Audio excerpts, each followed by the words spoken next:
Ife.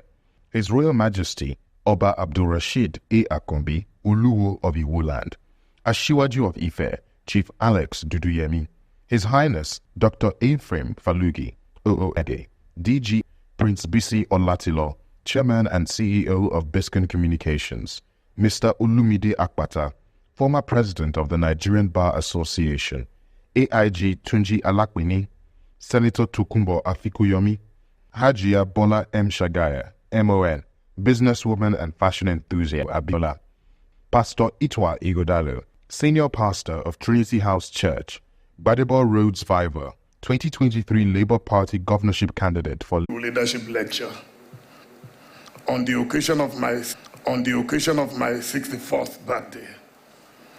You may be wondering, why is he starting a lecture series? The reason is not far-fetched.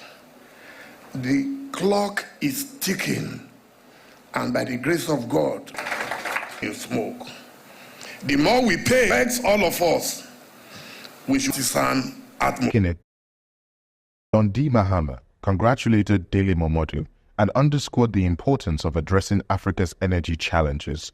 He urged African governments to develop policies to mitigate these issues and spotlighted Nigeria's leadership role on the continent. To chair the inaugural Dele Momodu Leadership Lecture, the theme of which is the politics of energy and the way forward for Nigeria. This theme is most appropriate and suitable because despite Africa's tremendous energy resources such as hydro, wind, solar, and hydrocarbon potential, the continent, as you may be aware, the African continent is home to about 17.89% of the world's population, and it has about 600 million of its people without access to electricity, with a staggering 98% in sub-Saharan Africa. Senate also extended his congratulations and highlighted the need for state governments to collaborate on revitalizing the energy sector, drawing on successful initiatives like those in Abia State. Let me start by thanking Almighty God for giving us this opportunity to be here, and also it's an opportunity to congratulate our brother, our friend, Dele Momodu, for attaining this age. I say on behalf of all of us, once again, congratulations to you.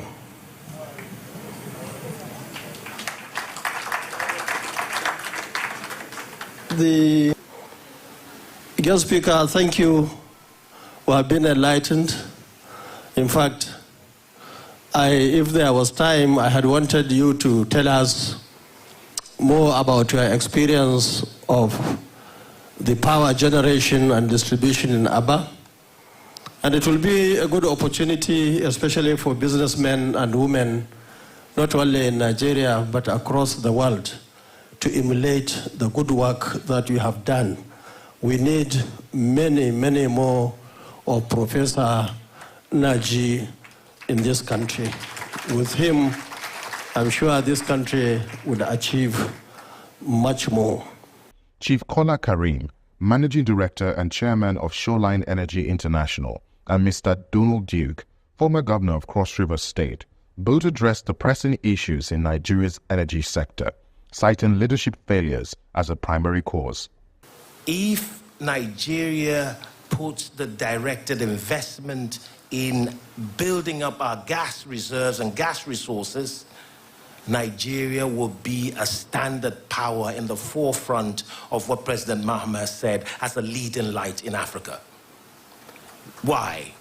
If you connect this, West African gas pipeline is already built. If we extend that, as they're proposing to do, to go all the way to Morocco, connecting to Spain, the Trans-Saharan gas pipeline connecting through the Sahara, again through African nations into Europe.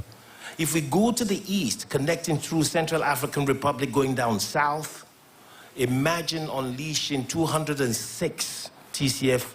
That is production of gas volumes for over 50 years.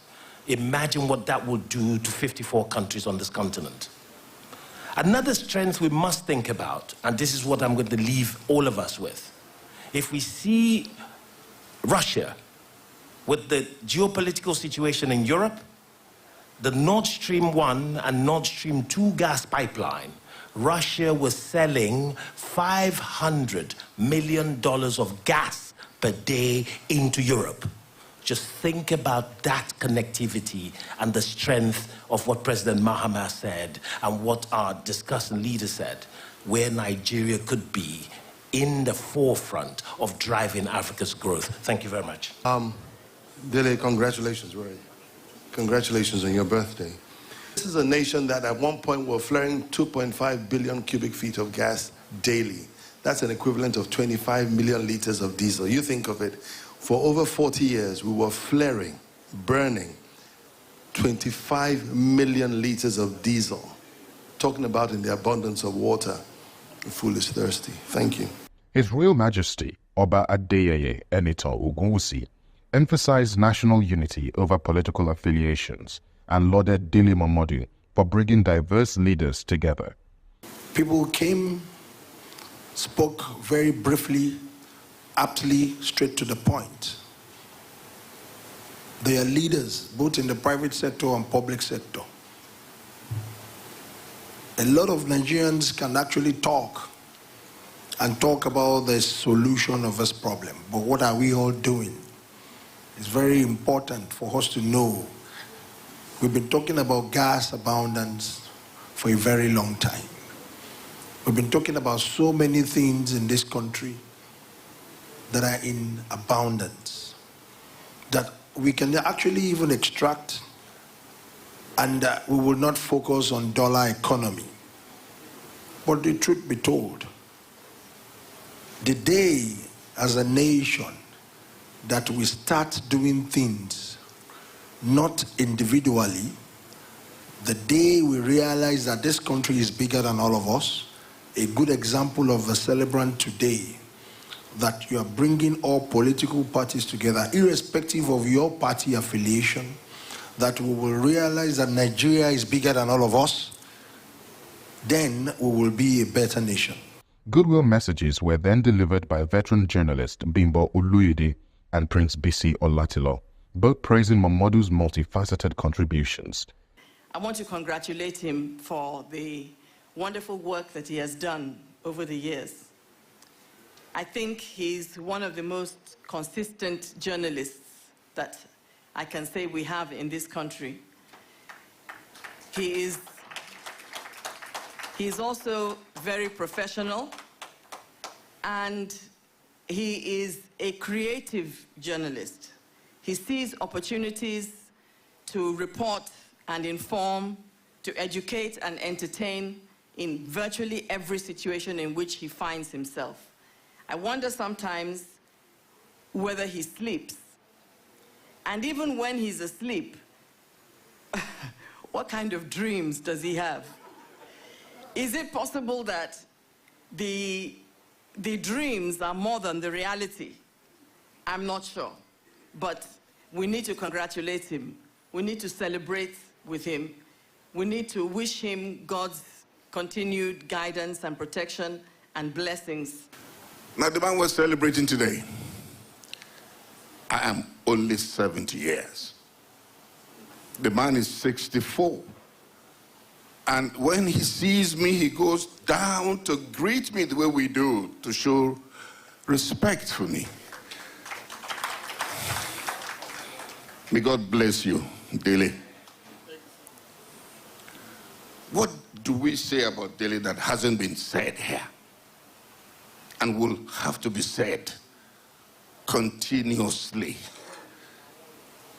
My prayer for you, please, just keep on the thing you'll be doing. They're just increasing by today. Now,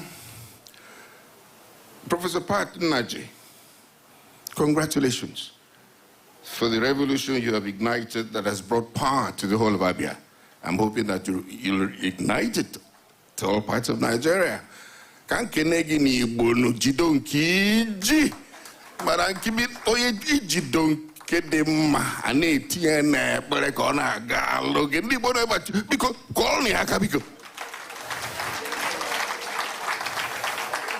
In his closing remarks, His Excellency John D. Mahama commended Professor Nnaji for his comprehensive analysis and celebrated Dele Momodu's enduring friendship and loyalty to Ghana. The event concluded with a vote of thanks by Biscon Momodu, the celebrant's son, and a heartfelt birthday chorus.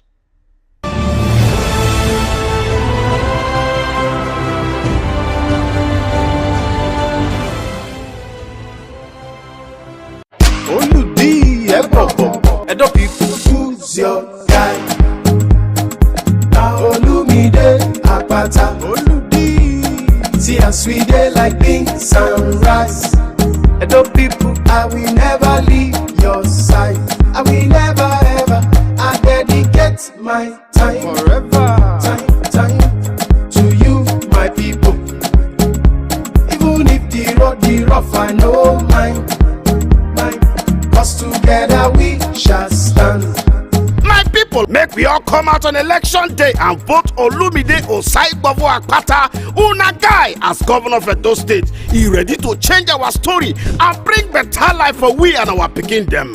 Vote Labour Party, the party for Papa, Mama and Pikin. Make we vote well, oh. Oludi, confirm. Now you be our guy.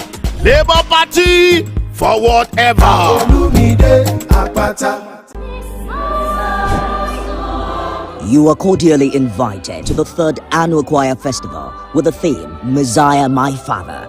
The Choir Festival will feature the winner of the 2023 edition, New Wine Ensemble, the host choir, Tabernacle Choir, other competing choirs, and several observant choirs. Star prize, 3 million naira. Second prize, 1.5 million naira. Third prize, 1 million naira. 10 observant choirs get 250,000 naira each, totaling 10 million naira, plus other consolation prizes and winners in other categories. Date is Sunday, 16th June 2024. Time 12 noon prompt. Venue Abraham Tabernacle or Ba Irinwale Road, GRA Shagamu, Ogun State. Chief host His Excellency Otumba Engineer Benga Daniel, FNSC FAENG, the Ashiwaju of Remo Christians. The Choir Festival, improving the art of singing in our churches. Hello, I'm Bimbo Oluede. For almost 50 years, I've had the rare privilege of connecting with you, either at live events or through your TV screens, but you probably know me more as a news anchor. I want to seize the opportunity of my 70th birthday to raise 100 million naira for cancer research and the treatment of cancer patients in public hospitals. Cancer doesn't care, you see. It doesn't care about age or size or gender or complexion or organ. It simply strikes anytime, any day, anywhere. I have lost a daughter, a nephew, a brother, a niece, a cousin, an aunt, and my husband. I don't have to go into any more detail. It's enough to say that cancer claimed all of them. But at least during those trying times, I received help. Will you help me to facilitate research? Will you support this fundraising drive to provide items that every patient can use, no matter their financial status? I am convinced that I must do something significant to make life more comfortable for cancer patients. But I know that I can't do this alone. Our target is 100 million naira. So please don't wait for my fundraising team to approach you. People need your help now. The account name and the details are displayed on your screen. Please help me raise 100 million naira for cancer research and the treatment of cancer patients in public hospitals. Let them receive treatment with dignity and with hope. I'm Bimbo Oluede, and I thank you. Here is the breaking news of the moment. Biscon TV, the most exciting 24-hour general interest television station, parading cutting-edge programs in news, sports, politics, business, foreign news, fashion and style, entertainment and lifestyle programs, Biscon movies and more, has been moved to channel 144 on Go TV. Our programs begin daily with Biscon Breakfast Bubble (BBB), featuring newspaper review and interviews on trending issues. Biscon Roundtable is our daily discussion program on essential tips on life and living. Biscon TV broadcasts news 7 times daily from 7 a.m. to 11 p.m. Biscon TV can be watched in all parts of the country now on Go TV channel 144 and live streaming on Biscon TV on YouTube. Biscon TV live streaming on YouTube is the fastest growing, most watched 24-hour live streaming channel on YouTube. Remember, Biscon TV has been moved from channel 108 to channel 144 on Go TV. Biscon TV. Interactive, engaging, and unconventional.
Hello and welcome to Paper Review. Today I'm Sarah Abiodun, and with me here is Adebisi Lebede. And together we'll be taking the papers, and I'll be starting with the Vanguard. And the first headline here says, Edo Guba, Labour moves to reconcile Akpata Imaswagbon, accuses Abure of not backing party's candidate, sets up committee to investigate fraud allegations against him. You can read all of that on page 13.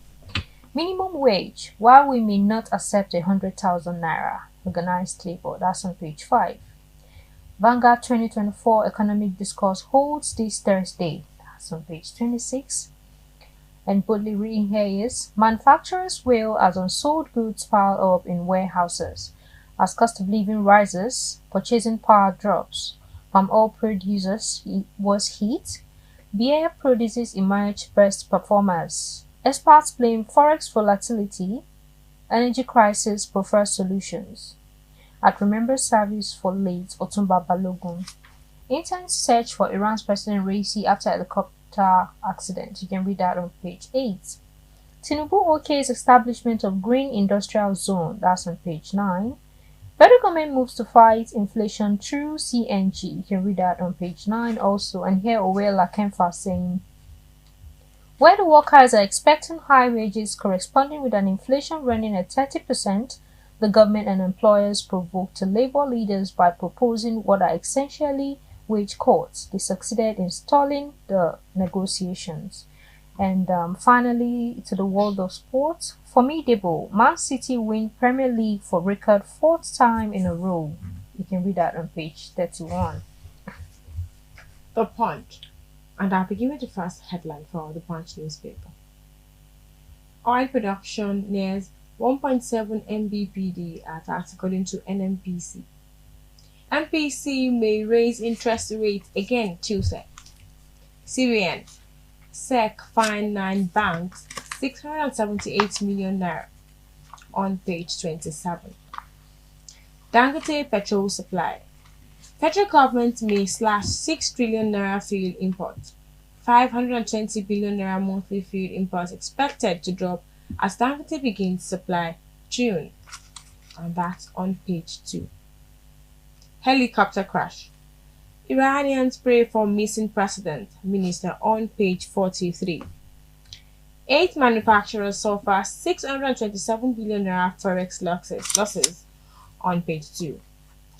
Cocaine seizure. NDLEA declares couple wanted on pages 4 and 5. And lastly, for the Punch, federal government begins housing construction in 4 states, and that's on page 27. Now to The Nation. Olakunleyin cleared to become 43rd Olubadan. All bottlenecks removed. You can read that on page 5. President OK's panel on green economic drive. Ajuri Ngalale is envoy. That's on page 5.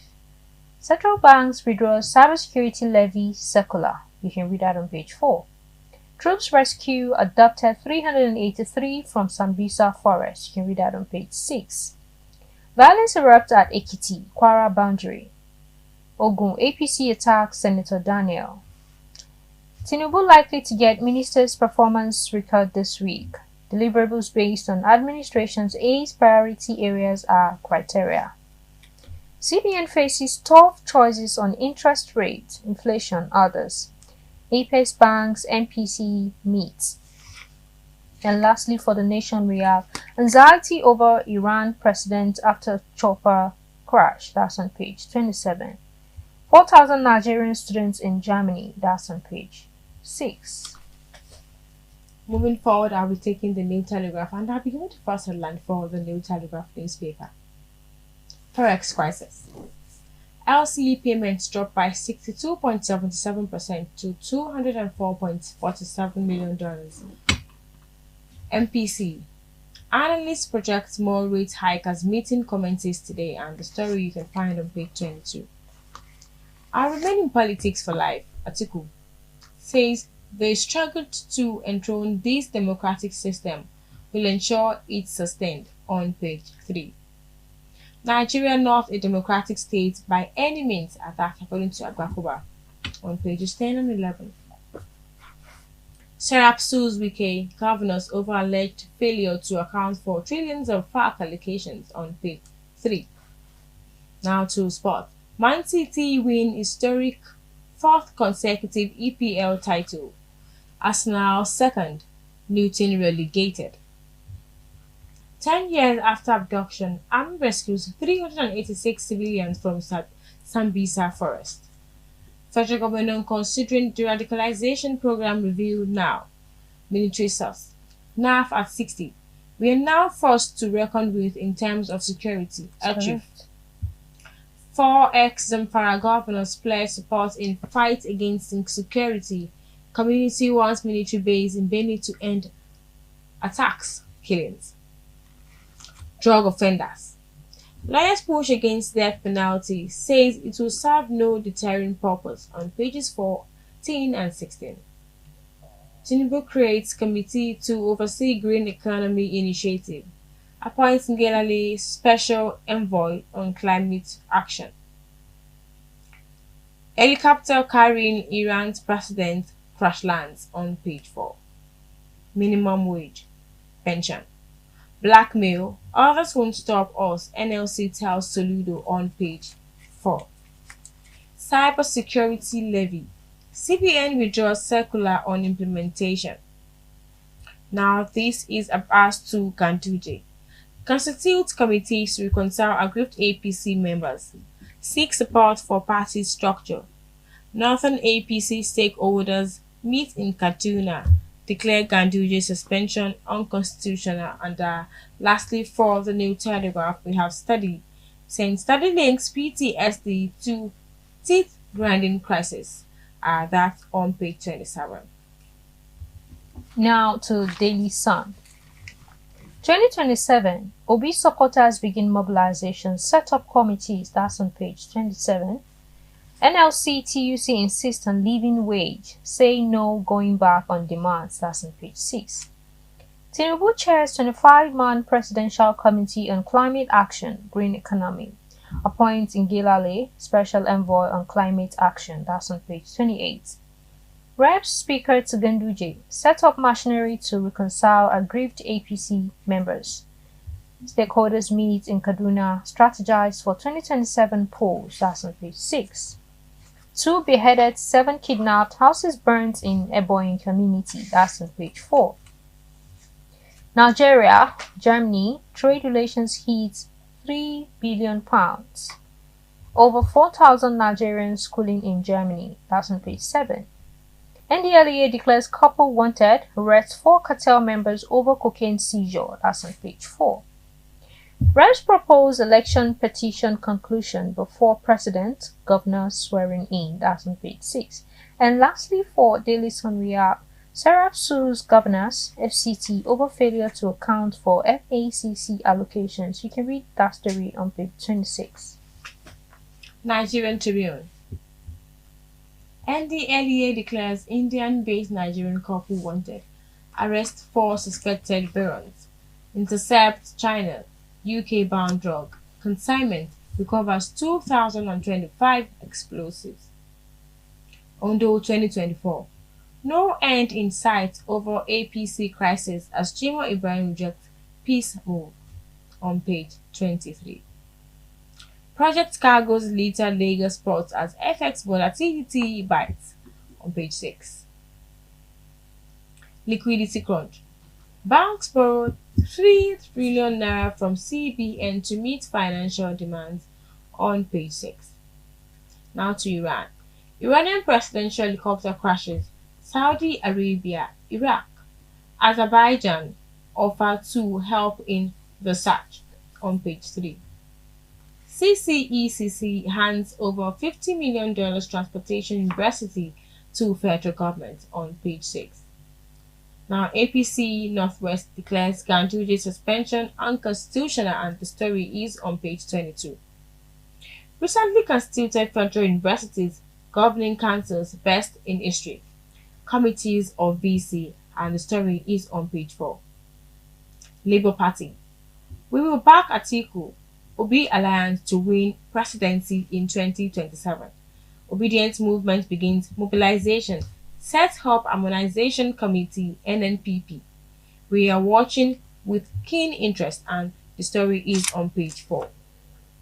Now, lastly, for the Nigerian Tribune newspaper, it says Army rescues 386 civilians from Sambisa forest 10 years after abduction, and you can read the story of this abduction and rescue on page 26.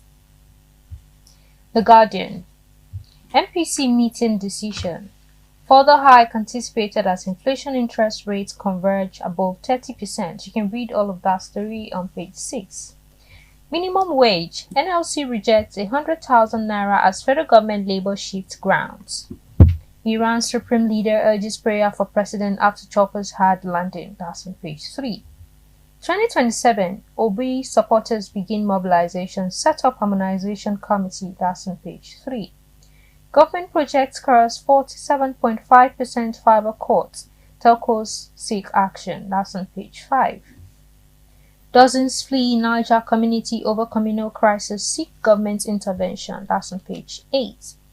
Bandits invade Abuja community. Kidnap 4, injure others. That's on page 30.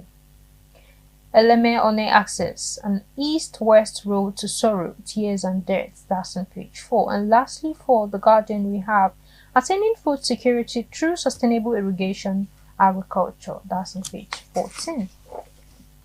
And lastly, is the This Day newspaper, and the first headline here says Mele Kyari blames all output decline on underinvestment, theft, pipeline constraints. Says NNPC rolling out rig share program, set to drill 53 additional wells. On page 5. Komalafe. With growing investment in renewables, EVs, Nigeria must aggressively exploit its fossil fuels. On page 6. DRC Army says it stopped attempted coup involving US citizens. On page 12. Iranian President, Foreign Minister, others missing after helicopters hard landing in mountainous terrain. State media says site located, silent on state of leader August. And the story about the helicopter crash in Iran is on page 5. Legal framework will prevent governors from abusing state police, says Senate leader. Insists it's best for effective security, functional economy.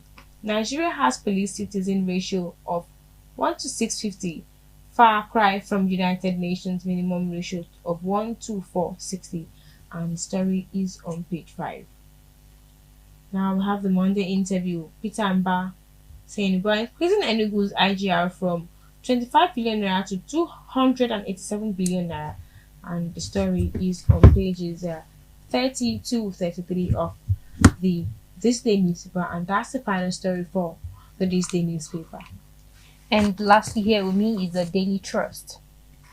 Abbas Tugnunwuje raised committees to reconcile aggrieved APC members. You can read that on page 12. More pressure on Naira ahead possible interest rate hike. That's on page 23. Kano mocks Hassan renders 100 orphans, 13 widows. That's on page 3. 2 years after, 100 new air traffic controllers redundant. NCAT lacks capacity to train us. Aviation College silent. It takes time to train cadets. Neymar. That's on page 4. Iran president, minister on board crashed helicopter. That's on page 4. 12 killed in Taraba. Imo auto crashes. That's on page 5.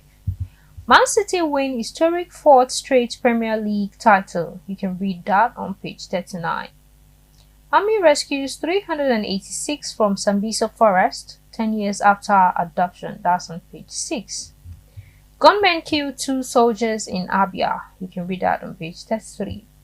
Customs officer's wife, 4 family members adopted in Abuja. You can read that on page 14. And lastly, for Daily Trust, we have restrictions on Nigerian, other African countries, imports affecting businesses, IMF. You can read that on page 36.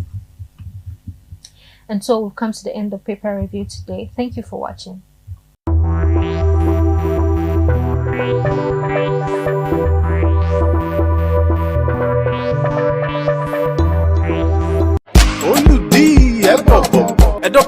Who's your guy? Olumide Akpata. See as we dey like beans and rice. Edo people, I will never leave your side. I will never ever. I dedicate my time forever. Time to you, my people. Even if the road be rough, I know mine. Cause together we shall stand. My people, make we all come out on election day and vote Olumide Osaigbavo Akpata, una guy, as governor of Edo State. He ready to change our story and bring better life for we and our pikin them. Vote Labour Party, the party for Papa, Mama and Pikin. Make we vote well, oh. Oludi, confirm. Now you be our guy. Labour Party, forward ever. Olumide Akpata. You are cordially invited to the 3rd Annual Choir Festival with the theme Messiah My Father. The Choir Festival will feature the winner of the 2023 edition, New Wine Assemble, the host choir, Tabernacle Choir, other competing choirs, and several observant choirs. Star prize, 3 million naira. Second prize, 1.5 million naira. Third prize, 1 million naira. 10 observant choirs get 250,000 naira each, totaling 10 million naira, plus other consolation prizes and winners in other categories. Date is Sunday, 16th June 2024. Time 12 noon prompt. Venue Abraham Tabernacle or Ba Irinwale Road, GRA Shagamu, Ogun State. Chief host His Excellency Otumba Engineer Benga Daniel, FNSC FAENG, the Ashiwaju of Remo Christians. The Choir Festival, improving the art of singing in our churches. Hello, I'm Bimbo Oloyede. For almost 50 years, I've had the rare privilege of connecting with you, either at live events or through your TV screens, but you probably know me more as a news anchor. I want to seize the opportunity of my 70th birthday to raise 100 million naira for cancer research and the treatment of cancer patients in public hospitals. Cancer doesn't care, you see. It doesn't care about age or size or gender or complexion or organ. It simply strikes. Anytime, any day, anywhere. I have lost a daughter, a nephew, a brother, a niece, a cousin, an aunt, and my husband. I don't have to go into any more detail. It's enough to say that cancer claimed all of them. But at least during those trying times, I received help. Will you help me to facilitate research? Will you support this fundraising drive to provide items that every patient can use, no matter their financial status? I am convinced that I must do something significant to make life more comfortable for cancer patients. But I know that I can't do this alone. Our target is 100 million naira. So please don't wait for my fundraising team to approach you. People need your help now. The account name and the details are displayed on your screen. Please help me raise 100 million naira for cancer research and the treatment of cancer patients in public hospitals. Let them receive treatment with dignity and with hope. I am Bimbo Oluide, and I thank you.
Air Maritime Group, Victor Ono. Can we put our hands together for him and appreciate him? Ladies and gentlemen, the movers and the shakers in Nigeria, men of excellence, men of substance, men who have humanity in a very, very special way. They are here. The founder, the chancellor of this great university, the one and only, the Isama of the universe, His Excellency,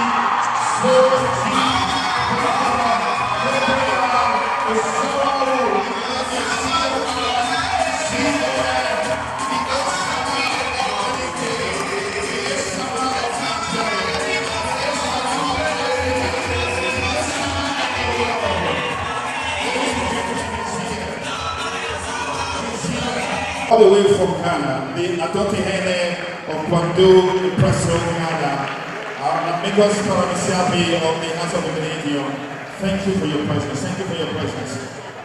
We also have in our midst former governor of our the founder, the foresight to establish noble institution. We ask him to continue to guide this towards greater heights, grounded through Christ our Lord, Spirit.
Can look back these past 25 years and say there is indeed a good reason to mark and celebrate the Founders' Day.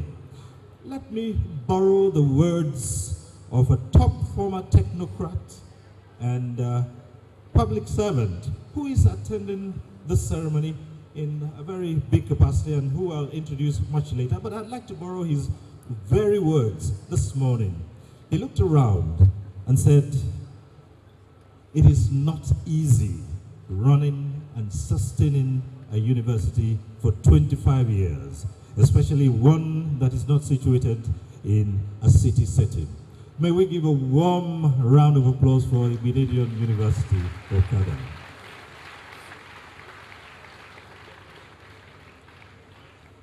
Your Excellencies, distinguished ladies and gentlemen, with that in mind, let me, at this point, now invite For the purpose of a formal welcome address and remarks, the Vice Chancellor, Professor Lawrence Ikechukwu Zemoye, who will come up here to present his welcome address. We recognize the presence of former presidents of the Federal Republic of Nigeria. They're here in our midst. We have His Excellency's former governors of the Federal Republic of Nigeria.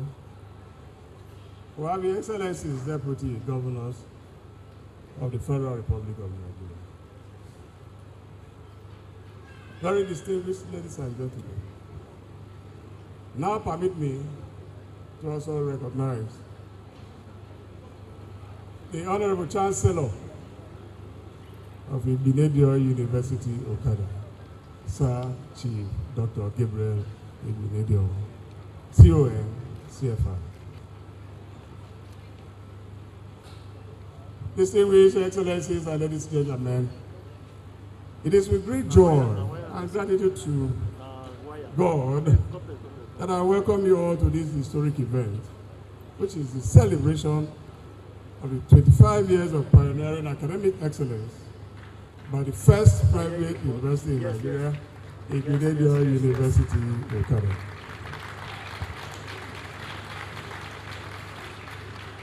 Your Excellencies, as the Vice Chancellor of this premier private university, I am honored to give this welcome address to this very distinguished audience on this momentous occasion, where we are reflecting on our journey of excellence, growth, and impact over the last 25 years. For us here at Igbenedion University, this is a very significant milestone that we do not take for granted.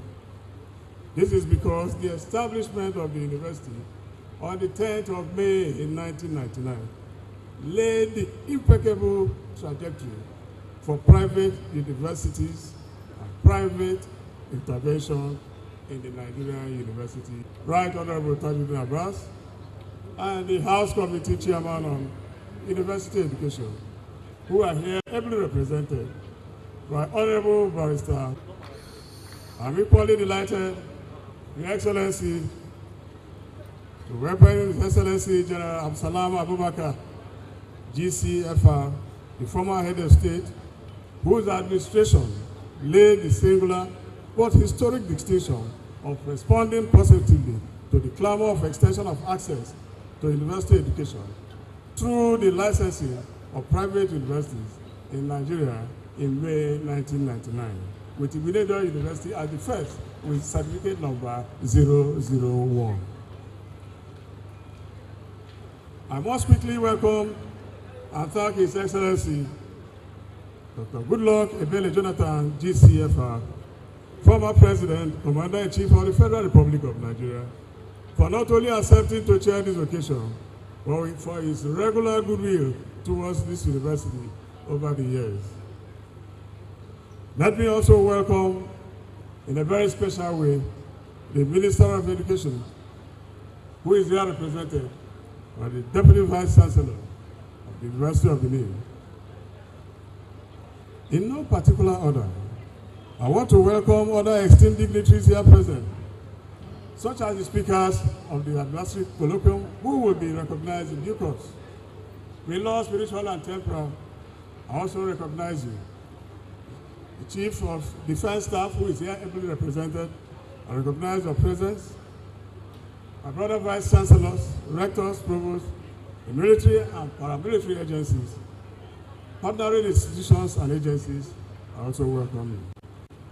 Your Excellency, when this university was founded 25 years ago, the founder's vision was very clear: to provide a transformative educational experience that would not only nurture intellectual curiosity, but also foster personal growth and social responsibilities.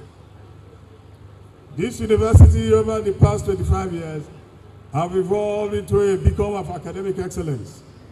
It is now a crucible of innovation and a nurturing ground for future leaders and global changers. As we look back, we are filled with a sense of pride and accomplishment. However, this is only made possible by God's own hand and the instrumentalization of the resilient determination of one man who not only dreamt but actually worked to crystallize this dream. Distinguished ladies and gentlemen, a tribute to our founder, our proprietor, the Chairman Board of Regents, His Honorable Chancellor, Sir Chief Dr. Gabriel Osawa Repinedio, the Esabo of Benin Kingdom, who extraordinarily, with an extraordinary vision and love for humanity, they developed and led to the establishment of the first private university in Nigeria. Your Excellencies, this monumental feat will forever be written in gold in the educational landscape and, of course, in the annals of Nigerian history. Today, the vision of our founder and proprietor to establish a different kind of citadel of learning is now a joy and treasure of the whole world. This university is built and visioned to produce exceptional leaders, exceptional scholars, with depth beyond conventional wisdom. Your Excellencies, at this point, it is only important and paramount that I mention to you that the institutional growth trajectory of Ibadan University represents a hallmark of achievement. 25 years of existence is absolutely path-breaking and exemplary. Today we have 7 colleges and 3 schools. Today we have 85 programs, 34 of them in undergraduate, 51 of them in postgraduate program. All of them fully accredited by the National University Commission and all professional bodies. Your Excellencies, let me also humbly present that since 1999, Ibadan University has continued to champion revolution in higher education in Nigeria. We have continuously changed the narrative in higher education pedagogy, remaining relevant as a private university with public interest, cosmopolitan in outlook, reflecting the principles of diversity, equity, and inclusion, both in staff and in students. Your Excellencies, very distinguished ladies and gentlemen, permit me to also mention at this point that our modest achievement over the years speaks volumes. Our university has become the nation's treasure, providing the engine for social mobility, postulating solutions to critical societal problems, particularly of unemployment and employability. We have produced over 16,000 graduates, all of them are blue sky, who have gone out to make significant contributions in their various fields, both locally and internationally, and most of them are here today. Your Excellencies, very distinguished ladies and gentlemen, just yesterday, the university unveiled a petrol minibus designed and developed by the College of Engineering for the use in the project. This is a prelude to the second phase of the project, which will entail the design and development of an electric minibus by the College of Engineering, scheduled for completion by the end of next year. Similarly, the university's multi-million naira oil palm processing mill was commissioned yesterday by His Excellency, the Honorable Chancellor. It's a collaborative project between the Central Bank of Nigeria and the Ibadan University, Okada. The processing mill has an installed capacity to process palm oil at the rate of 2 tons per hour with provision for extension.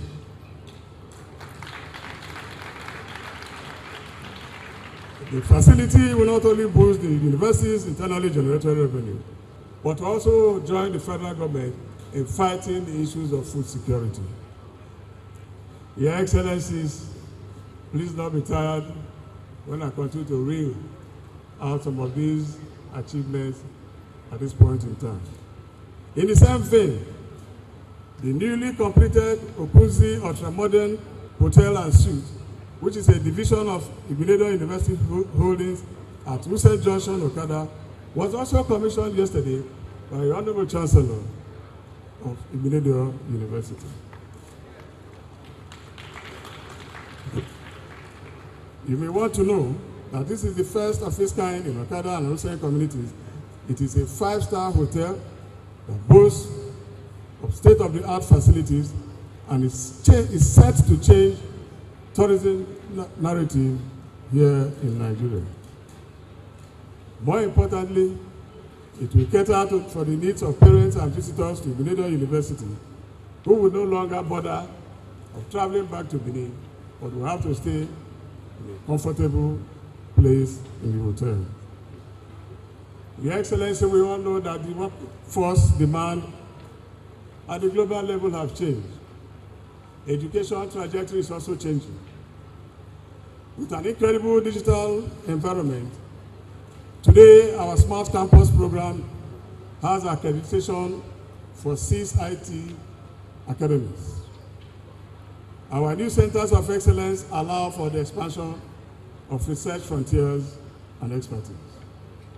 Your Excellency, sir, at the heart of our success story are our students. IUO! Your Excellencies, these are the lifeblood of our university. They are embodied with the spirit of Igbenedion University, Okada. If you see any typical Igbenedion University student, what you see is resilience, what you see is determination, and what you see is a thirst for knowledge. It is through their dedication and hard work that we continue to thrive and push the boundaries of excellence.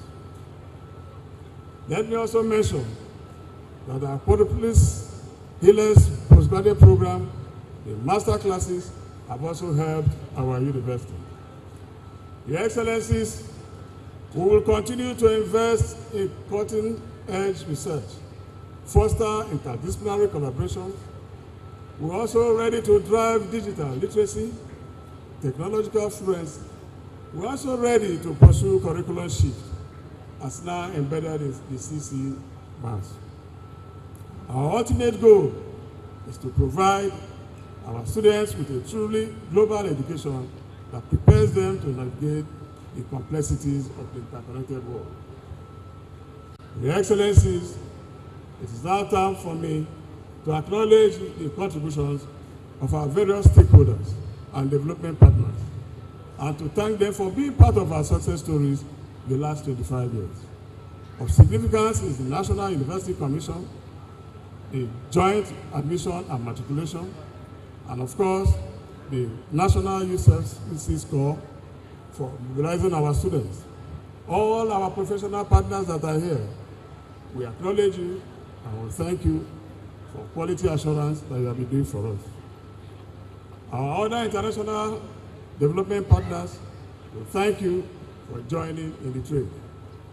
Your Excellencies, our Blue Sky alumni have been wonderful, and I would like to use this opportunity to publicly extend my heartfelt appreciation for their continued support and encouragement and being the pride of our university. I must also acknowledge the Parents Consultative Forum, which have been supporting the university tremendously. I know that charity begins at home, but it does not end there.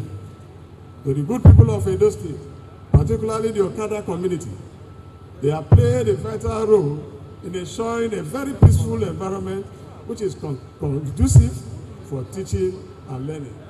Our dear Okada community, I salute you and may God bless you. To this end, I would like to wish and appreciate the Odeawere and the Elders Council and thanking them for supporting these universities in the last 25 years. Your Excellencies, this address will not be complete without acknowledging the incredible contributions of what we describe as our blue sky and strategic partners. First is the Deputy Chancellor, His Excellency Sir Chief Lucky Nosaka Ibinedio, the former governor of Edo State, who has consistently provided wise counsel. Yes. Resulting in phenomenal growth trajectory of our university. Your Excellency, we thank you very much. Let me also pay tribute to members of the implementation committee that pioneered the growth and the establishment of this university. I also want to acknowledge the entire force and the support of the pioneering governing council, including the pioneering vice chancellor, for laying solid foundation for the progressive development of this university. The three successive governing councils and the former vice chancellors have built a very solid legacy for which this university has been building upon. I pay my special homage to the current governing council, which is ably led by Professor Sheikh Ahmed Abdullah, Magarinji Garindupe, for providing strategic direction for the growth of our university. All of our distinguished members of council, the Deputy Chancellor, the Deputy Chairman of Council, and other very esteemed members of council who are here present, please accept my thanks and gratitude.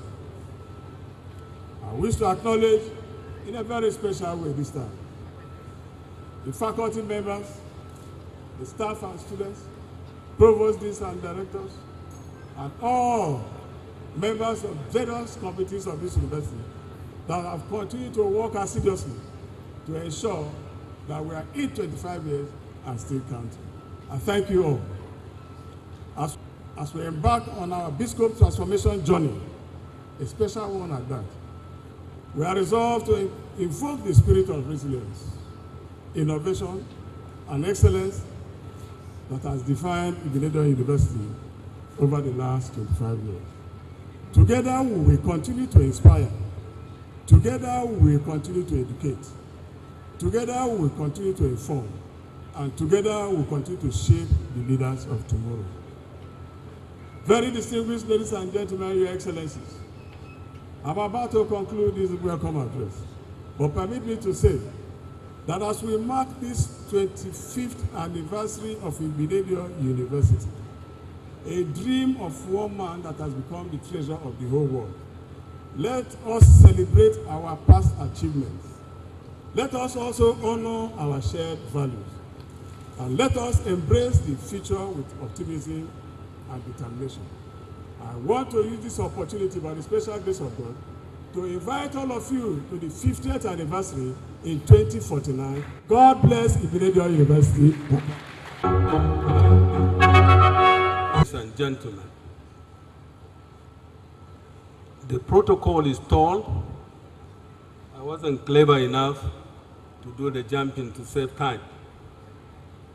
But it is with immense pleasure and pride that I join the Vice Chancellor in welcoming each and every one of you on this occasion with the 25th anniversary celebration of Ibinedo University. May I therefore also especially welcome through representation His Excellency, the chief host of today's event, His Excellency Godwin Obasaki, the Executive Governor of Edo State. We want to thank you for providing this enabling environment. I'm particularly enthused to acknowledge the presence of His Excellency, as earlier noted, General Absalam Abubakar, GCFR, former head of state,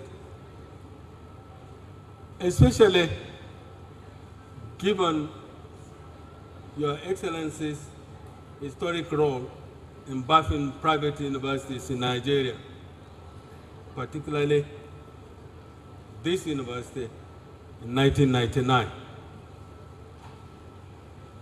Your Excellency, your name will be golden in national development. Let me quickly acknowledge the chairman of this occasion, my boss, my former boss. I've always told people it's better to be called a boss than Oga. Oga is a crook. So I recognize my former boss, His Excellency Dr. Goodluck Ebele Jonathan, GCFR. We thank you most sincerely for the goodwill that the university continue to enjoy from Your Excellency. I'm happy to welcome, again through representation, the Honorable Minister of Education, Professor Tahir Mama, as represented here. As we reflect on the past 2.5 decades, it is clear that the Benedict University has not only stood the test of time, but has also flourished as a beacon of academic excellence, innovation, and character development. From its humble beginnings to the vibrant and dynamic as it is today, the university has consistently demonstrated a commitment to nurturing intellectual curiosity, fostering a spirit of inquiry, and preparing students for the challenges of the ever-evolving global higher education landscape. We celebrate not only the academic achievement, but also the values that have been in leadership and community engagement has undoubtedly played a pivotal role in shaping individuals. I extend my heartfelt appreciation to the founder and Honorable Chancellor, His Excellency, Sir Chief Dr. Gabriel Osawaru Igwenediam, CFR, Esama of Benin Kingdom, for giving us the privilege to serve this great Saturday of Learning. I also wish to place on record my sincere gratitude to the Deputy Chancellor for his very important role, in particular, in Council, His Excellency, Chief Dr. Lucky Nosahere Igbenedion. Also, Mr. Vice Chancellor, who I've successfully called here a bulldozer, Professor Lawrence Ikechukwu Ezanwe, and the management team. The faculty, staff, student, alumni, and all stakeholders who have contributed to the success story of Benedict University.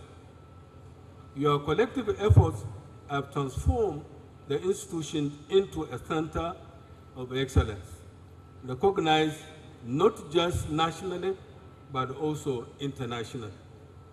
Let me also extend my profound gratitude to our various stakeholders and allies within and outside the country for being partners in progress. We value your immeasurable contribution to the success of Benedict University in the last 25 years. I'm optimistic that we can continue to count on your support and benevolence in the years ahead as we collectively take the university to the next level.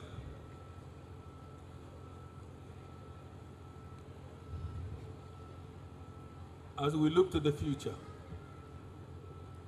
let us reaffirm our commitment to academic rigor, innovation, and holistic development of our students.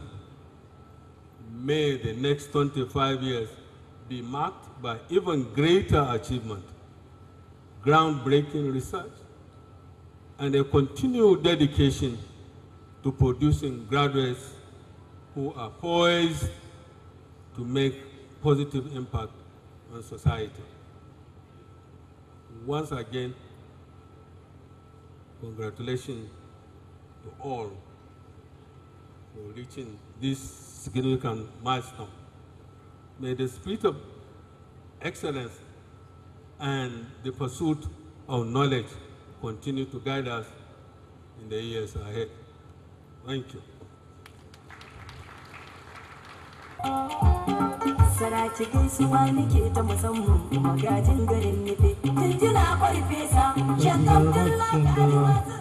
Your Excellencies, distinguished ladies and gentlemen, let's... A very giant footstep to bring you the Chancellor's speech, not mine, but that of our father.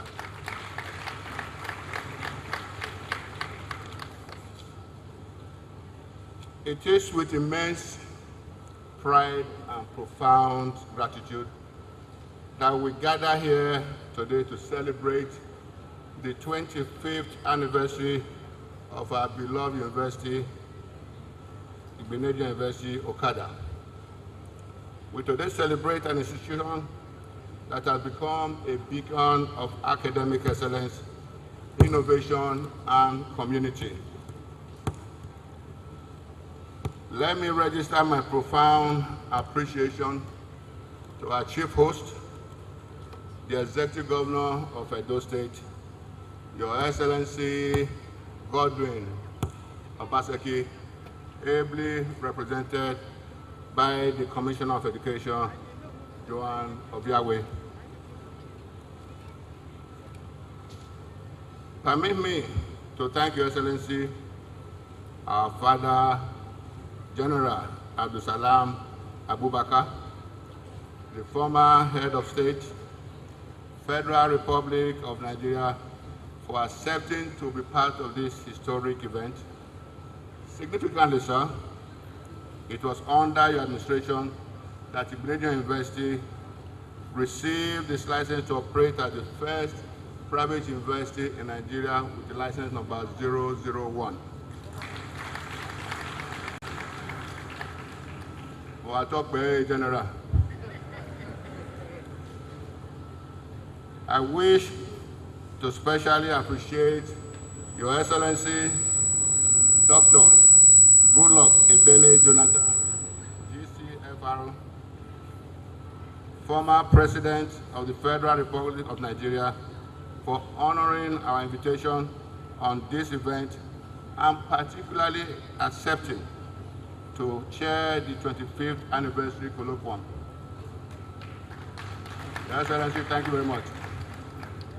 May I equally acknowledge the former governors, especially the class of '99.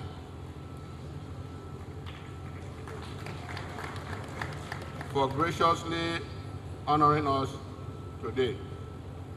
Many thanks to the former governor of Akwa Ibom, His Excellency Chief Obong Victor Atta, and my own twin brother, James Onanefe Ibori, the former governor of Delta State. And my able deputy, Chief Michael Gadome, and also the Chief of Staff to President Jonathan. Today, we stand tall, our accomplishments written in both the sands of time as well as the stars. Our graduates occupy positions of power and influence, from the boardrooms of multinational corporations to positions in government. They are innovators, entrepreneurs, and change makers redefining the boundary of what is possible. It is therefore gratifying to note that 25 years down the line, my modest effort has not only paid off, but has seen the number of private universities rising from none before 1999 to well over 147 today and still counting.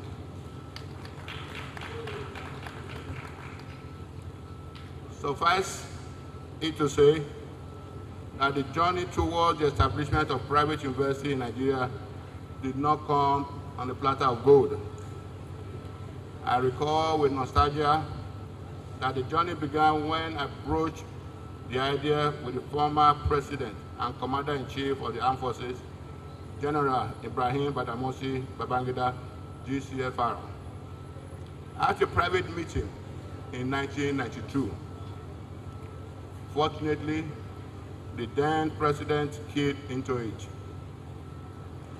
It took 7 years between that meeting and 1999 before private universities were finally authorized to operate by the government of General Abdulsalami Abubakar.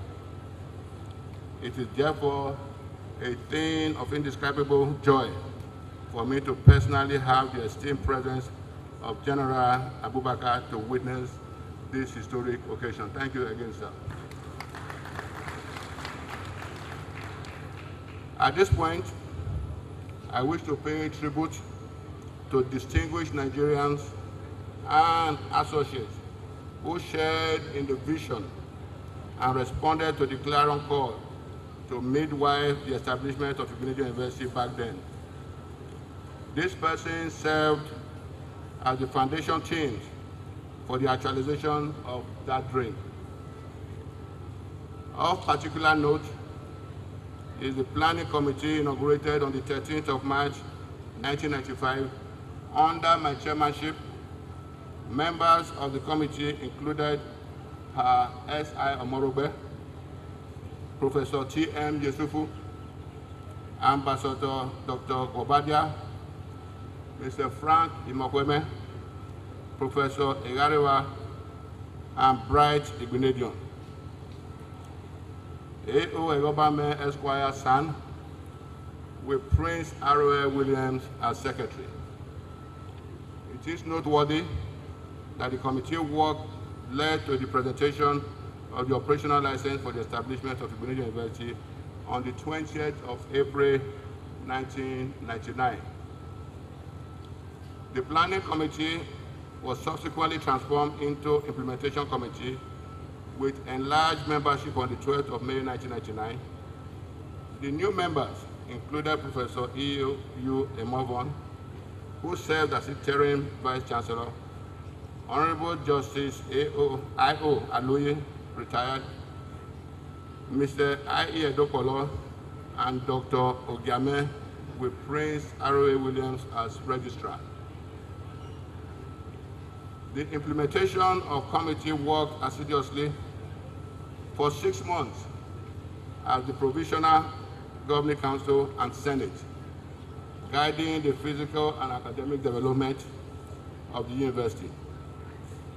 The committee was subsequently dissolved with the inauguration of the Governing Council of the University on the 14th October 1999.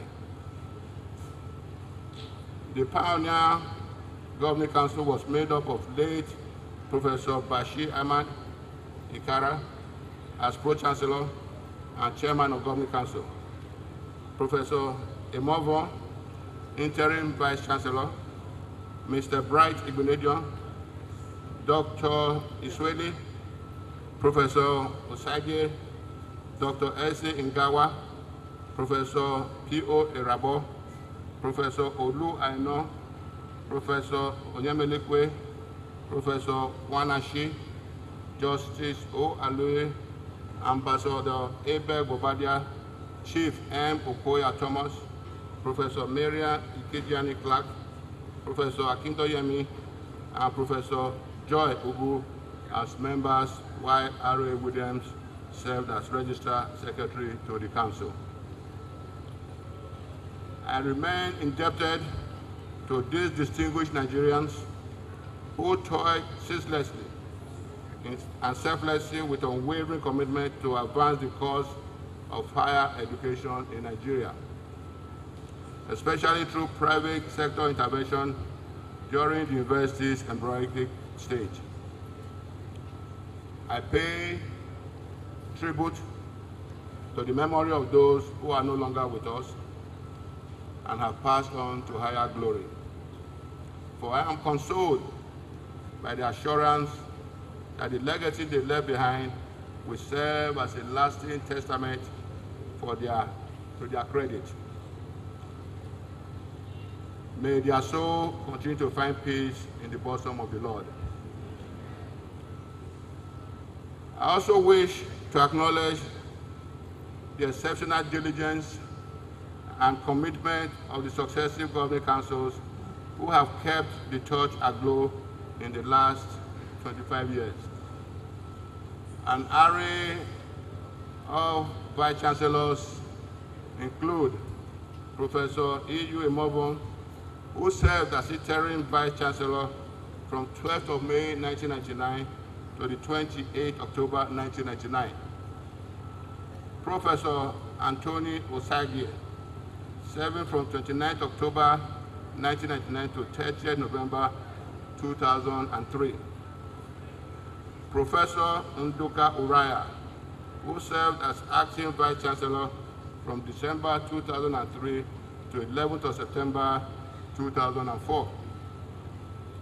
Professor Egosa Usaga, who served as vice chancellor from 13th of September 2004 to 1st of July 2018.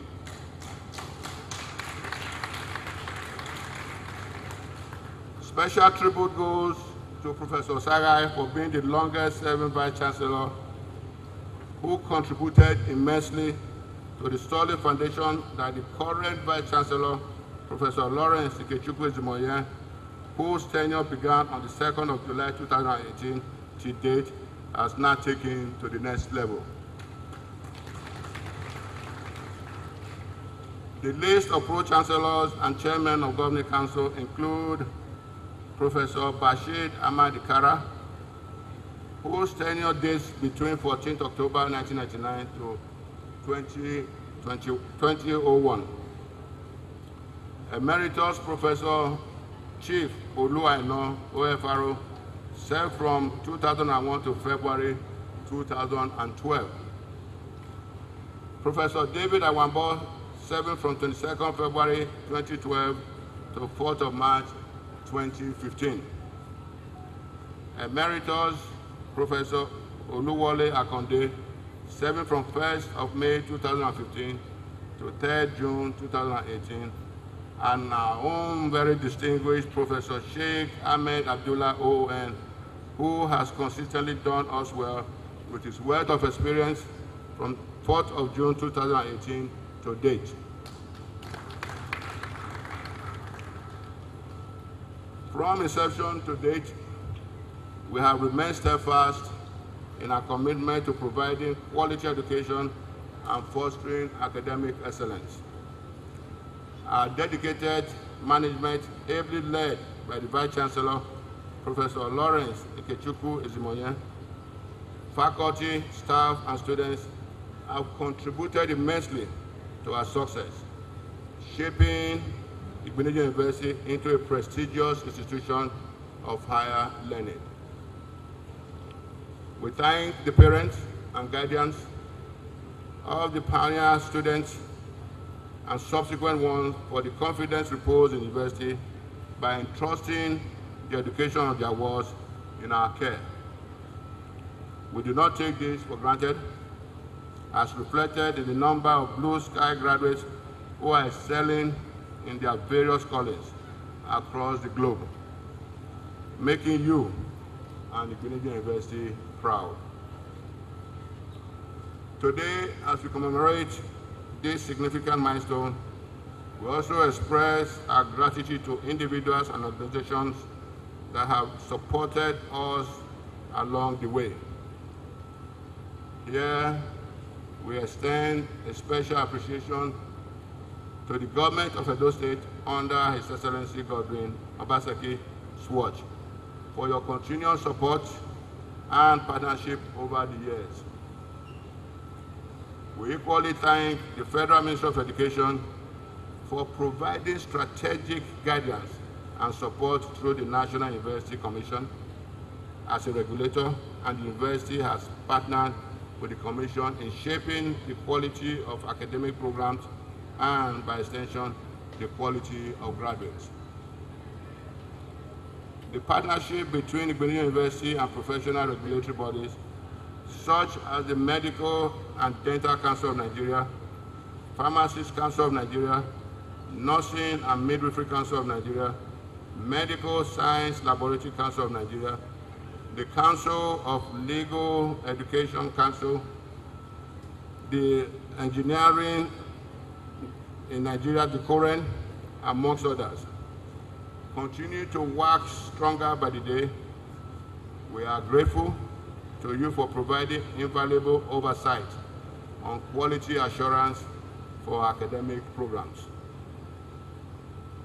Without a doubt, research has always been the cornerstone of our university's mission, and as such, we have over the years cultivated a culture of inquiry and discovery, fostering an environment where groundbreaking ideas are nurtured and flourished.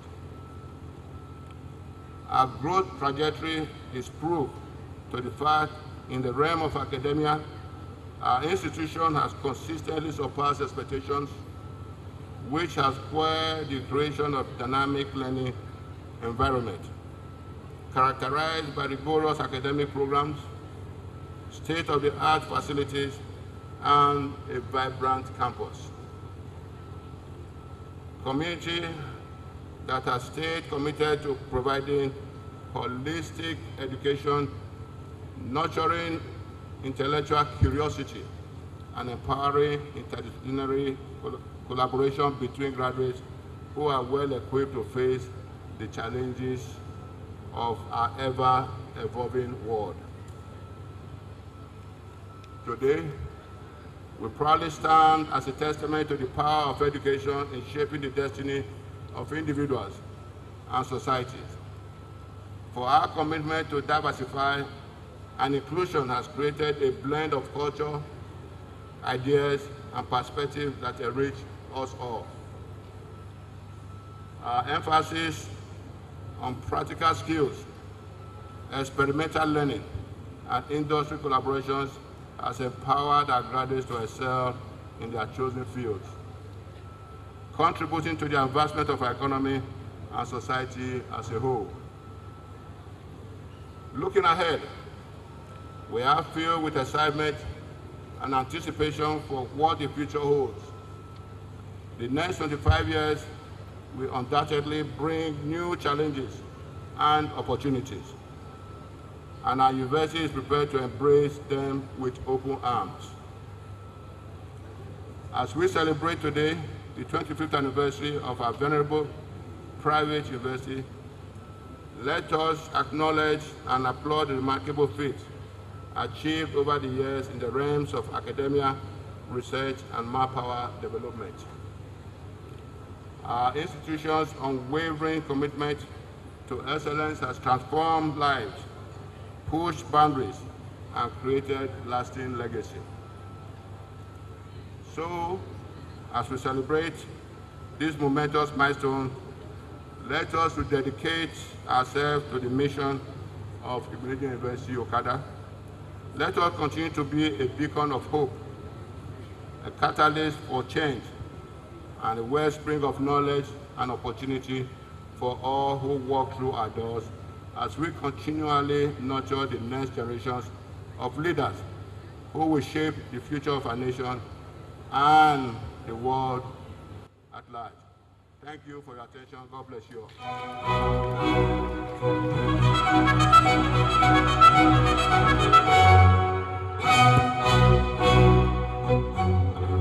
Thank you very much, Your Excellency, Deputy Chancellor of Igbinedion University. former head of state of the Federal Republic of Nigeria, a detribalized Nigerian, a man whose actions will continue to redefine governance and democracy, not just in Nigeria, but across the world, because his footprints and his fingerprints will continue to be there till eternity. Ladies and gentlemen, please join me welcome His Excellency General Abdulsalam Abubakar as he steps forward to take his goodwill message. Keep clapping until... Esama, you have done a good job. The products of this university are making waves, contributing their quota in Nigerian society and the world at large. This is as a result of your foresight. Congratulations. For the chairman of the occasion, President Jonathan, a very good luck. Indeed, your name will continue to resonate in the politics of this country.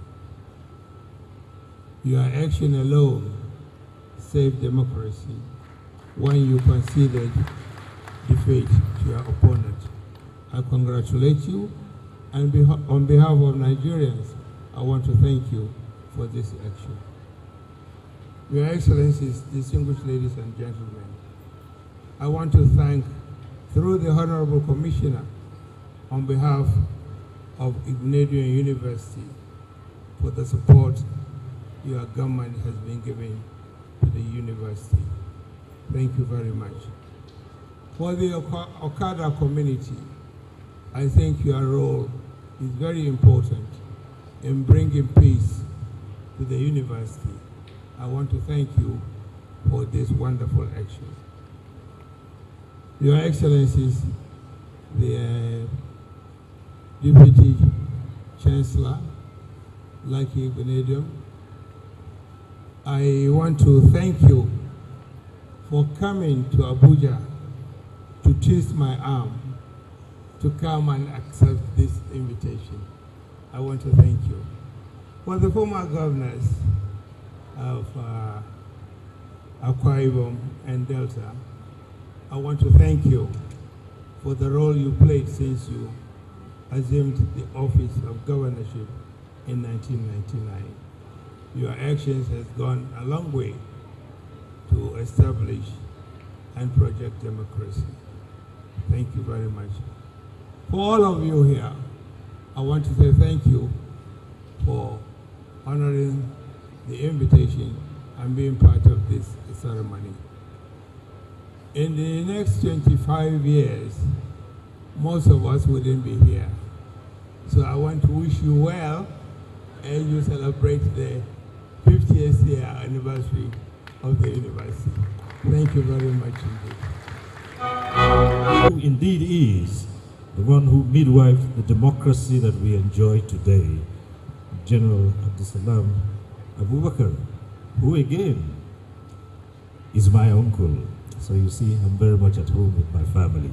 Thank you, Your Excellency. Let me at this point quickly acknowledge that the Inspector General of Police, Kayode Agbetukun, has been represented here by Assistant Inspector General Arungwa Nwazui. He is standing in for the Inspector General of Police. Your Excellencies, distinguished ladies and gentlemen, the one who chairs this occasion would need little or no introduction for the role he has played in making sure that we are all here today and ensuring that our great country, Nigeria, is one that enjoys peace, one without strife.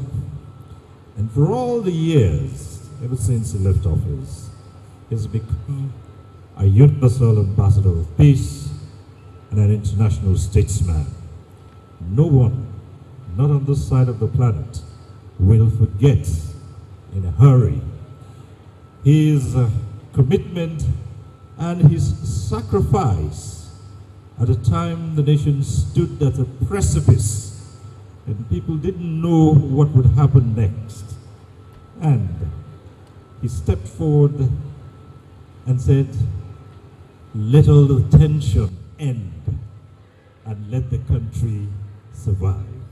Distinguished ladies and gentlemen, I want us all to celebrate in a loud voice the former president of the Federal Republic of Nigeria, Dr.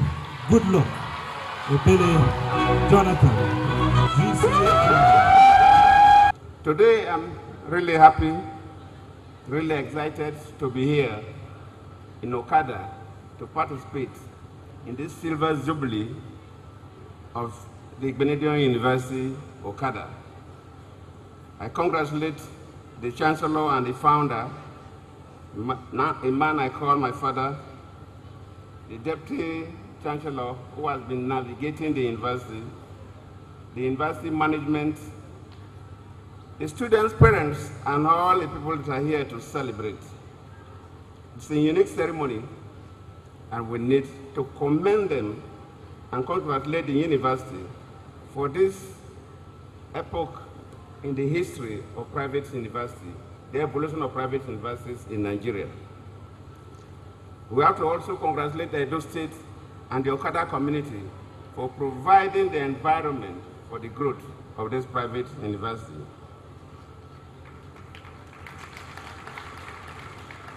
I must sincerely commend the courage and the vision of the founder of this university, because it is not easy to pioneer an establishment or innovation and anywhere in the world, and especially in our environment. We have listened to the Deputy Chancellor who has explained, and I know it was not easy. It took him years of real planning to get the approval for the establishment of this university. Now it is so easy, and because this university is doing very well, and that gave the impetus for other business people, entrepreneurs, to establish private universities. And because of the Benedict University Okada is a successful story, that is why successive governments continue to approve the establishment of private universities. When I was in office, I also approved some. But so when you are doing this, probably you don't know what the person that cleared the bush did, the work he did. Even as a city president, there are few innovations I wanted to bring, and I know the resistance I faced. First, I looked at the Nigerian Defense Academy, at least some military men are here, and I realized that it is difficult for a lady in Nigeria to even get the rank of a major general, to wear 2 stars, not to talk about 3 stars or probably 4 stars. Because for you to get to that level, you need to pass through NDA, and women were not being admitted to the Nigerian Defense Academy. And I look across the globe, and I know that women in quite a number of countries can rise very high, especially in the Air Force. And some of them are among the best fighter pilots. So our women were limited to mainly the professional areas of education, medicine, and so on. Most of them will end as majors. And I felt that a Nigerian woman should not have any barrier in any career at all. And I directed that women should be admitted into our NDA. Of course, there was some resistance. But luckily, I was the commander-in-chief, and the military respect that rank a lot. So it was easy for me to push through. Again, I realized that as a nation, we have a nuclear program, we have a satellite program. But the growth is not what I expect. We're supposed to grow faster in these areas. Every country needs respect from the international community. And the respect they give you depends on the strength of your military and the strength and capacity you have in terms of technology. And I felt that the best thing to do is to crop the best brains we have in the country and send them to the best universities in the STEM areas, science, engineering, technology, and so on, so that we'll get the brains that can come and, not pioneering, because things are already there, to develop this sector of our economy. When we started that program, I had a major resistance from the National Assembly, especially the House of Representatives.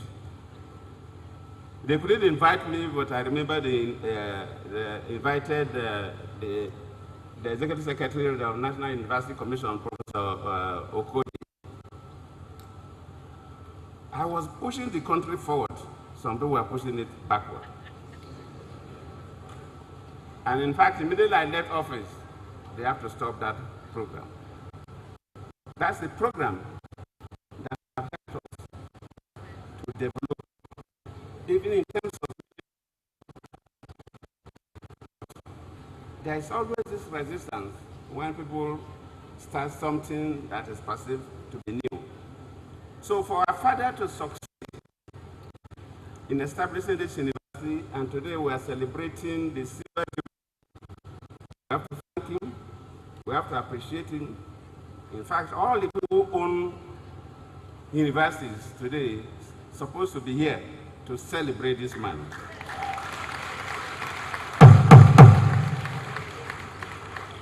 So I will not belabor the issue. I will join the Chancellor to thank all of you, and we'll listen to the discussant that will really discuss the colloquium, which is a topic that is quite dear to me.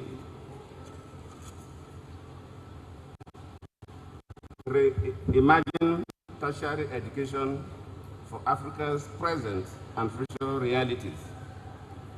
I may not want to share space with them, but I am one person that believes that we need to recalibrate our educational system, not only the tertiary level, but from the primary level. In fact, on the 13th of June, my foundation is coming to Benin to have our annual dialogue.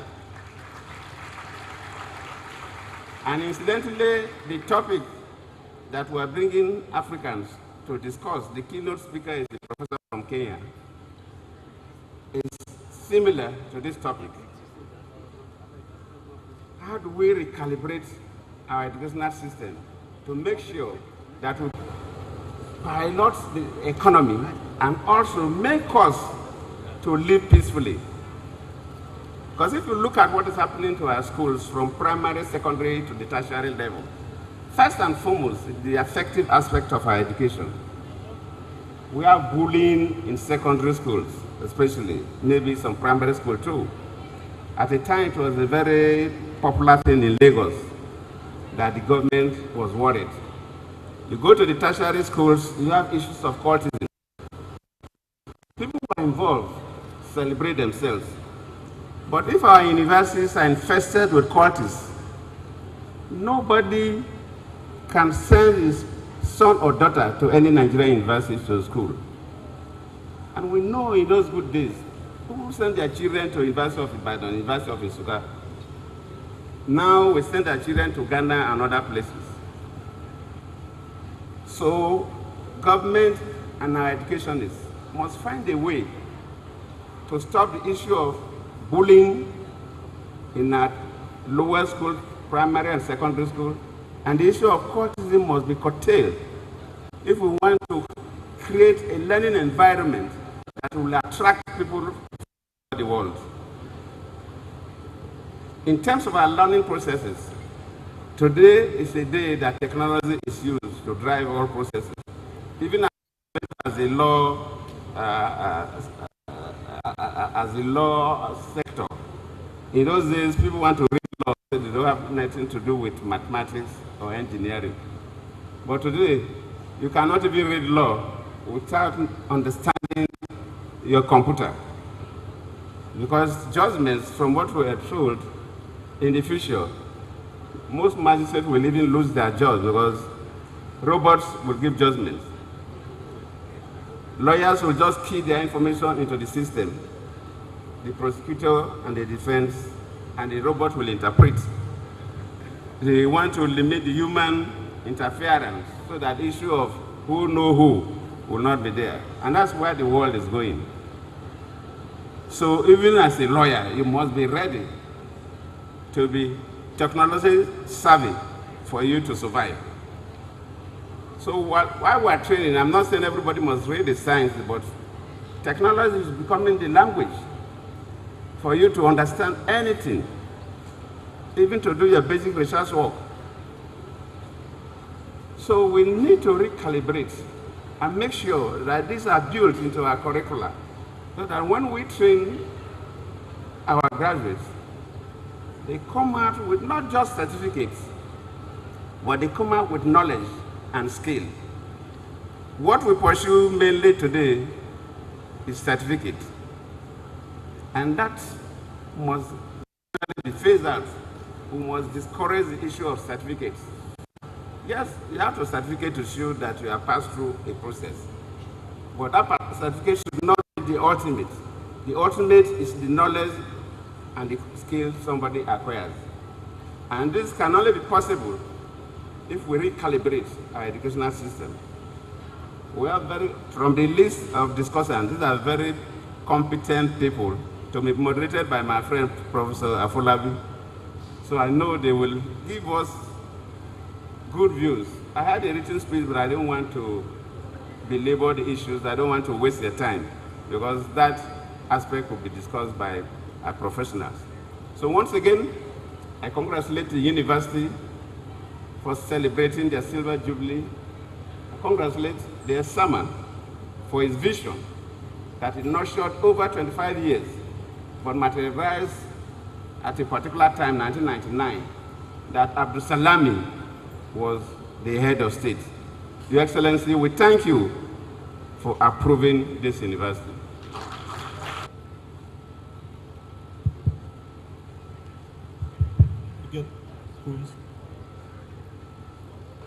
We really would need to get the microphones working perfectly for the colloquium. We understand that we have Kirk Semple, Director of International Research, Lancaster University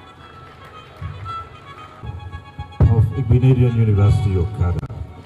Let me introduce Ambassador Alimi George Organ,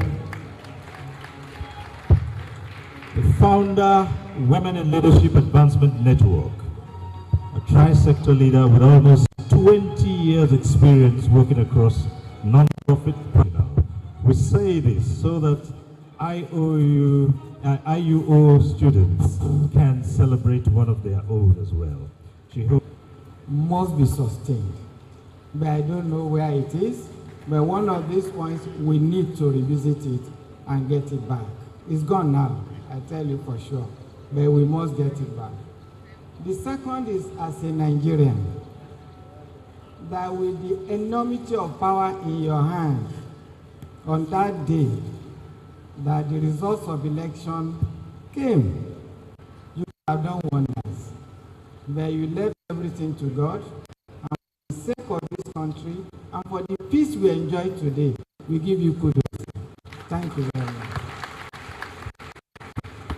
The third part is your humility. Let us all emulate this. You are announcing me now, you have your friend, but it's my boss. Thank you, sir, for this humility. While you are speaking, you alluded to AI, artificial intelligence. And for this colloquium and the topic, I ran into artificial intelligence. He gave me 10 points that we could easily consider, and I've forgotten about all of us sitting here. But I can tell you, artificial intelligence is good, but we should not be over-dependent on artificial intelligence. When you consider all the topics it brought, you will see it will be slightly different, deeper, and more cognitive than what we are going to be considering. Today, I know that the panelists here, on their own rights, people of deep thinking, and I'm sure as the form and function of tertiary institutions in terms of teaching, teachers, students, curriculum, certification, and Sri Stoba just added something, etiquette. Thank you, sir. Over to you. 3 minutes, sir. You can sit and do it. You can sit. Permit me, therefore, to skip the protocol since I have only 3 minutes, but I must take the opportunity to commend and congratulate the Chancellor of the University for this bold foresight. Better? It is not easy to pave the way. You have paved the way, others have followed. Congratulations. Now, the question you asked me, I want to look at it by looking at this document in my hand, because it was of interest to me. The vision of the university: become a center of academic excellence through teaching and research activities responsive to communal and globalized human needs.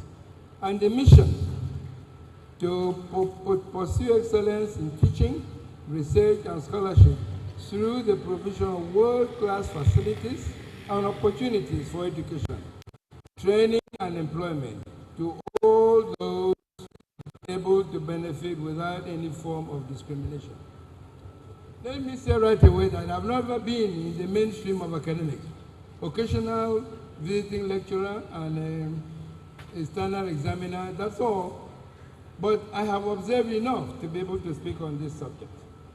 Now, if we are going to improve tertiary education in particular, and for the future, and we're talking about standards, we must also talk about not only standards, but relevance. I will tell a small story.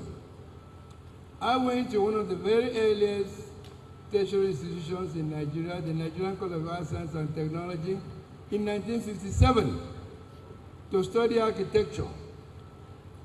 And we discovered that, well, as we would, about 30 of us would be admitted in the first year, maybe 10, 12 can get to the third year, and then we would stagnate there, because the British government that we were under at the time would not accredit this institution, so we were not able, this institution was not able to certify us.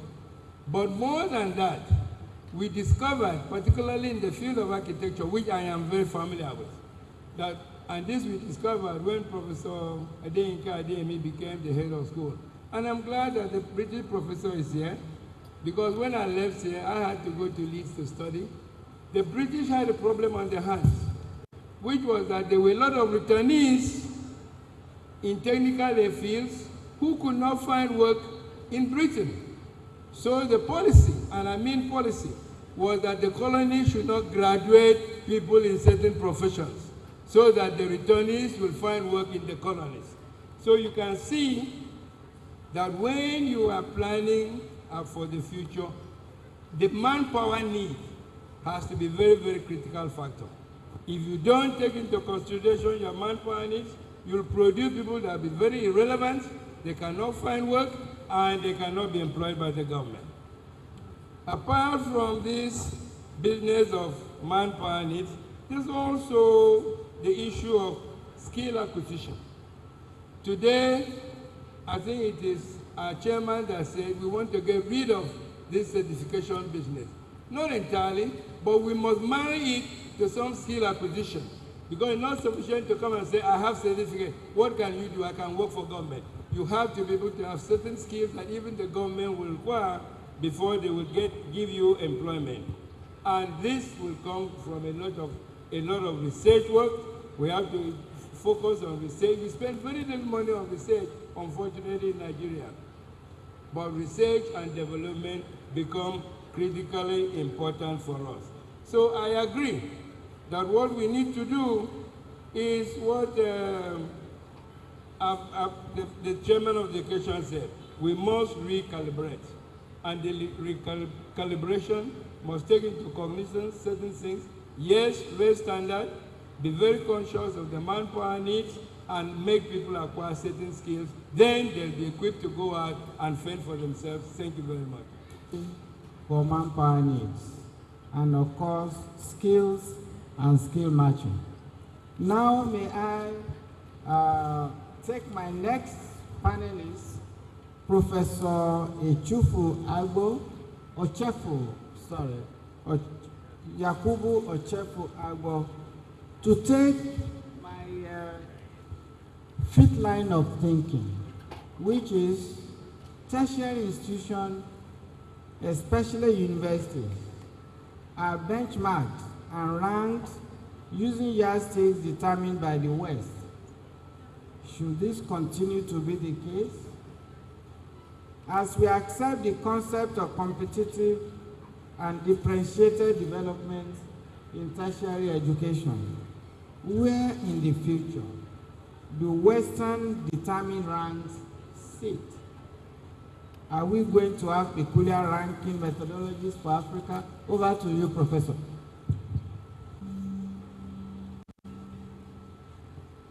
No, we are not going to have ranking standards that are shaped by the West. We are in the process of developing our own ranking standards. For example, the global ranking standards do not factor things like your commitment to SDG goals as part of your ranking. And we believe that SDG goals are critical in whatever we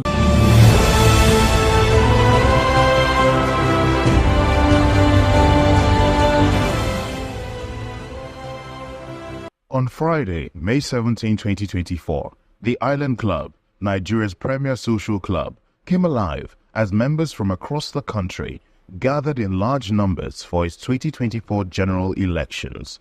For weeks leading up to the elections, candidates campaigned vigorously, seeking the support of fellow members. Voting commenced in the morning at the club's convention hall, where members cast their votes through an open ballot system. Among the early voters were distinguished personalities such as former President Olusegun Obasanjo, GCFR, Akinwumi Ambode, former Governor of Lagos State, and His Royal Majesty, Oba Adidotun Aremu Gbadebo III, the Alake of Egbaland. Also present to cast their votes were Babatunde Raji Fashola, former Governor of Lagos State and former Minister of Works and Housing, and Chief Wole Olanipekun San, CFR, former President of the Nigerian Bar Association. Island Club, Nigeria's premier club, is the club for you and me. Island Club, with emblem of the peacock, is for truth and dignity. Island Club is for fellowship, it's interracial, it's for comradeship. Hey, Island Club, hey, Nigeria's premier club. When and I, it's banner we will carry, of a true and decent life. bell of friendship we will ring out loudly. In the Island Club for life. Island Club is for fellowship, it's interracial, it's for comradeship. Hey, Island Club, hey, Nigeria's premier club. Island Club, Nigeria's premier club, is the club for you and me. Island Club. Members of the Electoral Committee that superintended over the successful conduct of the election will have their names written in gold forever in the annals of the history of Island Club. The chairman and leader of the team is Mr. Akin Ogunbiyi, a frontline banker and successful businessman. Following a lengthy voting exercise and meticulous counting process, the results were announced to eager members. Jagumolu Rotimi Martins was elected as the new chairman of the Premier Club, securing 272 votes to defeat his opponent, Ogunleno Adeyinka, who gathered 198 votes. So the new chairman of the club is Mr. Olurotimi Martins. 272 votes. and it is hereby declared the winner of the election. Adeyinka Shogule had 198 votes. So the new chairman of Island Club is Mr. Martins, Mr. Olurotimi Martins. The new chairman, 67-year-old Prince Olurotimi Martins, a 1982 computer science graduate and successful businessman from Owu, Abeokuta, Ogun State, is the immediate vice chairman of Island Club, having joined the club over 20 years ago. Amure Ademola emerged as the new vice chairman with 370 votes, surpassing Are Danjuma Kamorudin, who received 101 votes. For the post of vice chairman, it was contested between Danjuma Kamorudin, who scored 101 votes. Amure Ademola had 370 votes. So Ademola Amure is the new vice chairman. The vice chairman, Engineer Ademola Amure, with 23 years meritorious service in Island Club, is a chartered engineer of note who led the members of the management committee of Island Club in 2006 under the chairmanship of Chief Yomi Akintola. Bankole Dele was elected as the general secretary with 278 votes, defeating Okweseyi Olatunbosun, who obtained 190 votes. Jamiu Awe scored 322 votes. Shogbetun Kayode 146 votes. So, Awe Jamiu is the Assistant General Secretary. The new General Secretary of Island Club, Are Dele Bankole from Owu Kingdom in Ogun State, is a business administration graduate with over 30 years working experience in major corporate companies and has served in many committees of the Island Club, comes to this new assignment with a lot of experience, capacity and capability as the brain box of the new administration. Additionally, Mr. Iyitayo Adebowale, Alhaji Taufik Ekemode, Are Tajuddin Oyesiji, and Mr. Labra Folami were elected unopposed as Treasurer, Social Secretary, Sports Secretary, and Assistant Social Secretary respectively. For the 13 candidates who vied for positions on the Management Committee, the following 10 were successful: Mr. Olaliko Awe, Mr. Babatunde Otun, Mr. Adedakwa Adekunle, Mr. Oludotun Lesi, Mr. Taiwo Dada, Mr. Taiwo Abbas, Mr. Biodun Shumi, Mr. Ademola Lawal, Mr. Omotayo Ade, and Alhaji Kayode Oni Animashaun. Addressing the members after the results were announced, the outgoing chairman, Prince Rabiu Adiu Ulua, praised the smooth and conflict-free electoral process. He urged all participants to collaborate for the club's common good. Today we have the Assistant General Secretary, the General Secretary, the Vice Chairman, and the Chairman. Those are the 4 elections we had. And the result has been announced by the Chairman of the Electoral Committee. These are the people who are going to pilot the affairs of this club for the next 2 years, God willing. All we can say, that is the election. If you are a loser, tomorrow can be your day. Island Club, like your song last time, belongs to all of us. We must rally around the new chairman so that Island Club can go from highs to highs. This is very important. There must be a winner and there must be a loser. No doubt about it. We have had a very rigorous campaign and this is the result. Please, no grudge, no anything. We will take the result as it is. This is your club and we must rally around the new executive, the new team to pilot the affairs of this club. Newly elected chairman, Jagomolu Rotimi Martins, expressed his gratitude and joy at the overwhelming support.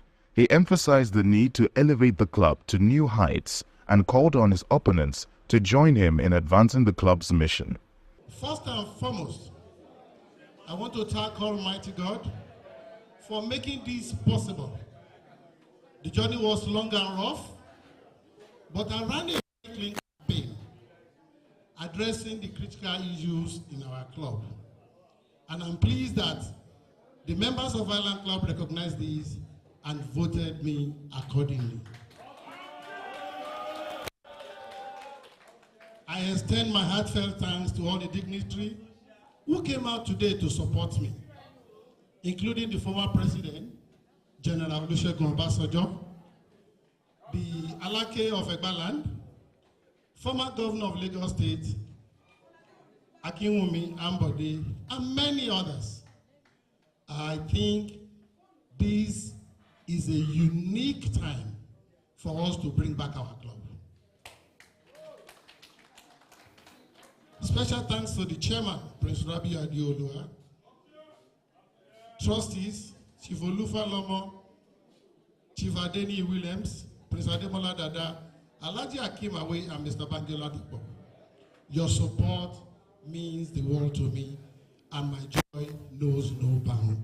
I also express my thanks to my opponent, Barrister Adeyinka Shogule, the Asiwaju of Shion. The journey is not about individual. It's about the betterment of Island Club. I invite him to join me with his own ideas so we can move the club forward together. Election is over, and it's time to get to work. I will not let you down.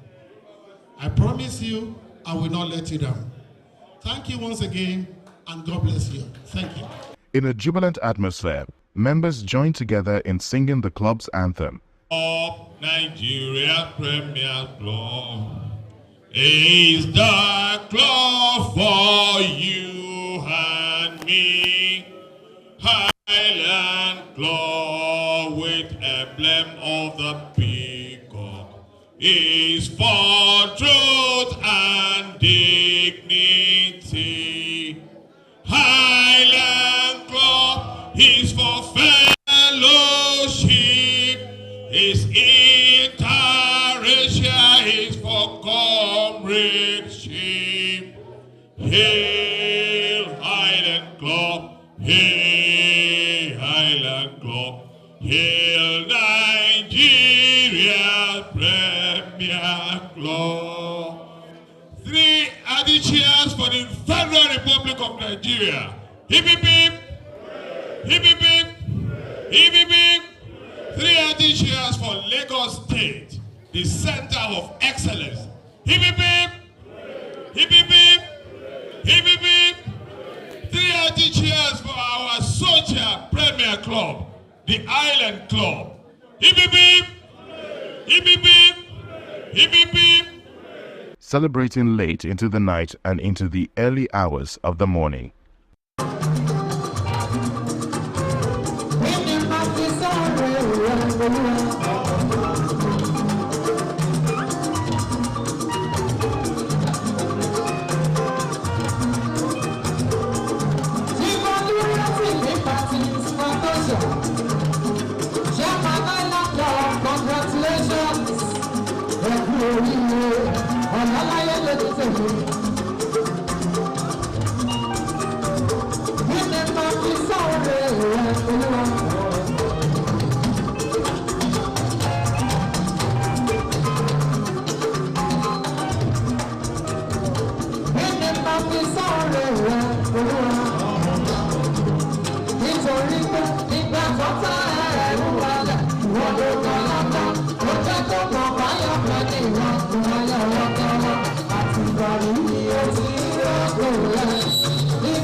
What is it that is unique to us? What it is that it adds value to our own educational system to develop our own ranking system?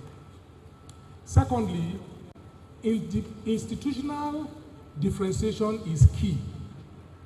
At the first stage of our national university development, we were looking at building manpower for a newly independent nation. And by 1980, we had done very well. And the National Educational Policy went back and says, okay, now that we have done very well, the gaps, and those gaps were identified. And that is where you see the specialized universities coming into play. And we began to build capacity in those areas. We've now come to a station whereby we need to think the philosophy of education for the 21st century. The Gen Zs that we are producing, what are they going to do for this country by the time they come of age? How are we going to graft them into our educational framework, at a national developmental framework, for them to contribute their own quota, just like our founder has contributed his own quota to national development. So it is that rethinking process that we need to begin to fathom out and not copy what is going on slavishly in other parts of the world.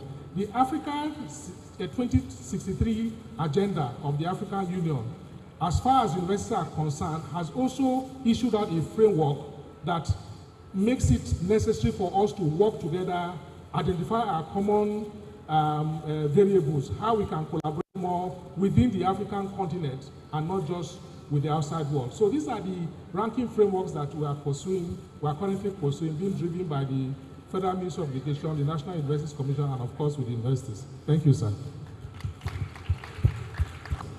We transform into, how we bring them into relevance and contribution. Thank you very much, sir. A third thought is, I hope Professor Ainde is there. Okay. Let's tackle this question. What should be Africa's aspiration for tertiary education in present and future as a enabler of value addition and the well-being of its populace? What about relevance to inter-Africa trade? Let me take it slowly. Okay. What should be Africa's aspiration? I join others to congratulate the founder of this great university. May God continue to be with you. And also all the members of the management of this university. Of course, Africa cannot live in isolation. There is no way we say we are part of the world and will not interact with others. And the extent of education should be such that will add value to the system. That our students, our children will not just see themselves coming to the walls of the university and come out carrying certificates which may not be of any value addition to the system and to the world entirely. Let's take it from this angle. Our immediate environment. There are ways through which we think there should be direct application of what we teach in the universities or polytechnics to the society in such a way that students, before they leave the system, they will start seeing the value addition that they need to add to the society. Take, for instance, our students in engineering who are studying civil engineering. Nothing stops them from taking control of potholes in our university environment or in the host communities by going there to use such potholes as part of their practicals in order to amend them, so that at the end of the day when they graduate, the issue of road construction will not be in any way a new thing to them. Ditto for students of engineering, ditto for students of electrical engineering, and ditto for students of petroleum engineering. And let us look at another one, the students of environmental sciences and toxicology. In every society we have waste that we dispose. In most cases we don't have good knowledge of waste management, how to convert this waste to wealth. Our students can start learning that in the university, so that at the end of the day, when they get to the larger society, particularly in areas where they are residing or where they have gone to for service, they will be able to apply this one practically Not only this, our students in chemistry, they are taught how to prepare perfumes, how to prepare soaps, and so on. All these can be ways of adding value to our immediate environment. And we can also find a way of collaborating with other universities in Africa and beyond, because this is the essence of the entire management. So that at the end of the day, we add value to our world, we add value to the society. That we just need to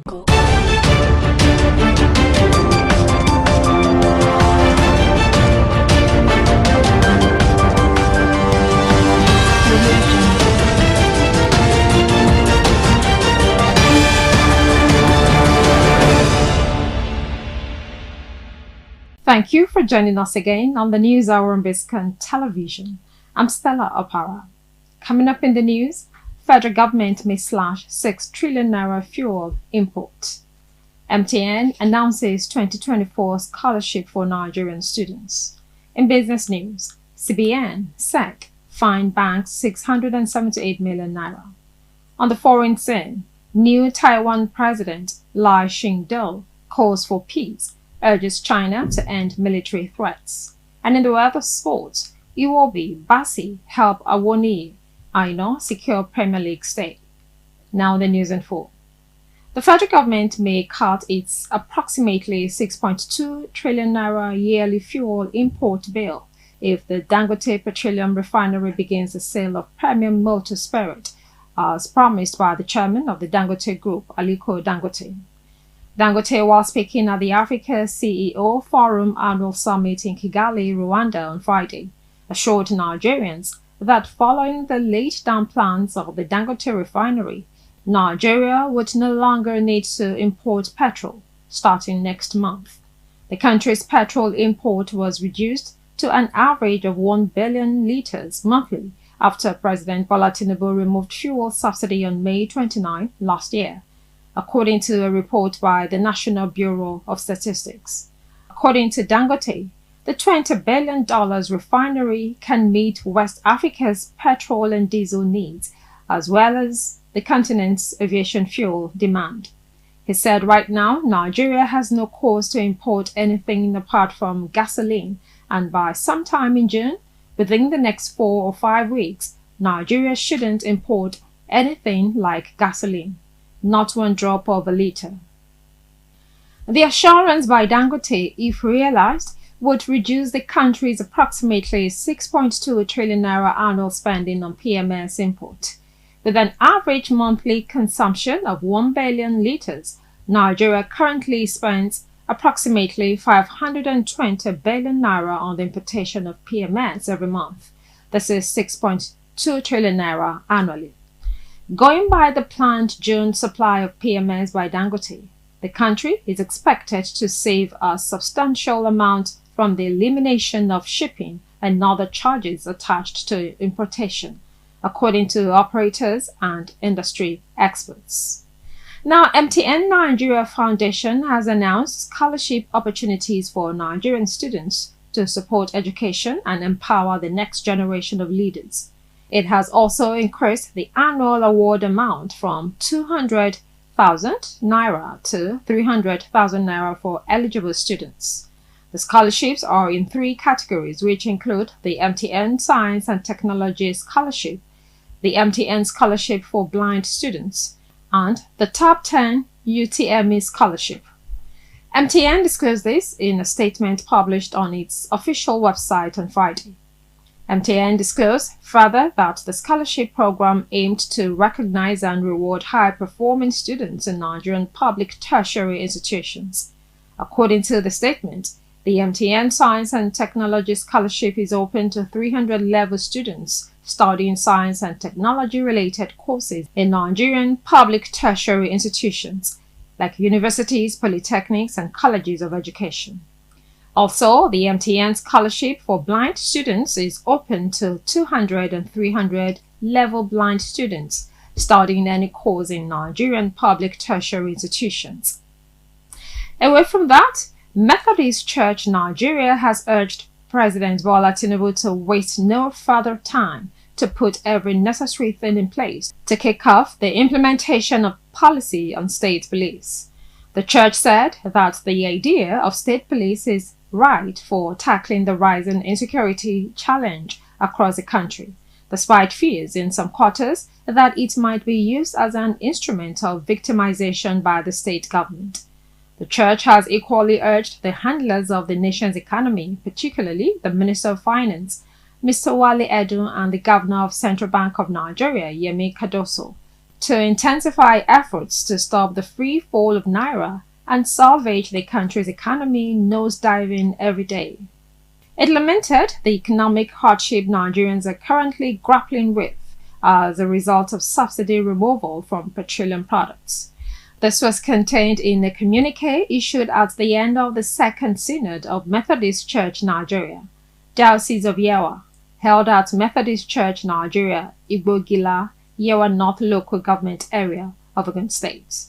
Coming up next is business news. Stay tuned.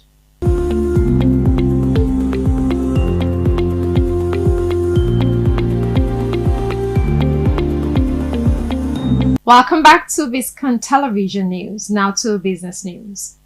For flouting regulations, 9 financial institutions paid 678 million naira fines in 2023, according to Newsman analysis of their annual reports.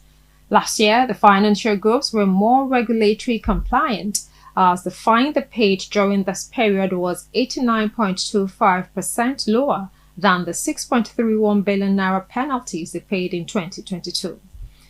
The firms whose financial records were analyzed included FBN Holdings, Access Holdings, Guaranty Trust Holding Company, Zenith Bank PLC, United Bank for Africa PLC, Fidelity Bank, Wema Bank, Stanbic IBTC Holdings, and FCMB Group. The regulators that sanctioned the affected financial groups were the Central Bank of Nigeria, the Securities and Exchange Commission, the National Insurance Commission, the NGX Regulation Limited, FMDQ, and the National Pension Commission. Zenith Bank, which did not have any penalties in 2022, paid 21 million naira penalties last year. In 2021, the banking group had paid 4 million naira, sustaining its low level of infractions over the years. In 2023, the Apex Bank fined the bank 5 million naira for late rendition of CBN returns, 10 million naira for the employment of prospective employees without CBN approval, 2 million naira for standing auditor's recommendation, and 4 million naira for spot checks on compliance on politically exposed persons. FBN Holdings, during the period ended December 31st, 2023, paid 17.26 million naira to regulators, which was lower than the 26 million naira it paid in the previous year. The company reported that it paid 9.60 million naira and 4.55 million naira to NGX, RECO, and SEC, respectively, for late submission of 2022 audited financial statements and first quarter of 2023 unaudited financial statements. The banking group is already on the X-compliance report published by NGX RegCo for failing to submit its 2023 regulatory report within the stipulated timeframe. We'll take another short break, and when we come back, we'll bring you foreign news. Join us again.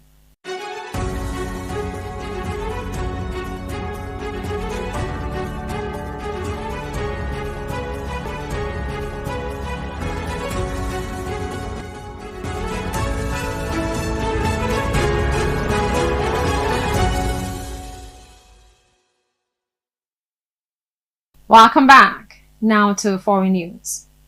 Taiwan President Lai Ching-te asked China on Monday to stop its military and political threats, saying in his inauguration speech that peace is the only choice and that Beijing had to respect the choice of the Taiwanese people.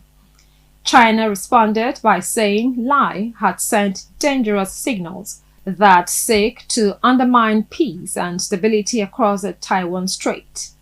Lai, addressing the crowd outside the Japanese colonial-era presidential office in central Taipei, repeated a call for talks with China, which views the proudly democratic island as its own territory and has never renounced the use of force to bring it under Beijing's control.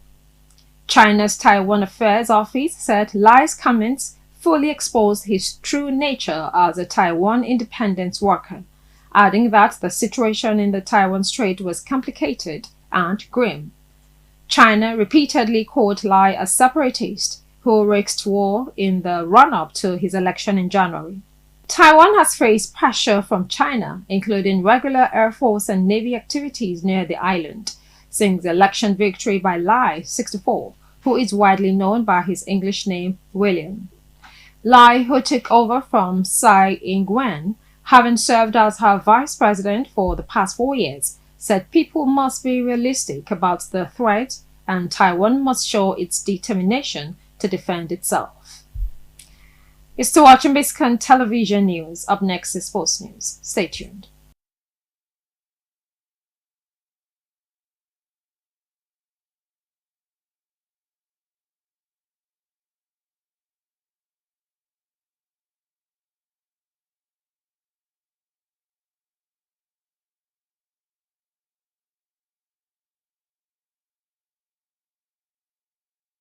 Welcome back. Now to the world of sports. Taiwo Awoniyi's Nottingham Forest was a beneficiary of Fulham's 4-2 victory over Luton Town as it got the reassurance of playing Premier League football next season, according to reports. Luton Town needed to defeat Fulham by 11 goals with hopes that Forest lose to already relegated Burnley to stand any chances of a Premier League stay, but their hopes were crushed at Kenilworth Road. Harry Wilson's brilliant assist allowed Adama Traore to score his second goal of the season, but Calvin Bassey's foul on Chiedozie Ogbene allowed Carlton Morris to fire home from 12 yards, grabbing an equalizer for Luton. Jimenez added the third for Marco Silva's men, but Alfie Doughty pulled one back for Luton, keeping their faint spirits alive. The game was put to bed in the 68th minute when the duo that broke the deadlock combined, this time Traore becoming provider, and Harry Wilson tapped home to score his fourth goal of the season, with Iwobi's run playing a crucial role in the build-up to the goal. At Turf Moor, Chris Wood led the line, while Taiwo Awoniyi was on the bench. The Australian scored a brace in the opening 15 minutes to cool any nerves. Josh Cullen pulled one back for Vincent Kompany's men, but that wouldn't change their fate, as the relegation was already confirmed 2 weeks prior. Taiwo Awoniyi replaced Wood in the 79th minute, while Ola Aina didn't feature at all. But there's joy in Forest, as their top-flight status is secured for another season. We'll take another short break, and when we come back, we'll bring you entertainment news. Join us again.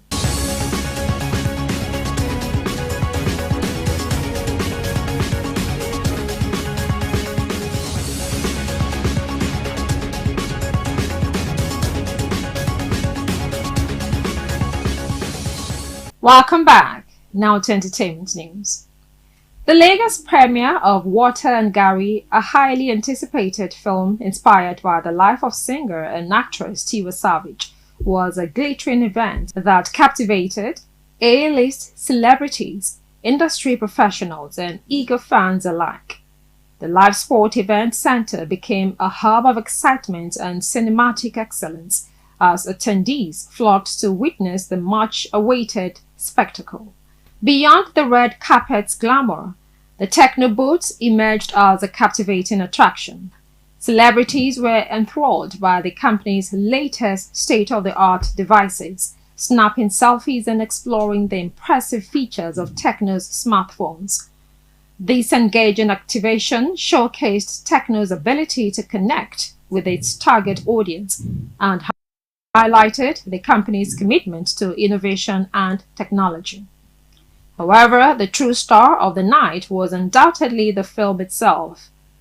Water and Gari resonated deeply with the audience, offering a poignant exploration of love, loss, and redemption.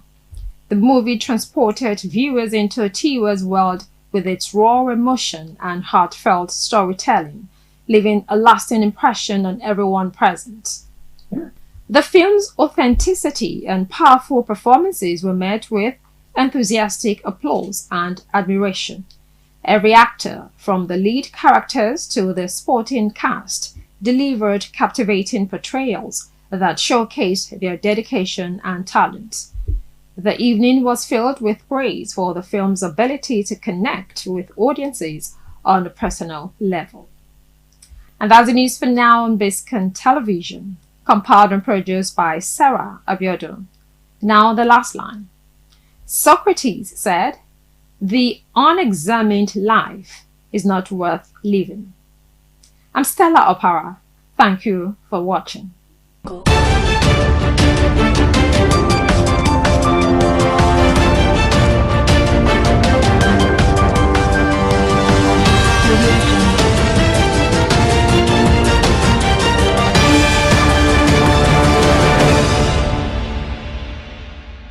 The end of the chain of contribution to civilization is tertiary education, and therefore it should be the driver for other levels of education. So let's keep it like that. We ensure that tertiary education drives the other levels of education in terms of quality, in terms of focus, in terms of contribution to civilization. So next one, sir, is to Professor Kaksemple. I hope I got it right. Okay. Let's ask you to gaze into the future of Africa. Gazing into the future of Africa amidst global economic games and equations. How do you see Africa and Africa's pride? Will Africa still able to stand shoulder high, considering how complex, how complicated the equations that are emerging and the way they are throwing up Africa and the rest of the world? Thank you. Start by congratulating the Honourable Chancellor, the Deputy Chancellor and the management of this esteemed educational institution for this wonderful milestone of 25 years. Long may it continue, and I look forward to the next 25 years. So that's a really interesting question, and as a non-African, I find it very challenging, but to be honest with you, I am full of optimism at the potential that Africa has and African universities have for the future. I would see, it's a terrible cliche, but Africa and Nigeria are sleeping giants for the future in higher education, not only in teaching and learning, but also, of course, in research, innovative thinking, and delivering real impact to the global society. And the reason I say that is because over the last 12 years, I've had the pleasure of collaborating with a number of African partners. Some of them are in this room. So I would identify Professor Ortez Imonye, VC. I would identify Nicholas Kuzo, the Executive Director of ATPS based in Nairobi, and a number of others who, over the last 10 years, we've collaborated with on international projects which are relevant to not only to Nigeria but the African continent. And what that has shown me is the power that African students, academics, researchers, the private sector, and even the policymakers have to deliver something meaningful for the future. So I'm very optimistic. I think also to say that there's tremendous potential here for academia and industry, the private sector, to come together more strongly than perhaps is at the moment. I think that offers up a fantastic vehicle for students in their education, their training, and for their career development as well.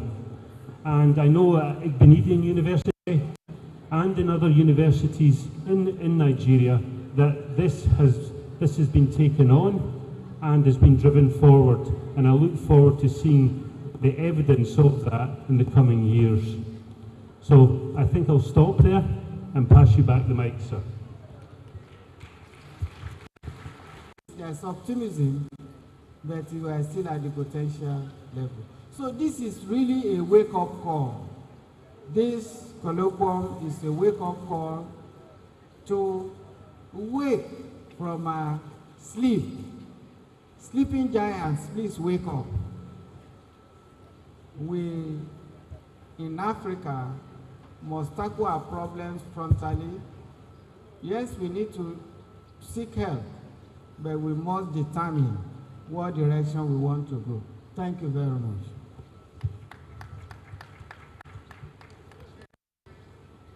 The next question is going to go to my sister, Abosede Alimi George Organ.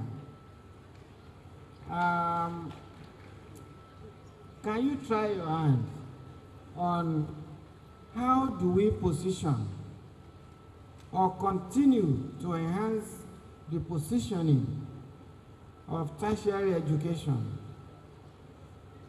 as the end of value chain that asserts and assures creativity? I know you are very creative. Creativity and competitiveness in ever-changing, shrinking, and competitive world. Thank you very much, ladies and gentlemen, my great alumni. It is such an honor to be here.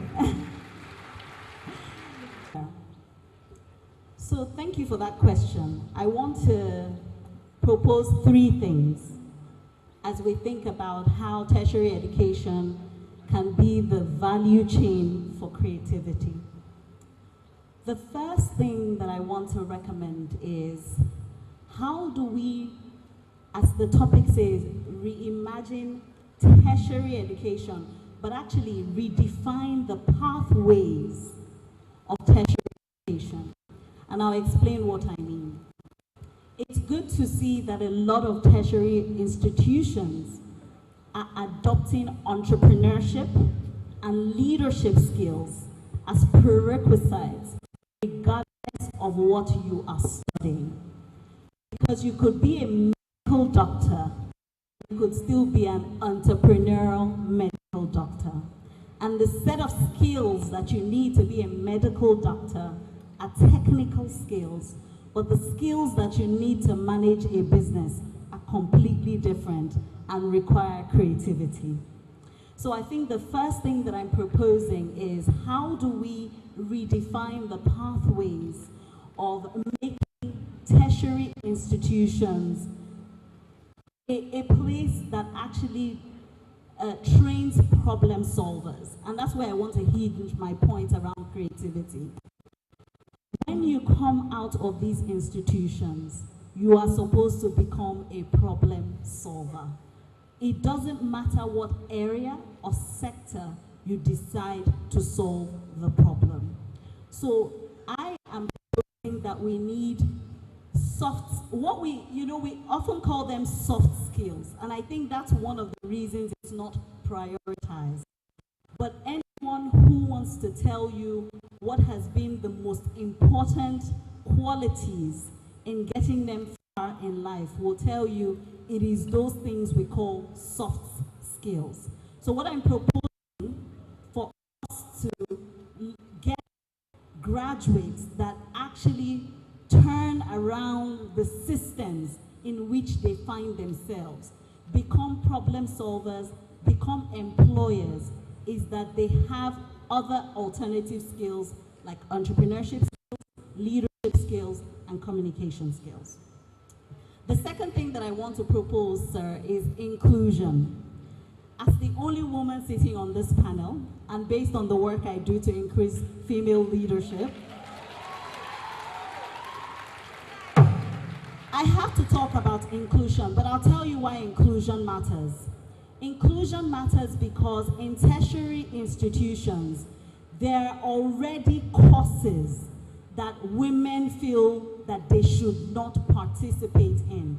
The danger of that is that you also have a pipeline of lecturers who don't even exist within a field, right?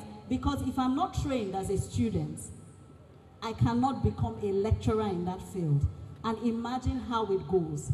So what I'm proposing to get more creative as well is that we become inclusive and ensure that in STEM, science, technology, engineering, and math, women, as His Excellency had proposed, should not have any barrier to adopt careers in these areas. Because women have a unique sense of creativity that is lacking at the moment in technology, in engineering, and in math. And this is evidence-based. My final point, sir, will be around funding. This is something we don't talk about a lot, but funding is important. Now, how do institutions become the last value chain for creativity, sir? Institutions must start to do competitions. You talked about how do we make the graduate competitive. In leading universities in the world, you would notice that they always have challenges. The President's Cup, the Chancellor's Cup, things like that. You must start from when the students are in the university to start to give them an opportunity to create value, to solve problems, and to make a difference. Thank you very much, sir. So the contribution here is that we should seriously think of redefining our top skills into the environment. So that alumni is in the house. Secondary, university. I'm 20 years of working experience. I'm not up to 40. It just tells you how much the kind of vision you carry can be. And I speak on behalf of several people like me to say thank you for laying that path for us. We are so grateful.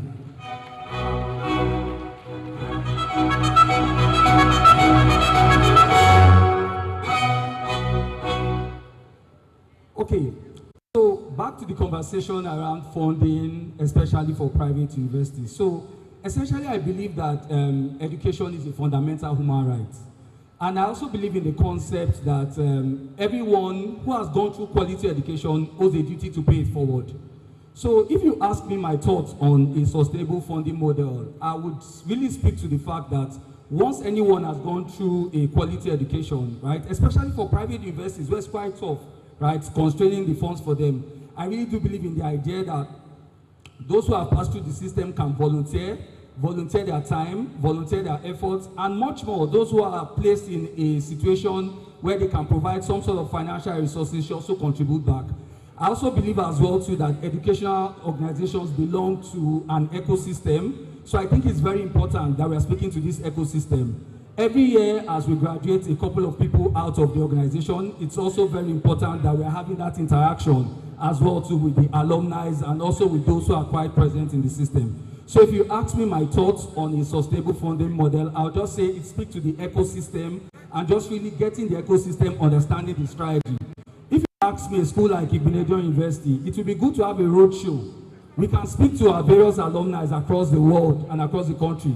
You know, this is our vision, this is our strategy for what we want to do. I honestly believe that for us who have gone through this system, we'll be very happy to be a part of it. So that's on one side. Another side is that technology has reduced the cost of education. So I would like to see a situation where we have private universities that will leverage technology as well and reduce their cost. We can have people graduate from Igbenedion University strictly through an online basis. And that also speaks to diversity as well, to an inclusion, just like my colleague has also said. So let's leverage technology, and there are so many other things that we can do in terms of how we can make sure that we are quite inclusive. So if I could come from Lagos to attend Igbinedion University, I thoroughly believe that with technology, anybody in the world can attend Igbinedion University. And that in Israel can also bring down, if you think about it, the cost of funding for the organization. Something that is also very dear to me, which I thought you spoke about, that I wanted to add, was the idea around, Africa. What is it for Africa? What's the future for Africa? I think that there's a lot of learning in Africa, right? Harvard Business School recently celebrated this Igbo trading model where you actually go to an apprenticeship, and that's something they discuss as a case study in Harvard Business School. There's a lot of similar learnings like this across Africa, and I believe that the future of our own education in Africa is really speaking about what thrives in Africa, bringing it to the classrooms. Igbinedion University can be using case studies even from year one, and just using that to drive impactful learning that can also impact on the society. I also believe as well too, I, as a student of Igbinedion University, I did industrial attachment twice. Within my year 2 to year 3, I went on 3 months. Within my year 3 to year 4, I went on 6 months. By the time I was coming back as a final year student, I had lots of industrial experience with me, and it shaped the kind of career path that I'm going to. So I think these are big opportunities for everyone. So long live Igbinedion University. We'll be here in another 20, 40, 60, and 100 years' time. It's such a honor to be here. Are you all? Are you all? Are you all? Each. 30 seconds. You have disciplined yourself so far. Let's also do that. Just last note on what you forget. Everyone, education is not just for Esama and those involved in Igbinedion University. We all collectively owe the world a right to quality education. So let's play our part, either by volunteering, by supporting, by funding, by sponsoring. Let's play a platform. Thank you. The audience or potential researchers in the audience. For me, partnership is absolutely critical. International partnership is absolutely critical. And it's only by working together that we can solve the global challenges that we face locally and internationally, economically, environmentally, and socially. Thank you very much. Whatever we own that is dear to us belongs to us, and we'll be ready to defend it, to promote it, and add quality to it at all times. Let us develop that mentality. Progress is for us in Africa. Thank you very much. The 21st century is a knowledge-driven century. The leadership of this country have to understand that if we do not make the requisite investment in knowledge, if we do not reward adequately the people who are invested in producing that knowledge, we will have a knowledge gap that we'll pay dearly for, because the century that we are in now is fundamentally a knowledge-driven and based society. Thank you. Just want to conclude by saying that there is a lot of hope. The Vice Chancellor in his welcome address said the university is innovative and is very conscious of the changes in the workplace, which means you are prepared to do what the military says. When there is change of terrain, you change formation. So you are prepared to adapt. More than that, he went on to say that you just assemble an electric bus. So you are not only teaching theory, you are prepared to practicalize. Thank you very much. Deputy Vice Chancellor, University of Benin Sempo, is the Director of International Research, Lancaster University.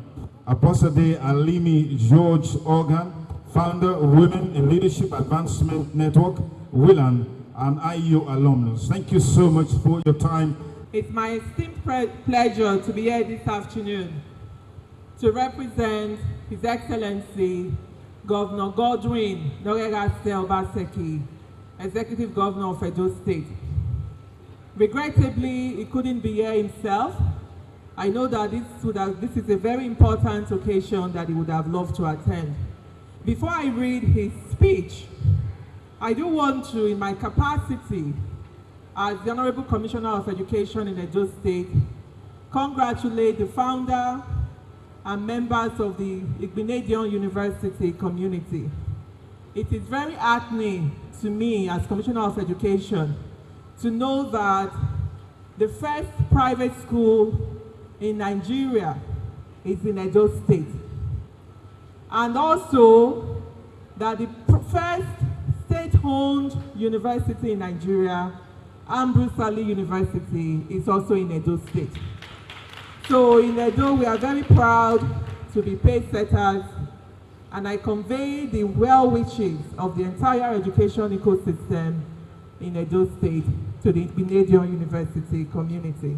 So now I read the speech of His Excellency, Governor Obaseki. It brings me immense joy to witness and participate in this auspicious event, commemorating the 25th anniversary of this iconic institution, a pioneering and leading private university in the country. Allow me to extend heartfelt congratulations to all the students, faculty, and management of this esteemed institution. Furthermore, I wish to personally congratulate the Esama of Benin Kingdom, Chief Gabriel Osawari Igbinedion, CON, CFRO, and his family for their visionary establishment, which they have diligently nurtured over the past 25 years. Please accept my sincere congratulations. Yours was a journey into the unknown at a time when it was uncommon for private business investors to venture into providing university education, given the substantial capital investment required and the necessity for ongoing investment, brand building, and capacity development over an extended period of time. However, you boldly pursued this endeavor, driven, I believe, by the desire to enhance the accessibility and quality of university education, and of course, to impact lives. Today, we bear witness to the significant impact you have made on society and the nation as a whole. We take great pride in the significant advancements you have made in the field of education, both in Nigeria and beyond. You have distinguished yourselves as leaders, being the first private university in Nigeria to graduate medical doctors, law and pharmacy graduates. Additionally, you hold the distinction of being the first private university to produce a first-class law graduate who replicated the feat at the Nigerian Law School. Moreover, you are one of the few private universities in the country to have all our courses accredited by the Nigerian University Commission, amongst several notable achievements. Your pioneering efforts in various academic disciplines, particularly in innovation, digital technology, and entrepreneurship, amongst others, are commendable and noteworthy. 25 years is a significant span of time, and we extend our congratulations to you. I would like to emphasize that the future belongs to Africa, with Nigeria playing a pivotal role in shaping it. While the developed world grapples with declining and aging populations, Nigeria continues to experience high birth rates. As the first wave of African migration to Europe and America was forced through slavery and coerced labor, we are poised to become net exporters of skilled labor to these regions, showcasing our education and expertise on our terms.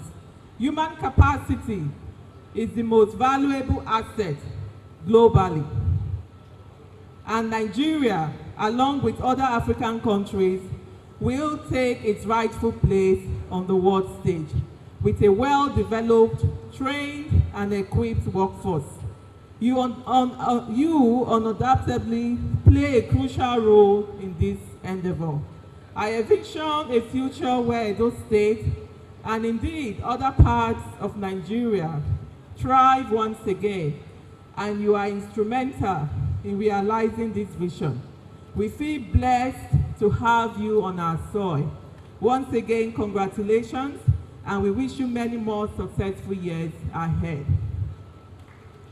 Before I exit the stage, I do also want to remind everyone here that Edo State has not only benefited from the establishment of the Igbinedion University, but we are benefiting still from the Edo State Polytechnic, Use, which was also established by His Excellency Governor Lucky Igbinedion. Thank you, everyone.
Dr. Biscon Tv, distinguished ladies and gentlemen, the founder parts, the man who has continued to blaze the trail, the man who has set the standards for others to follow in private university in Nigeria.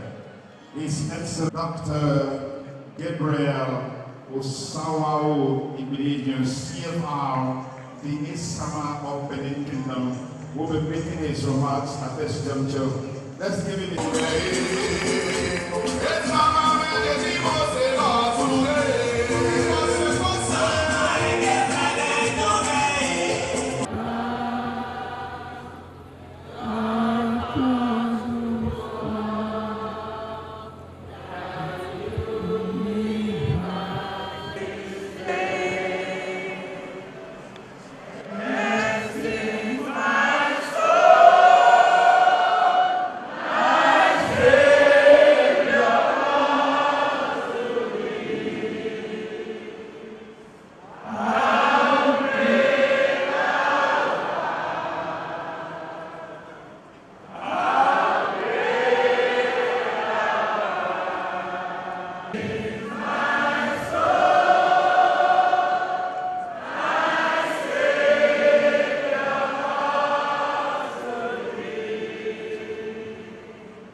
on your day.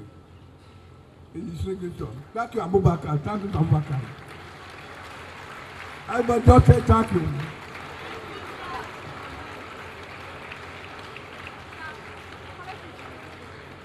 The son of the house, please. Come on. Come. My Lord, come. You are serious in Nigeria. I have never done something without you coming. You call me. May God bless you.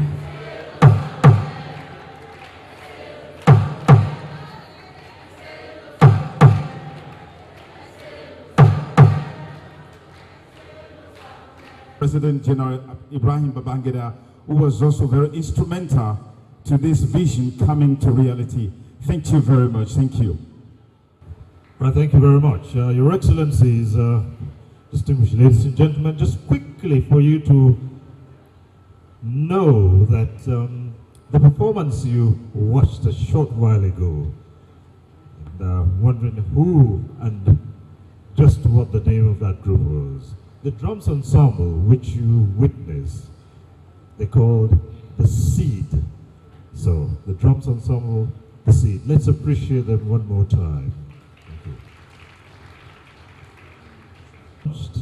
And unveiled in a matter of moments, let me just quickly say, of the Governing Council.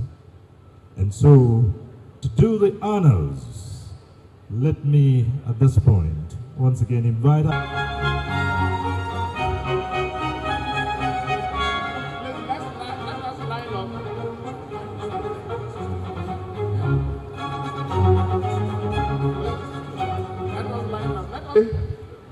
It's a unique ceremony, the Silver Jubilee of Ibadan University Okada, and we are formally unveiling the compendium, which is a very rich document that will make people to appreciate the history of the university and what the university have done so far.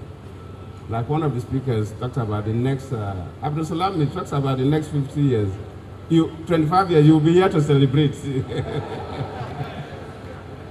So for these first 25 years, we are here formally unveiling this compendium to the glory of God.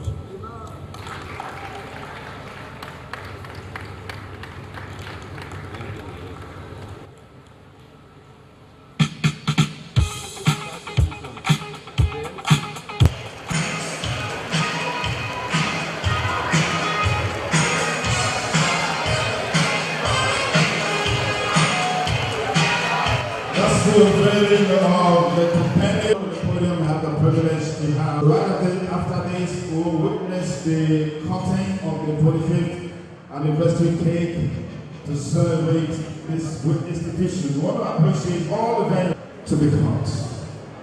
We're having a group photograph. Members of the high table led by the distinguished chairman of this occasion, His Excellency, former President of the Federal Republic of Nigeria, Dr. Goodluck Ebele Jonathan Dishiva. Thank you very much. Thank you very much, Your Excellency.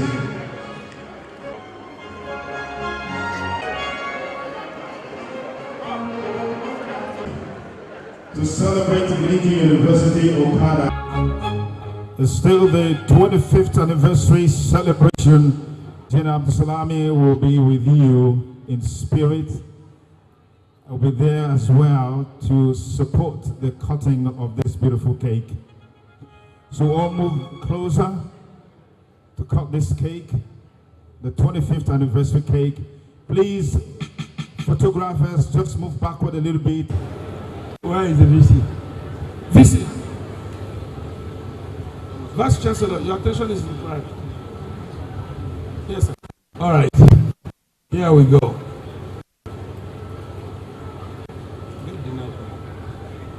This is a.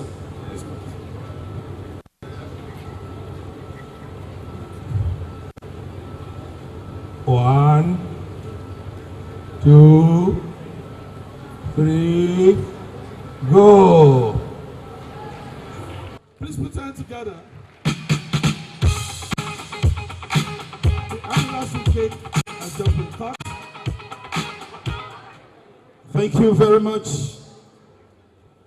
The 25th anniversary cake has just been cut to celebrate this illustrious stories of Ignition University Okada. Such a great moment to behold. We are very grateful to God for granting us the opportunity to celebrate with our Honorable Chancellor, the founder, proprietor of this great citadel of learning, Chief Dr. Gilbert Sara Gideon, as well as the Vice Chancellor. The staff and the students, congratulations on the special celebration of the Ignition University Okada. Put your hands together for the Executive Director, Finance and Administration, Active Radio, and Mr. Lorena. Thank you, man. Thank you, God bless us to you, man. We don't celebrate your party with you. Come on now. Of our great university. We are indeed most grateful to God for granting us the privilege of witnessing this momentous occasion, which has successfully come to an end. First and foremost, distinguished ladies and gentlemen, Your Excellencies, may I respectfully acknowledge our chief host, His Excellency Mr. Godwin Obaseki, Executive Governor of Edo State, ably represented by the Commissioner of Education. We thank Your Excellency most sincerely for being such a wonderful host, as reflected in the success of this event.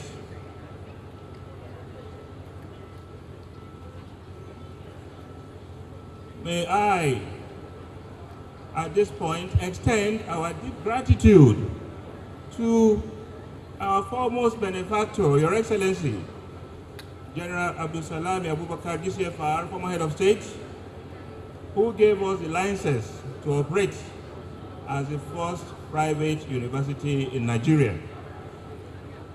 Please know it, sir, that as our father, Your Excellency has given birth to 147 other children besides the Ignition University Okada, and still counting. We are deeply inspired and honored to have Your Excellency grace this historic occasion. We are indebted to His Excellency Dr. Goodluck Ebele Jonathan, former President, for honoring our invitation and for chairing today's session with amazing results. We are eternally grateful for Your Excellency's continuous and continuing benevolence and generosity towards the university. We want to acknowledge and appreciate the presence of former deputy governors, former governors, and Deputy Governor present here today. We appreciate your solidarity of this epoch-making event. Back home, Your Excellencies, distinguished ladies and gentlemen, we celebrate the vision and the vision our summer of Benin Kingdom. Your Excellency's vision has transformed the university into a beacon of academic excellence, a crucible for innovation, a nurturing ground for future leaders and game changers. This is no mean achievement. As we celebrate you, sir, it is our prayer that the good Lord prospers your endeavors and grant Your Excellency many more years of active service to humanity. We equally extend our grateful thanks to the Deputy Chancellor, His Excellency Chief Loki Nosa Eric Benedium, for your unfailing strategic support and guidance to the university over the years. Your Excellency is always by the corner, giving a helping hand. We do not take this for granted, and we take the liberty to proclaim our gratitude. We would like to thank the royal fathers who are present here for gracing this occasion with their royal presence. Next, I wish to register a sincere appreciation to the colloquium panelists. Your incisive contributions to the discourse of the day are deeply appreciated. We thank most of all the moderator, Professor Falabi, for obviously moderating well. There are other strategic partners and stakeholders that I must now acknowledge. We are grateful to the Executive Secretary, National Universities Commission, the Registrar, Chief Executive of JAM, DG, representative of the Director General, National Youth Service Corps. We thank you for coming. Our deep gratitude goes to members of the University Governing Council, ably led by Pro-Chancellor and Chairman Professor Sheikh Ahmed Abdullah ON, Magajin Garin Lupe. We are grateful to you, sir, for midwifing this event to such a great success that it has become. We are very grateful to our indefatigable Vice Chancellor, Professor Lawrence Ikechukwu-Ezemoye, on whom Providence has beckoned to superintend over the 25th anniversary of our great university. Indeed, it's a long list of gratitude. However, for want of time, I beg to pause here. But to assure you, I want to let you know that we appreciate each and every one of you. We thank you sincerely for coming. We are grateful to the press for the excellent coverage of the event so far. As we look ahead to the next 25 years, let us uphold the values of excellence, innovation, and leadership that define Igbenedion University. Thank you, and may God grant all of us journey messages to our respective destinations. Edo people, who's your guy? Olumide Apata, Oludi. See us we dey like beans and rice. Edo people, I will never leave your side. I will never ever. I dedicate my time forever. Time to you, my people. Even if the road be rough, I know mine. Cause together we shall stand. My people, make we all come out on election day and vote Olumide Osaigbavo Akpata, Una guy, as governor of Edo State. He ready to change our story and bring better life for we and our pikin them. Vote Labour Party, the party for Papa, Mama and Pikin. Make we vote well, oh, Oluji, confirm. Now you be our guy.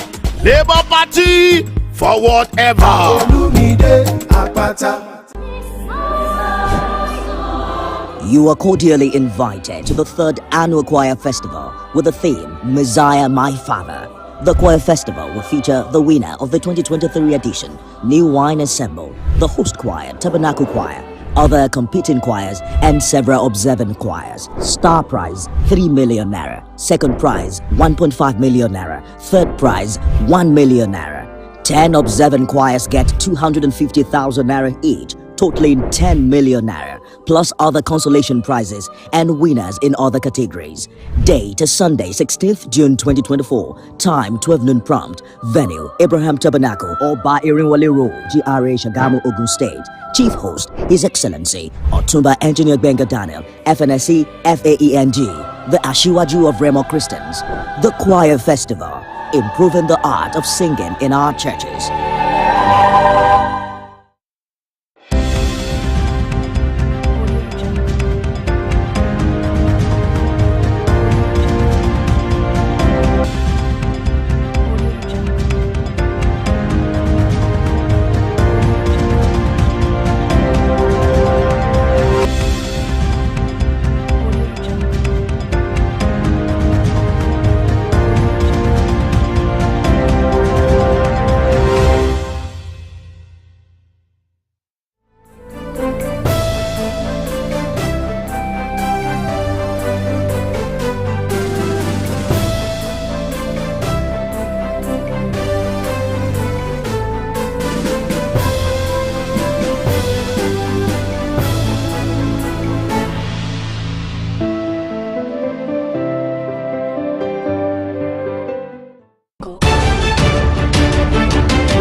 Thank you for joining us again on the News Hour on Biscon Television.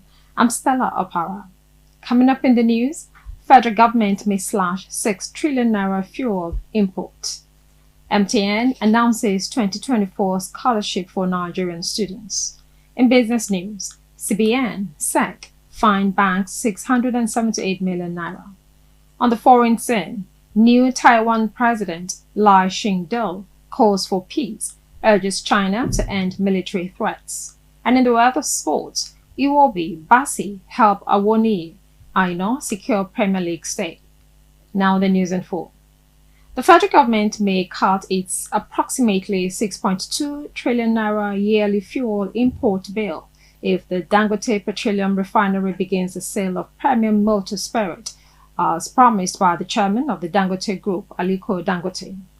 Dangote, while speaking at the Africa CEO Forum Annual Summit in Kigali, Rwanda on Friday, assured Nigerians that following the laid-down plans of the Dangote refinery, Nigeria would no longer need to import petrol starting next month.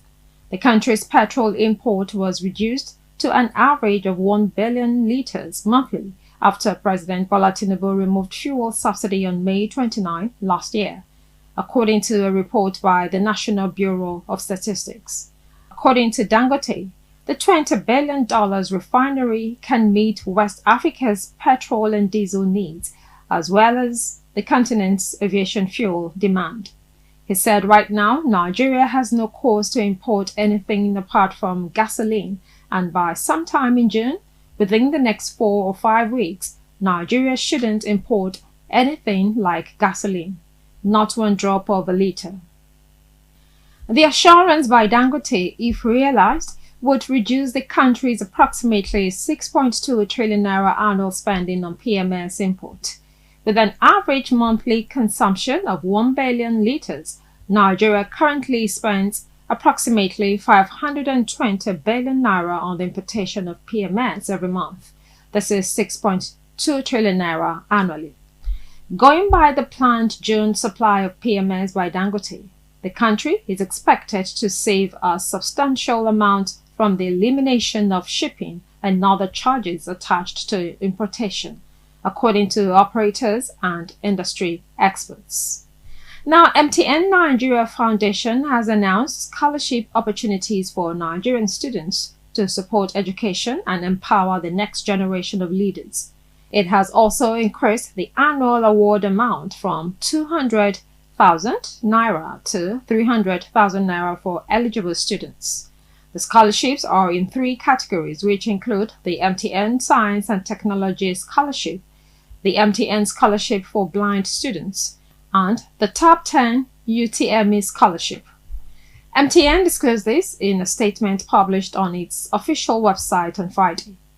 MTN disclosed further that the scholarship program aimed to recognize and reward high-performing students in Nigerian public tertiary institutions.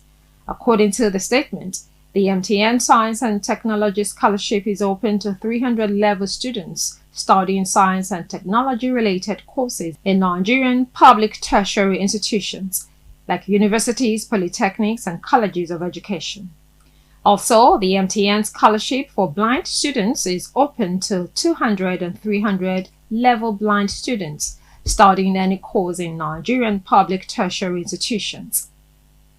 Away from that, Methodist Church Nigeria has urged President Bola Tinubu to waste no further time. The church said that the idea of state police is right for tackling the rising insecurity challenge across the country, despite fears in some quarters that it might be used as an instrument of victimization by the state government. The church has equally urged the handlers of the nation's economy, particularly the Minister of Finance, Mr. Wale Edun, and the Governor of Central Bank of Nigeria, Yemi Cardoso, to intensify efforts to stop the free fall of Naira and salvage the country's economy nosediving every day. It lamented the economic hardship Nigerians are currently grappling with as a result of subsidy removal from petroleum products. This was contained in a communique issued at the end of the Second Synod of Methodist Church Nigeria, Diocese of Yewa, held at Methodist Church Nigeria, Igbogila, Yewa North Local Government Area of Ogun State. Coming up next is business news. Stay tuned.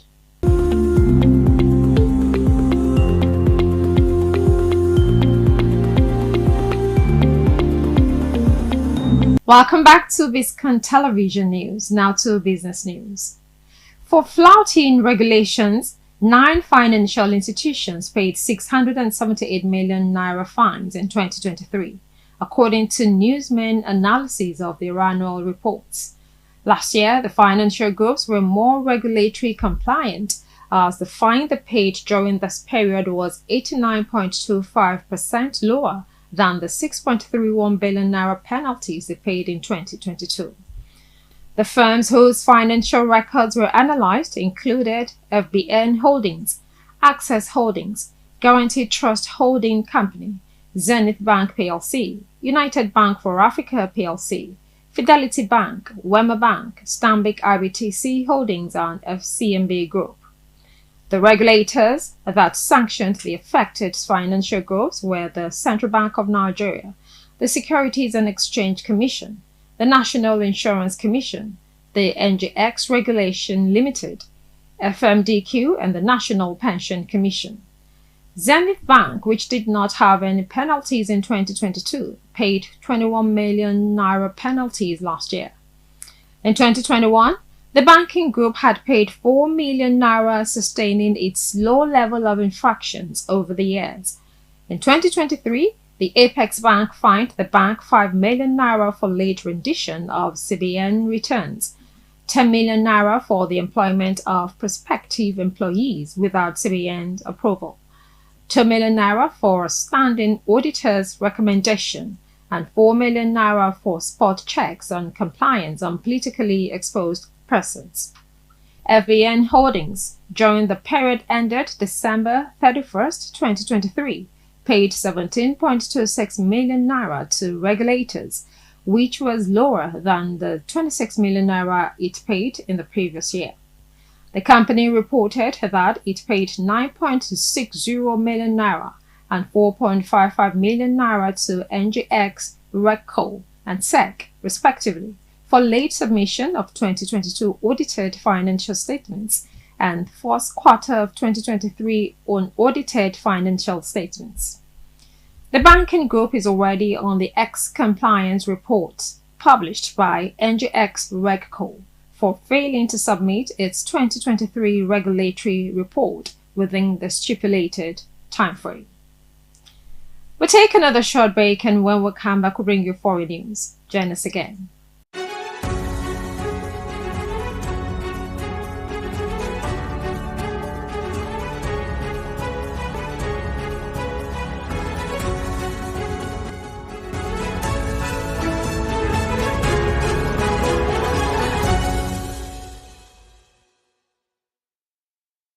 Welcome back. Now to foreign news.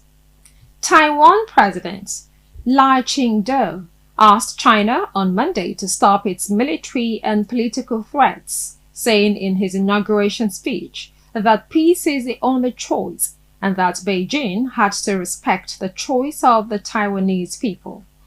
China responded by saying Lai had sent dangerous signals that seek to undermine peace and stability across the Taiwan Strait.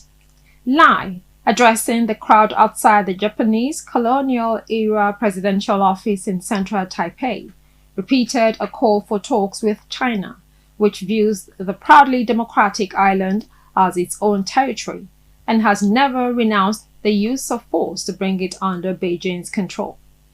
China's Taiwan Affairs Office said Lai's comments fully exposed his true nature as a Taiwan independence worker, adding that the situation in the Taiwan Strait was complicated and grim. China repeatedly called Lai a separatist who risked war in the run-up to his election in January. Taiwan has faced pressure from China, including regular Air Force and Navy activities near the island, since the election victory by Lai, 64, who is widely known by his English name William. Lai, who took over from Tsai Ing-wen, having served as her vice president for the past 4 years, said people must be realistic about the threat and Taiwan must show its determination to defend itself. You're still watching Biscon Television News. Up next is Sports News. Stay tuned.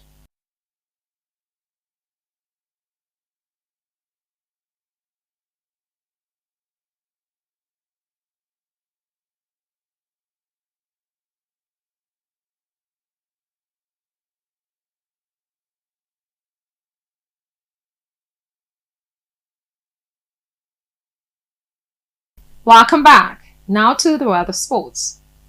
Taiwo Awoniyi's Nottingham Forest was a beneficiary of Fulham's 4-2 victory over Luton Town as it got the reassurance of playing Premier League football next season, according to reports. Luton Town needed to defeat Fulham by 11 goals with hopes that Forest lose to already relegated Burnley to stand any chances of a Premier League stay, but their hopes were crushed at Kenilworth Road. Harry Wilson's brilliant assist allowed Adama Traore to score his second goal of the season, but Calvin Bassey's foul on Chiedozie Ogbene allowed Carlton Morris to fire home from 12 yards, grabbing an equalizer for Luton. Jimenez added the third for Marco Silva's men, but Alfie Doughty pulled one back for Luton, keeping their faint spirits alive. The game was put to bed in the 68th minute when the duo that broke the deadlock combined, this time Traore becoming provider, and Harry Wilson tapped home to score his fourth goal of the season, with Iwobi's run playing a crucial role in the build-up to the goal. At Turf Moor, Chris Wood led the line, while Taiwo Awoniyi was on the bench.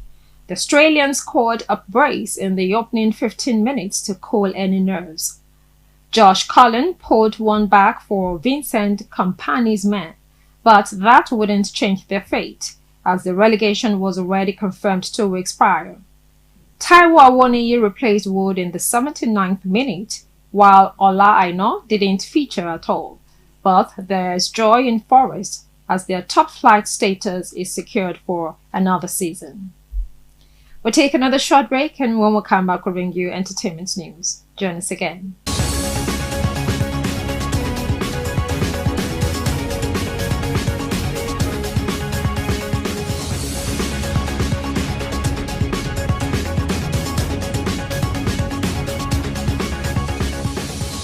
Welcome back. Now to entertainment news. The Lagos premiere of Water and Gary, a highly anticipated film inspired by the life of singer and actress Tiwa Savage, was a glittering event that captivated A-list celebrities, industry professionals, and eager fans alike. The live sport event center became a hub of excitement and cinematic excellence as attendees flocked to witness the much-awaited spectacle. Beyond the red carpet's glamour, the techno booths emerged as a captivating attraction. Celebrities were enthralled by the company's latest state-of-the-art devices, snapping selfies and exploring the impressive features of techno's smartphones. This engaging activation showcased techno's ability to connect with its target audience and highlighted the company's commitment to innovation and technology. However, the true star of the night was undoubtedly the film itself. Water and Gary resonated deeply with the audience, offering a poignant exploration of love, loss, and redemption. The movie transported viewers into Tiwa's world with its raw emotion and heartfelt storytelling, leaving a lasting impression on everyone present. The film's authenticity and powerful performances were met with enthusiastic applause and admiration. Every actor, from the lead characters to the supporting cast, delivered captivating portrayals that showcased their dedication and talent. The evening was filled with praise for the film's ability to connect with audiences on a personal level. And that's the news for now on Biscon Television, compiled and produced by Sarah Abiodun. Now the last line. Socrates said, "The unexamined life is not worth living." I'm Stella Opara. Thank you for watching.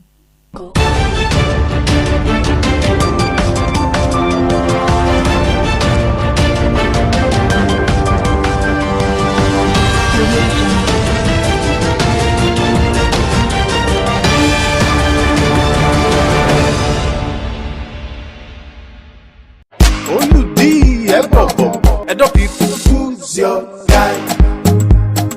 Olumide Akpata. See as we dey like beans and rice. Edo people, I will never leave your side. I will never ever. I dedicate my time forever. Time to you, my people. Even if the road the rough, I know mine. Cause together we shall stand. My people, make we all come out on election day and vote Olumide Osaigbovo Akpata, una guy, as governor of Edo State. He ready to change our story and bring better life for we and our pikin them. Vote Labour Party, the party for Papa, Mama and Pikin. Make we vote well, oh. Oludi, confirm. Now you be our guy. Labour Party, forward ever. Olumide Akpata. You are cordially invited to the 3rd Annual Choir Festival with the theme, Messiah My Father. The Choir Festival will feature the winner of the 2023 edition, New Wine Ensemble, the host choir, Tabernacle Choir, other competing choirs, and several observant choirs. Star prize, 3 million naira. Second prize, 1.5 million naira. Third prize, 1 million naira. 10 observant choirs get 250,000 naira each, totaling 10 million naira, plus other consolation prizes and winners in other categories. Date is Sunday, 16th June 2024. Time 12 noon prompt. Venue Abraham Tabernacle, Oba Irinwale Road, GRA Shagamu, Ogun State. Chief host His Excellency Otumba Engineer Benga Daniel, FNSC FAENG, the Ashiwaju of Remo Christians. The Choir Festival, improving the art of singing in our churches. Hello, I'm Bimbo Oloyede. For almost 50 years, I've had the rare privilege of connecting with you, either at live events or through your TV screens, but you probably know me more as a news anchor. I want to seize the opportunity of my 70th birthday to raise 100 million naira for cancer research and the treatment of cancer patients in public hospitals. Cancer doesn't care, you see.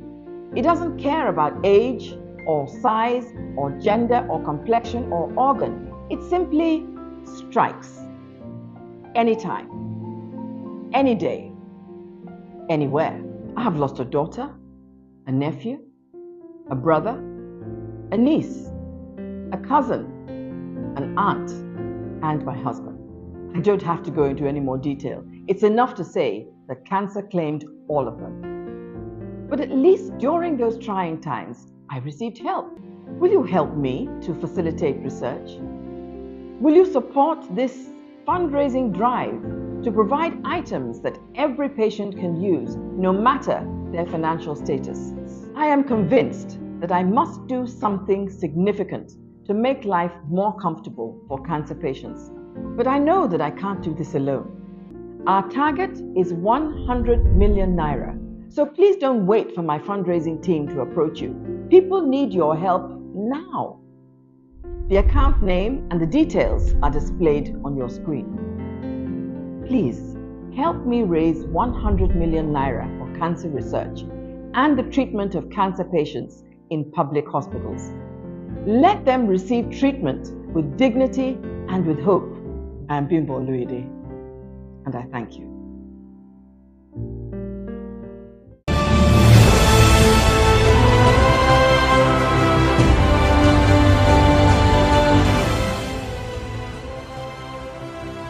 On Sunday, April 28, 2024, the esteemed Cosmopolitan Women Club, CWC, at Victoria Island, Lagos, hosted an array of esteemed guests for a momentous occasion of the investiture of its fourth president, Dame Marie Fatai Williams, FNIPR. The event drew a distinguished assembly of eminent personalities, predominantly women. They include celebrant Dame Marie Fatai Williams and husband, Dr. Alan Fatai Williams, Cosmo Aderoike Durosimi Eti, immediate past president, CWC, Dr. Mrs. Claudiana Ibijoke Sonwolu, First Lady of Lagos State, Mrs. Bamidele Abiodun, First Lady of Ogun State, Barrister Bimbola Salu Hundein, SSG, Lagos State, former First Lady of Ogun State, Mrs. Olufunsho Amosun, Ààrẹ of Lagos, Chief Razak Akoni Okoya, and wife, Princess Folashade Okoya, Princess Adejoke Adefulire, former Deputy Governor of Lagos State, Alhaja Sinatu Ojikutu, former Deputy Governor of Lagos State, Chief Mrs. Abiola Dosumu, Erelu Kuti IV of Lagos, Alhaja Fatima Bintu Tinubu, Iyalude of Lagos, His Excellency George Oguntade, JSC retired, CON, Dame Sena Anthony, renowned Lagos-based oil and gas law consultant, Hajia Bola Shagaya, businesswoman and fashion enthusiast, Prince Bisi Olatilo, Chairman CEO Biscon Communications. The event commenced with the solemn Cosmo prayer and anthem, setting a tone of reverence and unity. Cosmo Shadi Disu, the chairman of the investiture committee, welcomed the distinguished guests, acknowledging the foresight of the club's founders in creating such a prestigious institution. Welcome to this fourth investiture of Cosmopolitan Women's Club. As you can see, this is a club of eminence and women of value, and who have been impacting life positively in the community. We are highly delighted to have all of you, our valued guests, with us this afternoon. We are grateful that you could make the time to come and celebrate this occasion with us. Professor Enase Okunedo, chairman of the event and VC of Pan Atlantic University, gave the opening remarks, expressing her honor to be part of the event and providing insights into the significance of the Cosmopolitan Women Club and the theme of the occasion. I extend my heartfelt gratitude to everyone that has joined the event this afternoon. And together, let us reaffirm our commitment to creating such a society. I was inspired, and I hope that you were too, by the words of the Cosmo prayer, which we recited at the start of this event, which states that in a world where many are hungry, in a situation where suffering prevails, in a world where there is need for love, good Lord, feed us and guide us. Good Lord, make us instruments of positive change. We're thanking you for your attention, I eagerly anticipate the positive impact to be achieved by all. Madam President, congratulations once again. Thank you for your attention and God bless us all. The valedictory words from immediate past President Cosmo Aderoike Durosimi Eti reflected on past achievements and challenges, extending gratitude to all attendees for their presence at the auspicious occasion.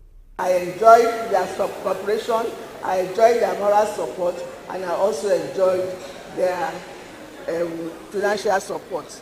I cannot but thank our elders. They are wonderful, they've done so much to support me, and they're all here. As you can see, they're all here in full force. I pray that they will continue to be with us, and we will enjoy, the club will enjoy to continue their service. Highlight of the day was the investiture of the new president, Dame Marie Fatai Williams, with the oath administered by Honorable Justice Adenike Koga, symbolizing continuity and leadership transition within the club.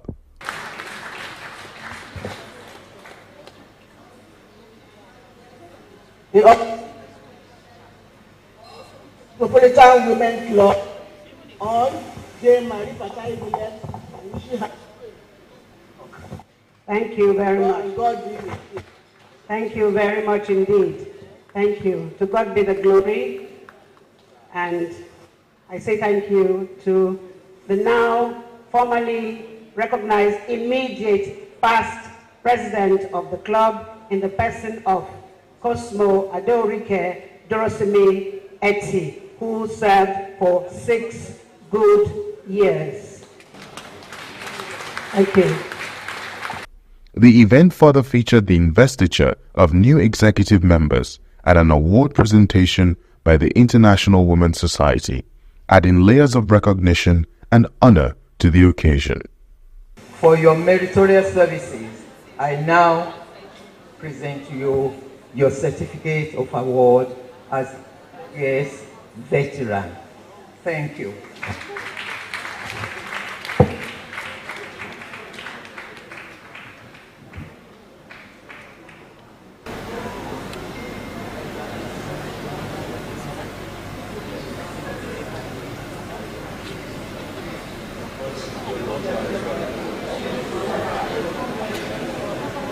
In her acceptance speech, President Dame Marie Fatai Williams outlined her vision and plans for her administration, expressing gratitude to God and all present for their support.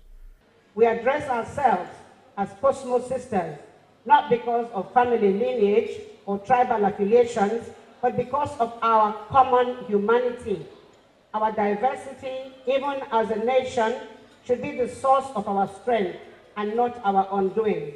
We are each of us fearfully and wonderfully made by God, with huge deposits of free gifts, of talents, which we could each combine with our time and treasure to fulfill destiny and validate our purpose as created beings.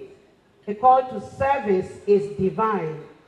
Pope John Paul II said, and I quote, "Some people give to the mission by going, and those are priests and evangelists and the like and pastors. But others go to the mission by giving." And that is what we are here to do, to give, to be able to fulfill destiny. God has set each one of us apart for a particular purpose and has endowed us to fulfill purpose. We women folk in the world and in society are called to serve by the giving of our time, or talent, or treasure, or all three for the common good.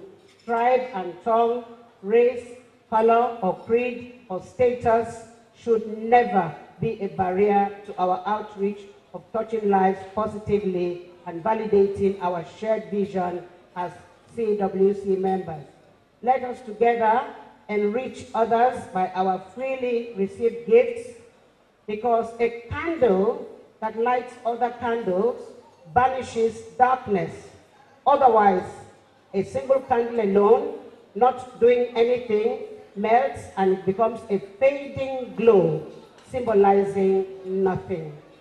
Let us shed light on the hidden dark spots of life by walking in the light, and by saying and doing what is right. As Lagosian women, we can each do only so much, but by our coming together, our diversity should be our strength that can indeed move mountains rather than our own doing.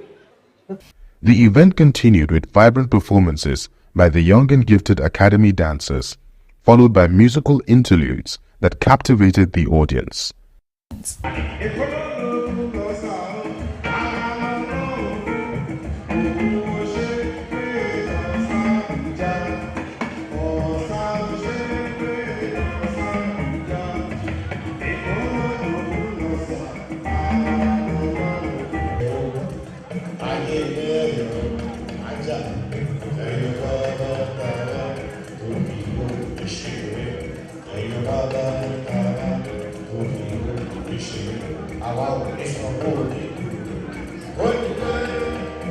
Dr. Mrs. Claudiana Ibijoke Sonwolu was honored as a distinguished honorary member, highlighting the club's inclusivity and recognition of impactful individuals. I want to give Your Excellency, this is from us to you, this day, 28th of April, 2024. Dr. Mrs. Ibijoke Sonwolu, First Lady of Lagos State, as they call them, Plus, becomes our honorary member in truth, in spirit, and in truth. Your Excellency. And you will be the one to wear the first of our new pins. We don't have new pins like this before. We've just made our pins. And this is the first pin for the First Lady of Lagos State. I don't even have one. I'm not wearing one yet. This is the first pin made in color by myself for the club. And the first person I'm going to pin it on is the First Lady of Lagos State, the one and only Florence. Voila, there.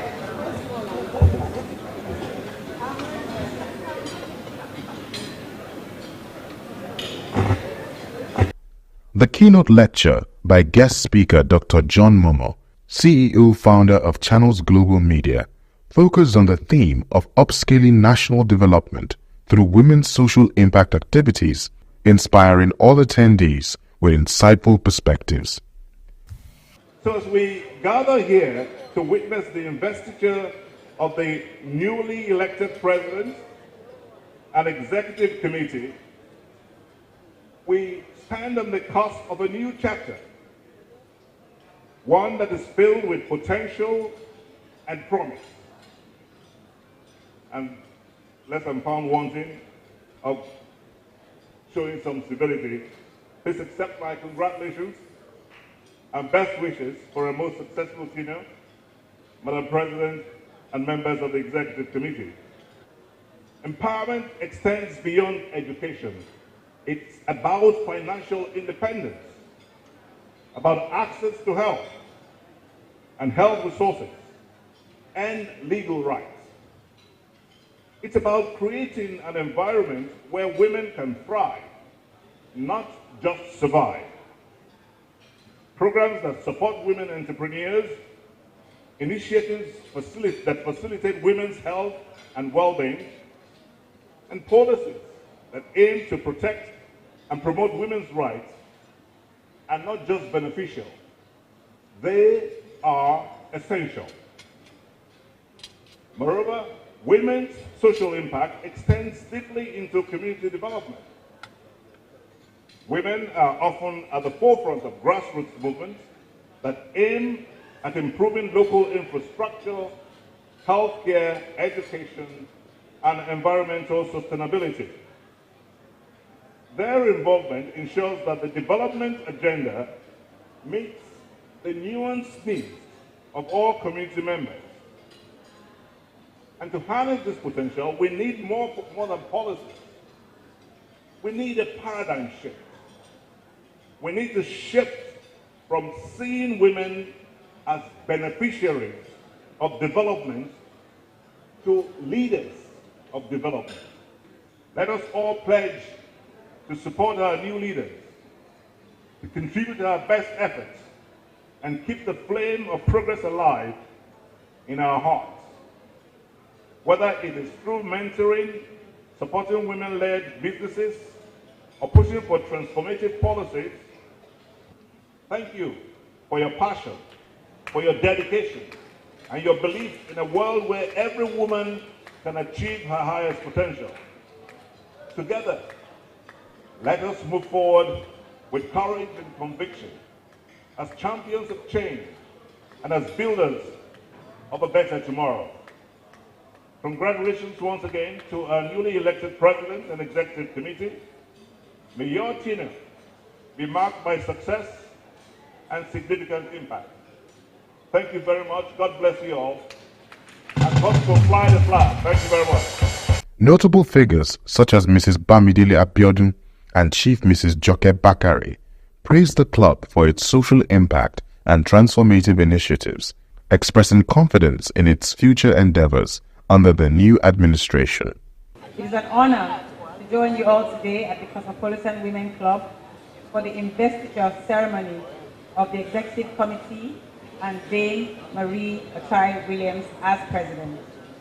Let me begin by thanking the Cosmopolitan Women Club for your very kind invitation, while extending my heartfelt congratulations to Dame Achai Williams and the Exco on this very special day. CWC is a women's organization with deep impact on the whole community. I commend you all for the wonderful work you are doing in reaching the less privileged of our society, and I am certain that the Expo, the new Expo, will carry on the vision of giving back to the people. Validating purpose, upscaling, and advocacy for human development through social impact projects. As someone who is an SDG champion in Ogun State, I believe these themes align with the Sustainable Development Goals, particularly Goal 1, no poverty, Goal 3, good health and well-being, and Goal 10, reduce inequality. I'd like to take this opportunity to encourage other organizations and the private sector to join in supporting this great vision. By working together, we can make a significant impact on poverty and inequality in our society. I commend the CWC for their commitment to social impact and human development. I am confident and will continue to make a positive impact in our community and have no doubt that this Expo shall succeed. May I also acknowledge the elders of CWC. I see that they've been a great support for the entire body. Congratulations to all of you. Thank you once again for the privilege of addressing you today, and I look forward to seeing the positive outcomes of CWC's initiatives in the future. Thank you.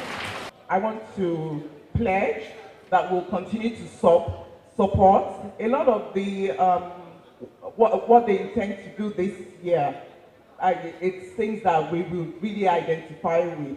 The one I particularly like is the People's Home for the elderly and the aged. The health awareness scheme, that is a definite support. Any kinds of screenings you want, MedPlus will be happy to join and support you and provide what you need. And I know that, a lot of those things that you've written, thank you so much.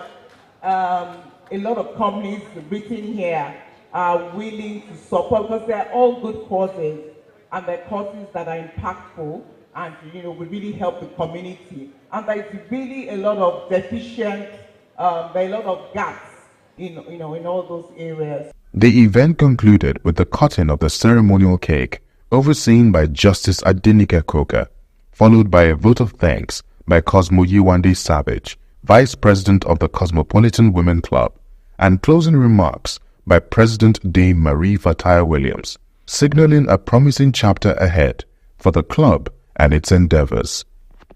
Can we all say the first letter of Cosmopolitan?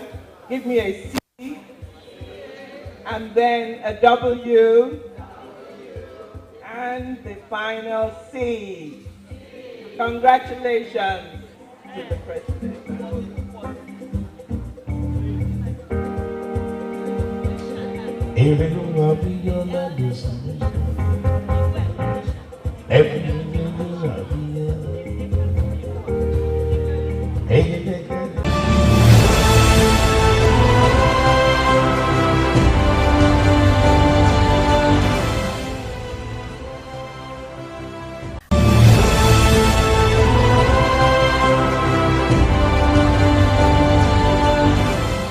Amidst an aura of exuberance and heartfelt celebrations, dignitaries gathered on Sunday, May 4th, 2024 at the exquisite Balmoral Convention Center within Sheraton Hotel, Ikeja, Lagos, to honor the joint 60th birthday anniversary of the esteemed couple, Dr. Tunji and Mrs. B. Olugbodi. Dr. Tunji Olugbodi is a stalwart in Nigeria's marketing and advertising realms. For nearly 2 decades, he has steered verdant zeal on an upward trajectory, evolving from a multidisciplinary organization to a multi-contextual group with specialized expertise in brand marketing strategy, content conceptualization, and development. His eloquence and professionalism has graced numerous platforms addressing topics ranging from customer service to crisis management. Mrs. B. Tunji Olugbodi, transitioning from a distinguished professional to a serial entrepreneur, left her mark as a senior staff at the National Productivity Center, later founding Honeycomb Confectionaries Limited, based on her wealth of consultancy experience. The celebrants, Deacon Dr. and Mrs. Olugbodi, were joined by an array of esteemed personalities, including His Excellency Rotimi C. Amechi, former Governor of Rivers State and Minister of Transport, Dr. Kayode Fayemi, former Governor of Ekiti State, Aremo Olusegun Oshoba, former Governor of Ogun State, Alhaji Lai Mohammed, CON, former Minister of Information and Culture, Senator Wasiu Sani Eshilokun, Chief Biodun Shobanjo, renowned marketing and communications expert, Chairman of the Day, Prince Sam Amukakwemu, veteran journalist, columnist, and publisher, Dakuku A. Peterside, former DG of Nimasa, Alailua Oba Dr. Adedukun Abolari Aroyikeye I and Uluri, Oba Engineer Moses Uluwafemi Agunsoye, Abikeyin Ekun Agunsoye II, the Elegboro of Ijebu-Jesha, His Royal Majesty Oba Dr. Olubayo Adeshola Windapo, Oyelade Abidogun I, Anara of Ara Kingdom, Osun State, Oba Abdul Wahab Olukayode Uyedotun Bibire, Orangun of Ila, Osun State, Olurugun Dr. Sonny F. Kuku, Ogbenioja of Ijebuland, Prince Bisi Olatilo, Chairman CEO Biscon Communications, Bashorun Dele Momodu, CEO and publisher of Ovation International, amongst others. The festivities commenced with an opening prayer led by Reverend Sunday Oladejo, followed by heartfelt tributes and testimonials from close associates.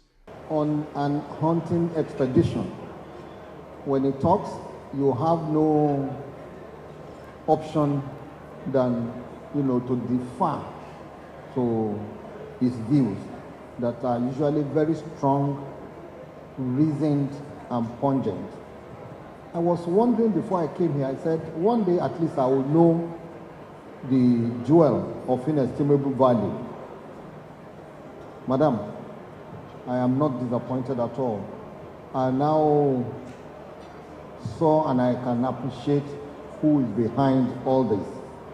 I give you the credit. Thank you very much for taking good care of Dr. Tunji. And I believe that he is also reciprocating. I pray that when you turn, septuagenarians will be there, octogenarians will be there, and so on and so forth. And like the glory of sunset, may your night be peaceful. Thank you very much.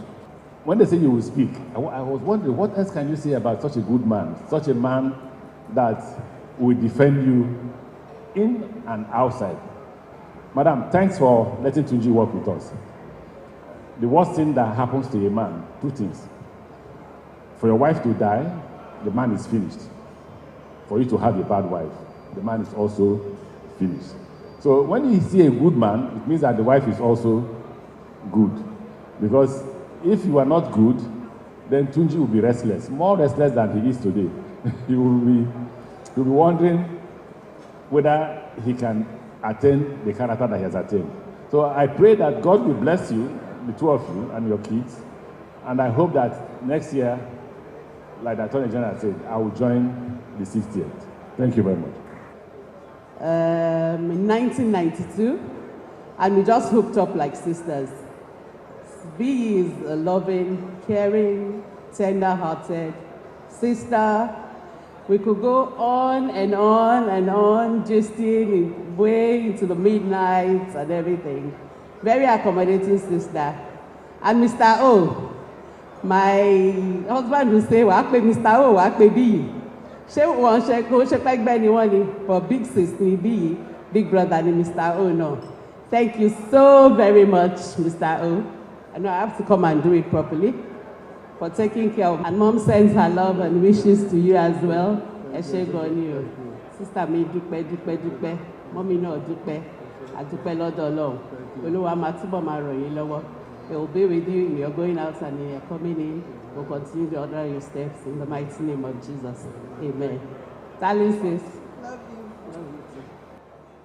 you. TJ, I want to congratulate you. I bring you all the felicitation from the Faculty of Social Management Sciences, Biscon Tv University. My dean will have been here, but it's a bit down the weather. I bring you messages of love from my own department, the Mass Communication Department, which I'm the head, and then from the entire faculty. Mommy, I thank you very much. When I see couples like this that have come a long way, because I'm also about 20-something years in this service, I know what it takes. I appreciate what you did during the COVID. God will bless you. And no wonder you will never go down. Be sure of that. And your children will also grow.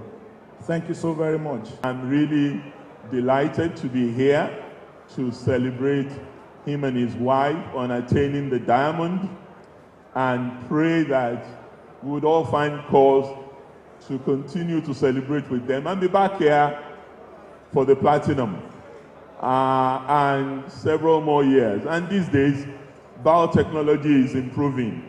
So you never know. We may get to the other side of the centenary in good health. That's what's most important. And still fit to carry on with this creative, incredibly innovative genius that we have. After a lively musical interlude, the celebrants graced the floor once more, joined by members of the Millionaires Club and serenaded by Trinity Band.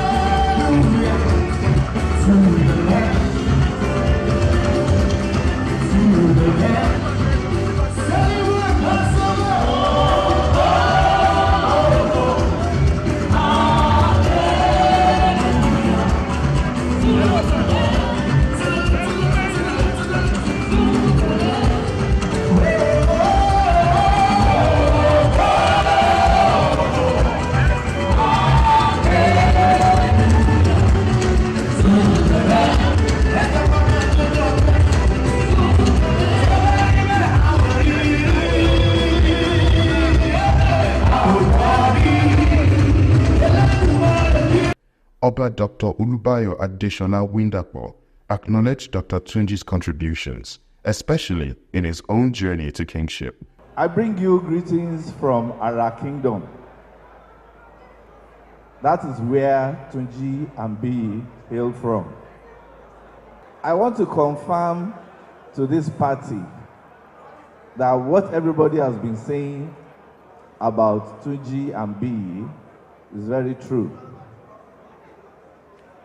And true to the point that I want to add that Tunji loves our kingdom.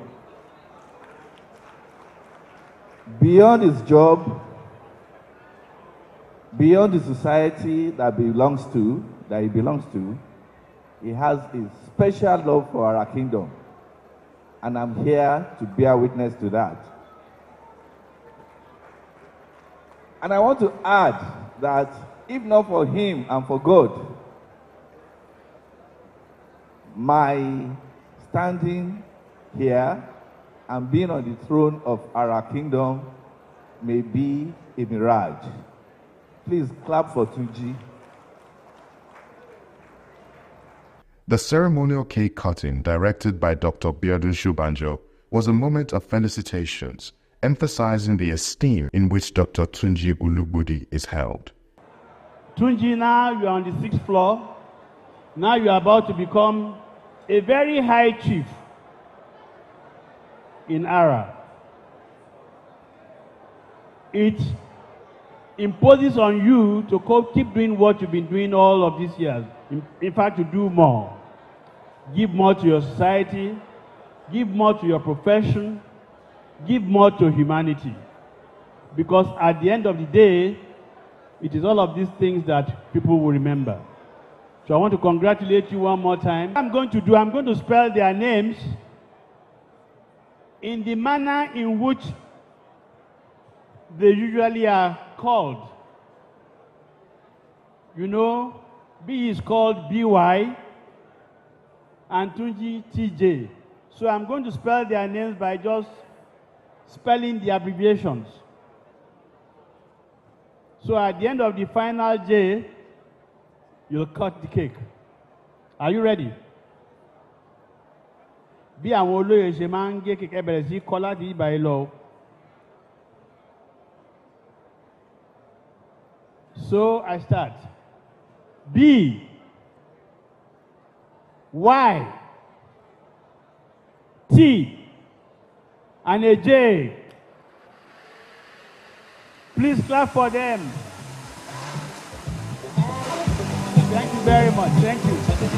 Congratulations. Alhaji Bashir A. Adini, MFR, proposed a toast marking the culmination of an unforgettable celebration of Tunji and B's Double Diamond Jubilee. I just want to invite all of us, wherever you are, let us toast to the health of this diamond celebration, the DD celebration, B and Tunji Olugbudi. As I invite you all to be upstanding, please charge your bottles, charge your glasses, and let's celebrate this toast to undying love, this toast to success, this toast to perfection, this toast to community service, and of course, this toast, I dare say, to the continual economic growth of the Federal Republic of Nigeria. Hip, hip, hip. Hip, hip, hip. Hip, hip, hip.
Edo people, who's your guy?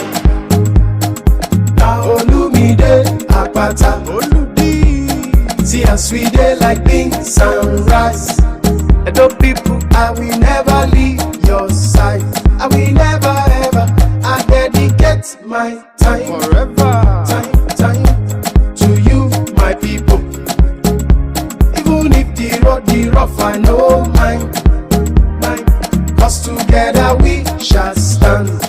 My people, make we all come out on election day and vote Olumide Osaigbovo Akpata, una guy, as governor of Edo State. He ready to change our story and bring better life for we and our pikin them. Vote Labour Party, the party for Papa, Mama and Pikin. Make we vote well, oh. Oluji, confirm. Now you be our guy. Labour Party, forward ever. Olumide Akpata. You are cordially invited to the 3rd Annual Choir Festival with the theme, Messiah My Father. The Choir Festival will feature the winner of the 2023 edition, New Wine Ensemble, the host choir, Tabernacle Choir, other competing choirs, and several observant choirs. Star prize, 3 million naira. Second prize, 1.5 million naira. Third prize, 1 million naira. 10 observant choirs get 250,000 naira each, totaling 10 million naira, plus other consolation prizes and winners in other categories. Date is Sunday, 16th June 2024. Time 12 noon prompt. Venue Abraham Tabernacle, Oba Irinwale Road, GRA Shagamu, Ogun State. Chief host His Excellency Otumba Engineer Benga Daniel, FNSC FAENG, the Ashiwaju of Remo Christians. The Choir Festival, improving the art of singing in our churches. Hello, I'm Bimbo Oloyede. For almost 50 years, I've had the rare privilege of connecting with you, either at live events or through your TV screens, but you probably know me more as a news anchor. I want to seize the opportunity of my 70th birthday to raise 100 million naira for cancer research and the treatment of cancer patients in public hospitals. Cancer doesn't care, you see. It doesn't care about age or size or gender or complexion or organ. It simply strikes anytime, any day, anywhere. I have lost a daughter, a nephew, a brother, a niece, a cousin, an aunt, and my husband. I don't have to go into any more detail. It's enough to say that cancer claimed all of them. But at least during those trying times, I received help. Will you help me to facilitate research? Will you support this fundraising drive to provide items that every patient can use, no matter their financial status? I am convinced that I must do something significant to make life more comfortable for cancer patients. But I know that I can't do this alone. Our target is 100 million naira. So please don't wait for my fundraising team to approach you. People need your help now. The account name and the details are displayed on your screen. Please help me raise 100 million naira for cancer research and the treatment of cancer patients in public hospitals. Let them receive treatment with dignity and with hope. I am Bimbo Oloyede, and I thank you. Conceptualized by the ace multilingual broadcaster of immense talent and creative genius, Prince Bisi Olatilo, Chairman CEO of Biscon Communication Global Media Network 25 years ago, the Bisi Olatilo Show, BOS, has become the strongest, most admired and preferred global brand in the art of high society celebrity entertainment broadcasting.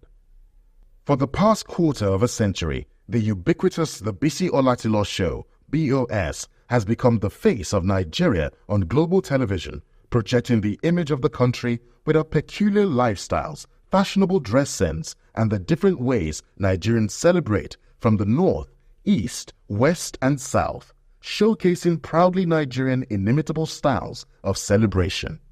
From very humble beginnings to global recognition, the Bisi Olatilo Show, BOS, marks 25 years of captivating, non-stop entertainment. BOS celebrates remarkable entertaining brilliance, unforgettable moments, and lifelong memories. For 25 years, the ubiquitous Bisi Olatilo Show has charmed and captivated hearts of our global audiences beyond borders with enchanting and unmatched entertainment. The Bisi Olatilo Show, BOS, celebrates 25 years of incredible creative power as the most admired brand in the art of high society entertainment broadcasting. The Bisi Olatilo Show, BOS, is usually the first program to break the news about any big-ticket event across and beyond the shores of Nigeria. As the Bisi Olatilo Show, BOS, celebrates its 25th anniversary of setting the pace and pioneering a very compelling and engaging style of celebrity entertainment broadcasting, 25 years on and still counting, BOS has embarked on a new era of 24-hour TV broadcasting with Biscon Television. Biscon TV, which is on terrestrial and satellite broadcast platforms, churns out news, sports, politics, business, as well as lifestyle and entertainment programs 24 hours daily. Biscon TV, which has a very strong presence on YouTube, is the fastest growing platform on YouTube and other social media platforms. It's a magnificent transformation from BOS, a weekly program, to Biscon TV, a 24-hour TV station which churns out general interest news, sports, and lifestyle and entertainment programs.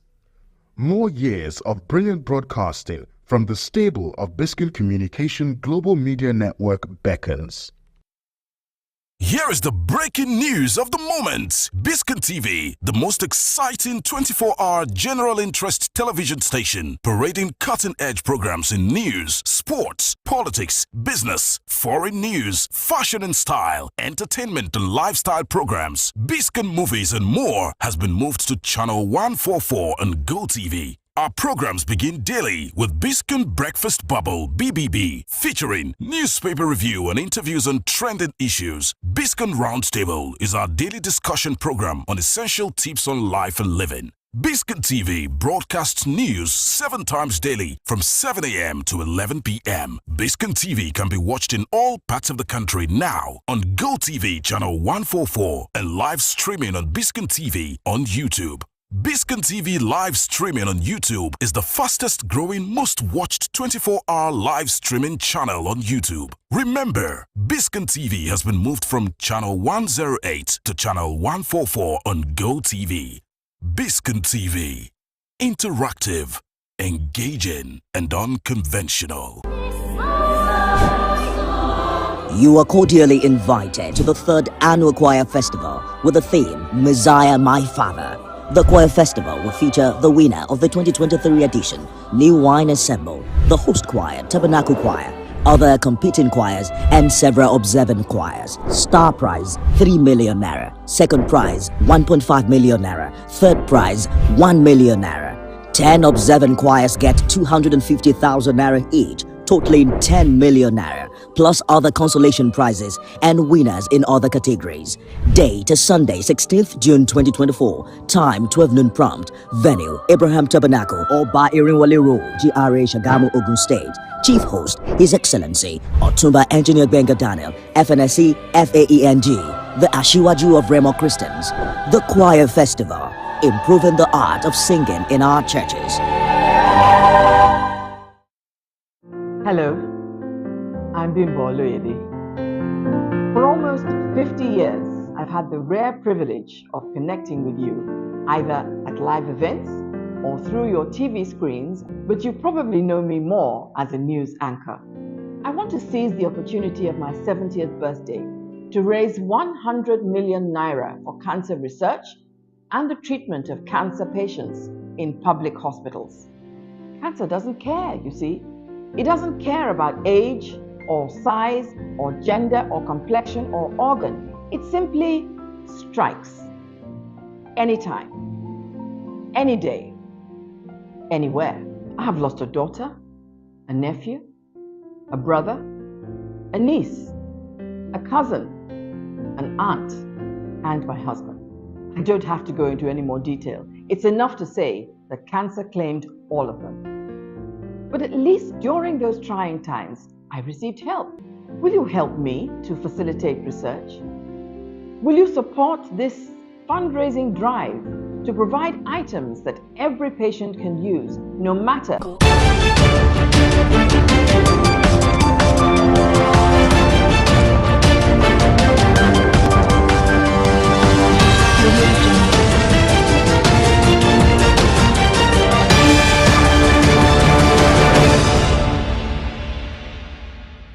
Thank you for joining us again on the News Hour on Biscon Television. I'm Stella Opara.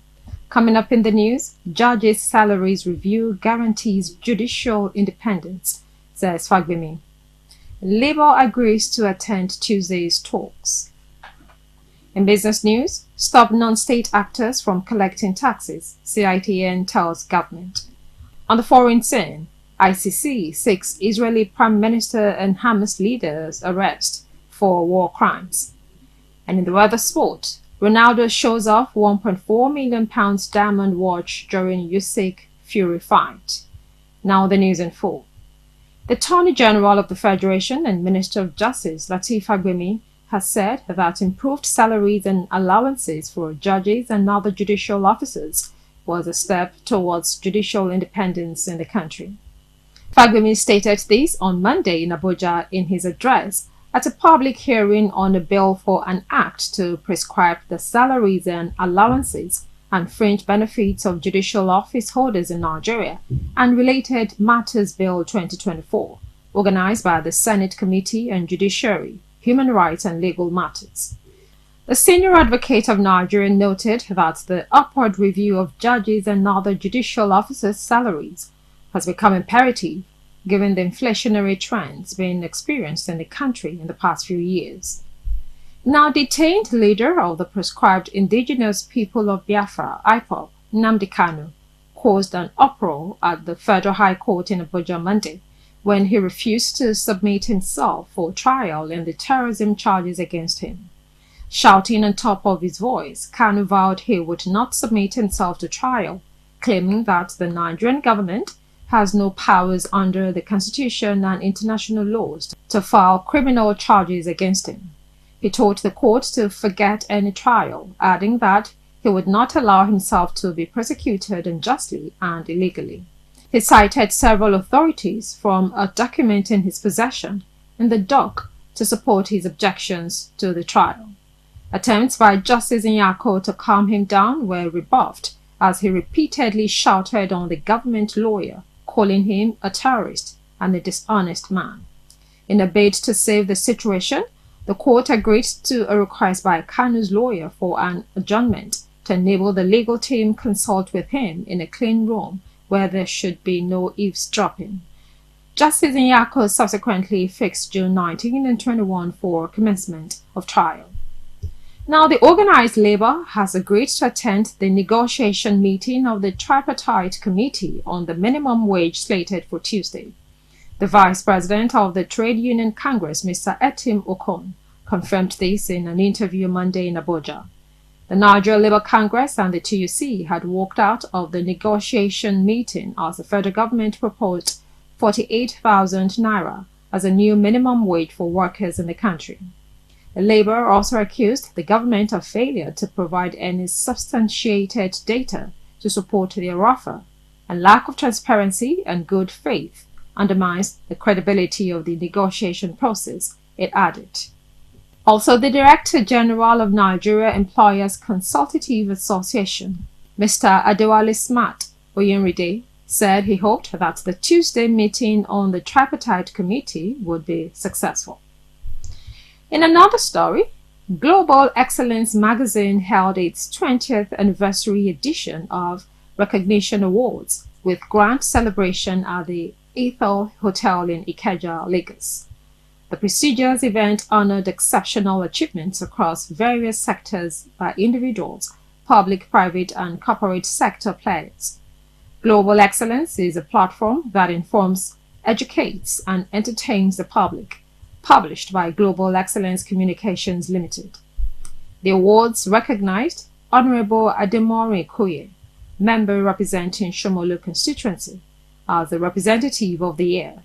In the business category, Dr. Ololade Abuta, a prominent real estate mogul, was acknowledged as the most outstanding woman in business.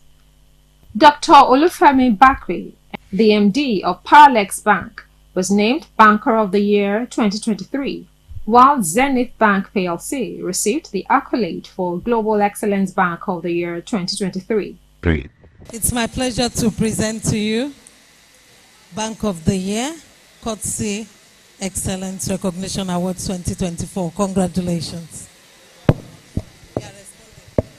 Good evening, everyone. On behalf of the management and staff of Zenith Bank PLC, we'd like to say thank you very much, Global Excellence, for this award.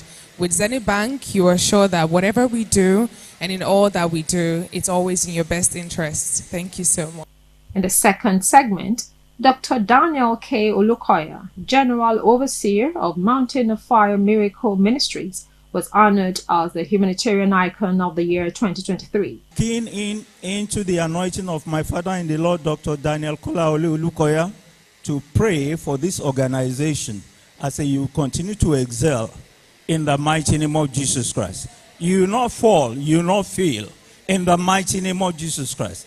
By this time of next year, open doors, open heavens in the name of Jesus Christ. And Senator Solomon Adeola Yayi, representing Lagos West Senatorial District, received the award for Global Excellence Senator of the Year 2023. Also, Honorable David Olusegun Odumbako, Chairman of Ojodu LGDA, was named Local Government Chairman of the Year, with Honorable Dele Phillips recognized as the Hospitality Personality of the Year. The CFAX Group, led by Dr. Taiwo Afolabi, was named Excellence Company of the Year 2023, as Class Hospitality Limited was awarded Hospitality Company of the Year 2023. In another development, the Island Club concluded its biannual election on Friday, with members contesting for new positions such as Chairman, Vice Chairman, General and Assistant General Secretary, among others. The club was founded in Lagos in 1948, with members cutting across professions in social, economic, politics and traditional institutions. The event saw the participation of notable figures such as former President Olusegun Obasanjo, former Lagos State Governors Akinwumi Ambode and Babatunde Raji Fashola, His Royal Majesty Oba Adedotun Aremo Gbadebo III, and Chief Wole Olanipekun SAN, among others. The newly elected chairman, Prince Olurotimi Martins, emerged as the chairman, securing 272 votes against Ogunlena Adeyinka's 198. Martins is a computer science graduate and successful businessman from Abeokuta, Ogun State, and has been in the club for over 20 years. With over 23 years of meritorious service in the club, Amore Ademola became the vice chairman with 370 votes, defeating Are Danjuma Kamarudin, who received 101 votes. Bankole Dele was elected general secretary, while Eyitayo Adebowole, Alhaji Taufik Ekemode, Are Tajuddin Oyeshiji, and Labra Falami won their respective unopposed positions. The management committee saw the successful election of 10 members from a pool of 13 candidates. The outgoing chairman, Prince Rabiu Adio Olua, commended the peaceful process of the election and urged the members of the club to always be united. Today we have the Assistant General Secretary, the General Secretary, the Vice Chairman, and the Chairman. Those are the 4 elections we had. And the result has been announced by the Chairman of the Electoral Committee. These are the people who are going to pilot the affairs of this club for the next 2 years, God willing. All we can say, that is the election. If you are a loser, tomorrow can be your day. Island Club, like your song last time, belongs to all of us. We must rally around the new chairman so that Island Club can go from highs to highs. This is very important. There must be a winner and there must be a loser. No doubt about it. We have had a very rigorous campaign and this is the result. Please, no grudge, no anything. We will take the result as it is. This is your club and we must rally around the new executive, the new team to pilot the affairs of this club. Also, the new chairman, Rotimi Martins, expressed his gratitude and called for collective efforts to elevate the club. First and foremost, I want to thank Almighty God for making this possible. The journey was long and rough, but I ran a clean campaign addressing the critical issues in our club. And I'm pleased that the members of Island Club recognized this and voted me accordingly. I extend my heartfelt thanks to all the dignitaries who came out today to support me, including the former president, General Olusegun Obasanjo, the Alake of Egbaland, former governor of Lagos State, Akinwumi Ambode, and many others. I think this is a unique time for us to bring back our club. Mr. Watching Biscon Television News. Up next is business news. Stay tuned.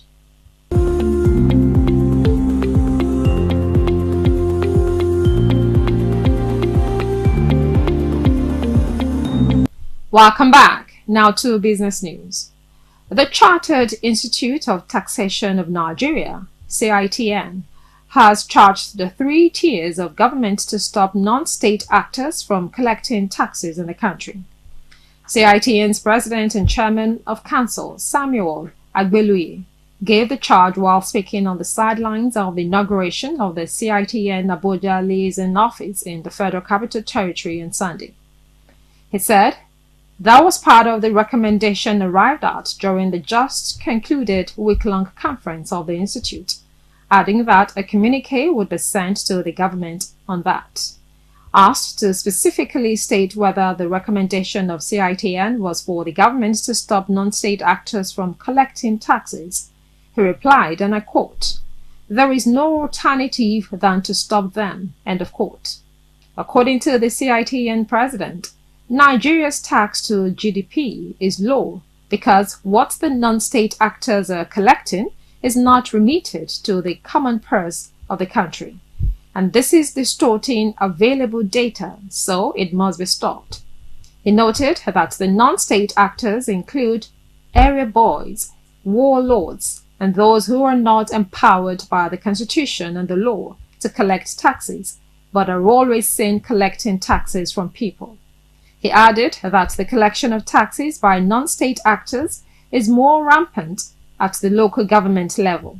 He urged the 3 tiers of government to put an end to that, adding that those non-state actors who collect taxes usually harass business operators. You're watching Biscon Television News. Up next is foreign news. Stay tuned.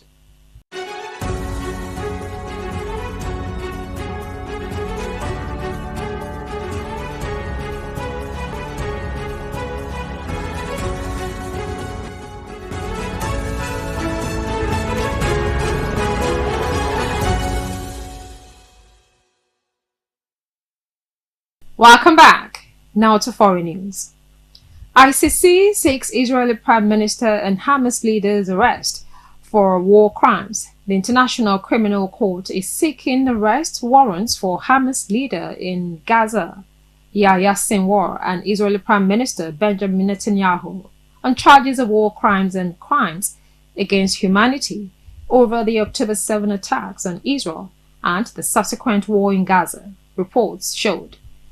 The court's chief prosecutor, Karim Khan, told newsmen in an exclusive interview on Monday. Khan said the ICC is also seeking warrants for Israel's defense minister, Yoav Gallant, as well as 2 other top Hamas leaders, Mohammed Diab Ibrahim al-Masri, the leader of the Al-Qassam Brigades, who is better known as Mohammed Deif, and Ismail Haniyeh, Hamas' political leader. The warrants against the Israeli politicians mark the first time the ICC has targeted the top leader of a close ally of the United States. The decision puts Netanyahu in the company of Russian President Vladimir Putin, for whom the ICC issued an arrest warrant over Moscow's war on Ukraine, and the Libyan strongman Muammar Gaddafi, who was facing an arrest warrant from the ICC for alleged crimes against humanity at the time of his capture and killing in October 2011.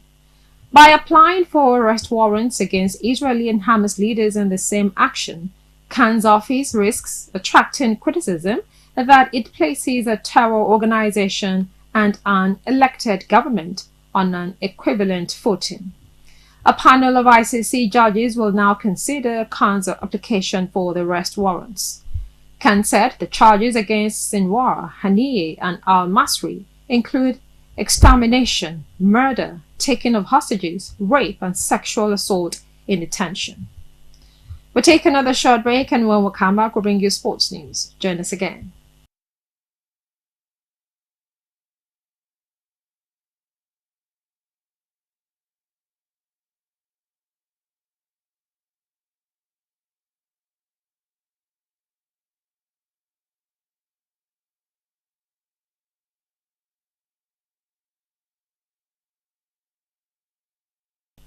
Welcome back. You're watching Biscon Television News. Now to the world of sports. Cristiano Ronaldo showed off his £1.2 million diamond-encrusted watch in a £3,350 Gucci outfit as he sat next to Anthony Joshua for the Alexander Usyk vs Tyson Fury heavyweight blockbuster in Riyadh on Sunday morning. Two-time world champion Joshua, 34, who arrived in a white top and matching trousers, was in grand company at ringside as he enjoyed a chat with Ronaldo, with Turki Al-Sheikh, president of the General Entertainment Authority of Saudi Arabia, next to them.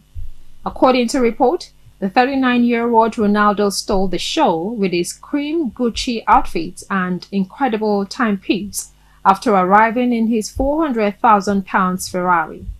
The Portuguese five-time Ballon d'Or winner had previously been spotted with a £100,000 Jacob and Company Limited Edition H24 on his wrist, which had a total diamond weight of 15.25 carats.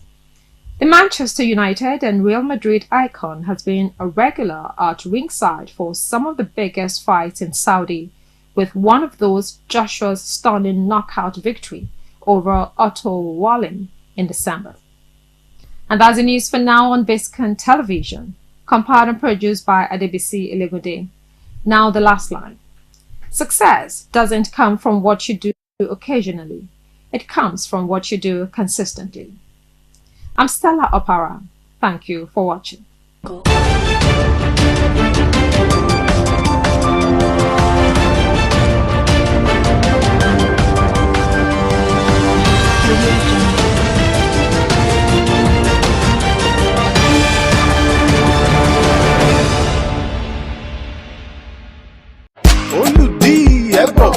Edo people, who's your guy?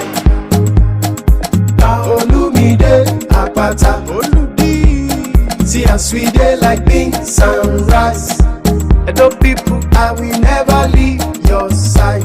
I will never ever. I dedicate my time forever. Time to you, my people. Even if the road be rough, I know mine. Cause together we shall stand. My people, make we all come out on election day and vote Olumide Osaigbovo Akpata, una guy, as governor of Edo State. He ready to change our story and bring better life for we and our pikin them. Vote Labour Party, the party for Papa, Mama and Pikin. Make we vote well, oh. Oluji, confirm. Now you be our guy. Labour Party, forward ever. Olumide Akpata. You are cordially invited to the 3rd Annual Choir Festival with the theme, Messiah My Father. The Choir Festival will feature the winner of the 2023 edition, New Wine Ensemble, the host choir, Tabernacle Choir, other competing choirs, and several observant choirs. Star prize, 3 million naira. Second prize, 1.5 million naira. Third prize, 1 million naira. 10 observant choirs get 250,000 naira each, totaling 10 million naira, plus other consolation prizes and winners in other categories. Date is Sunday, 16th June 2024. Time 12 noon prompt. Venue, Abraham Tabernacle or Ba Irinwale Road, GRA Shagamu, Ogun State. Chief host, His Excellency Otumba Engineer Benga Daniel, FNSC, FAENG, the Ashiwaju of Remo Christians, the Choir Festival, improving the art of singing in our churches. Hello, I'm Bimbo Oloyede. For almost 50 years, I've had the rare privilege of connecting with you, either at live events or through your TV screens, but you probably know me more as a news anchor. I want to seize the opportunity of my 70th birthday to raise 100 million naira for cancer research and the treatment of cancer patients in public hospitals. Cancer doesn't care, you see. It doesn't care about age or size or gender or complexion or organ. It simply strikes anytime, any day, anywhere. I have lost a daughter, a nephew, a brother, a niece, a cousin, an aunt, and my husband. I don't have to go into any more detail. It's enough to say that cancer claimed all of them. But at least during those trying times, I received help. Will you help me to facilitate research? Will you support this fundraising drive to provide items that every patient can use, no matter their financial status? I am convinced that I must do something significant to make life more comfortable for cancer patients. But I know that I can't do this alone. Our target is 100 million naira. So please don't wait for my fundraising team to approach you. People need your help now. The account name and the details are displayed on your screen. Please help me raise 100 million naira for cancer research and the treatment of cancer patients in public hospitals. Let them receive treatment with dignity and with hope. I am Bimbo Oloyede, and I thank you.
Is no mean feat. This is the 20th edition of one of Nigeria's most respected awards. I ask that you please give Lord Mayor Kikpelu and the Global Excellence team a resounding round of applause for their consistency. So tonight we'll celebrate, we'll remind ourselves of who we are, but most importantly, we'll have fun. Let me start by telling you that Nigeria needs you. Nigeria needs you seriously. At this point in the history of our nation, Nigeria needs you. Because every time I go out now, I feel there's a need for people like you and I to stand up. And I'll tell you why. Almost everything in Nigeria is fake. There are fake clothes, fake drinks, fake cameras, fake phones, fake human beings even exist in Nigeria. The one that scares me the most is that we have fake boyfriend and fake girlfriend. How do you know that one? It's very easy. You will be dating the girl, but the girl is not dating you. It was on my last trip to Abuja that I realized that we even have fake military men, fake soldiers. This is the biggest problem in Nigeria now. So before I proceed, please put your hand up. Put your right hand up, please. It's very important to me. Say I and put your name. Promise to stand up for Nigeria. So what do I need you to do to stand up for Nigeria? I was in Abuja this weekend, and as we were passing the military cantonment, my driver just parked, ran out of the car, saw one man in military uniform, gave him a dirty slap. I was afraid, kilo shele. All of a sudden, the military man started running. I said, what's happening? I was confused. I thought maybe in Abuja, if you slap soldier, they will run. I now asked the driver, Alaye, what's happening? He said, Oga, now fake soldier now. Now fake soldier. I said, how you know? Oga, you go no. Once you slap soldier like this, he run, now fake. So I need your help, all of you. Anytime you see a military man dressed, move towards him, give him a slap. If he runs away, he's fake. If he does not run, no. My name is Bengadinka the First. It's my pleasure to welcome you. To start this all off, ladies and gentlemen, permit me to welcome one of Africa's finest saxophonists. If your hands are not too busy, please welcome J Sax. Global excellence. Ẹ má pariwo sí mi létí, ẹ jẹ́ kí n sọ̀rọ̀. Global excellence ló ń gbé wa jáde. Ọ̀gá fún gbogbo magazine pátápátá. Bàbá ń sọ̀rọ̀ àwọn tó ń ṣe dáadáa ní Nàìjíríà. Global excellence á gbé wọn jáde. Ọmọ fún wa láwọ̀d lọ́dọọdún. A lè máa ṣe dáadáa sí. Global excellence. Now you be Baba. Let's read. Global excellence. Yeah. Global excellence. Yeah. Global excellence. Now you be Baba. Oga for magazine. Now you be Baba. Oga fún gbogbo magazine. Lábẹ́ aláṣẹ ọ̀gá wa. Ẹni tọ́lọ́run dá tí ò ṣe farawé. Ọ̀rọ̀ pàtàkì láwùjọ èèyàn. Ọdọọdún ló ń gbé mi jáde. Ọdọọdún ló tún mú mi mọ̀ yàn ńlá. Ẹ ṣé mo dúpẹ́ fún gbogbo global excellence. Gbogbo management mo dúpẹ́ ṣe.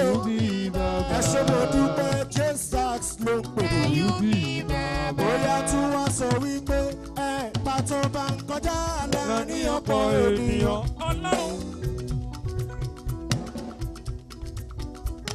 Má kọjá lọ lára mi ò láyà o. Pàtó bá kọjá láàrin ọ̀pọ̀ ènìyàn. Má kọjá lọ lára mi ò láyà o. Mo ti gba global excellence kọjá. Mo mọ̀yàn lójoojúmọ́. Bí mo ṣe ń mọ̀yàn ni mo ṣe ń ga sí. Má kọjá lọ lára mi ò láyìíyá o. Láti bá kọjá lárí ọkọ̀ ènìyàn. Má kọjá lọ lára mi ò láyìíyá o. Bóyá tí wọ́n sọ wípé gbogbo ayé Jésù ga. Ilẹ̀ tún wí. Ọ̀gẹ̀ ẹ̀ wò lẹ̀ fún.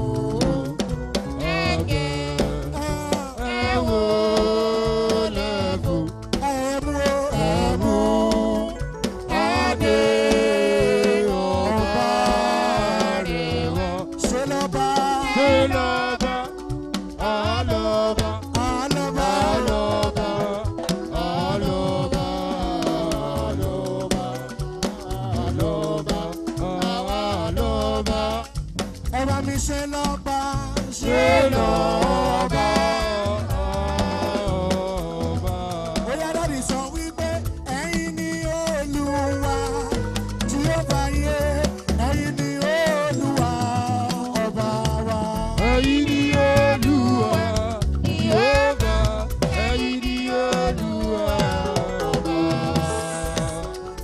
omnipotent, omniscience lover. Arúgbó ọjọ́ mo yàn lógo. Ọba tó sọ tálákà tó ń sọ dolówó. Kí lẹ rò pé kò lè ṣe o? Ó mú mi láti inú pálapàla, ó sọ mí dọ̀bà. Ó ṣe Elédùmarè mo yàn lógo. Ẹ̀yin ni Olúwa ọba, ẹ̀yin ni Olúwa ọba. Gẹ́gẹ́ bí sọ pé ibi tá a sì mí dá. Okay. Zizizizino. Okay. Bẹ́ẹ̀ mọ̀ pé mo lè dé bẹ̀ o. Mo yan lógo. Mo yan lógo. Ọṣẹ Ọlọ́run ìrì. Mo yan lógo. Ọṣẹ olújọ mímọ́. Ọlọ́run Enoch Adébóyè. Ọṣẹ. Bẹ́ẹ̀ mọ̀ pé mo lè dé bẹ̀ o. Ìjìnlẹ̀ nínú ìjìnlẹ̀. Ọlọ́run. Ẹ ṣeun o. Ìjìnlẹ̀ nínú ìjìnlẹ̀. Olúwa. Ẹ ṣe. Ìjìnlẹ̀ nínú ìjìnlẹ̀. Ẹ ṣeun o. Ìjìnlẹ̀ lójú ìmúlẹ̀ lọ. Ẹ ṣe o. Ìjìnlẹ̀ nínú ìjìnlẹ̀. Ìjìnlẹ̀. Ẹ ṣeun o. Ìjìnlẹ̀ nínú ìjìnlẹ̀. Ẹ ṣeun o. Ìjìnlẹ̀ nínú ìjìnlẹ̀. Ẹ ṣeun o. Ìjìnlẹ̀ nínú ìjìnlẹ̀. Ẹ ṣeun o.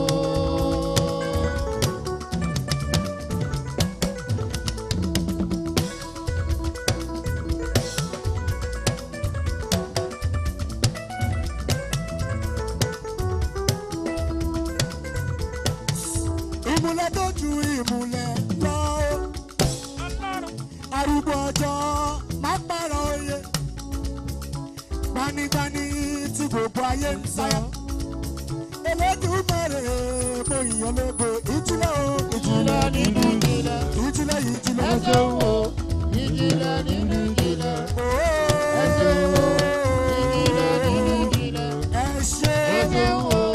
Ìjìnlẹ̀ nínú ìjìnlẹ̀. Bàbá o ẹ ṣe o.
Gbogbo yín pátápátá la kí.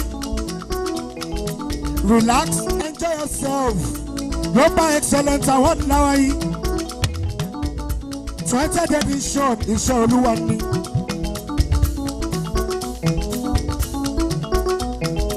Gbogbo Global Excellence látòrí ọ̀gá wa tó fi dórí gbogbo management. Gbogbo yín pátá mo sọ pé àánú lè rí gbà. Ẹni orí ọ̀gí.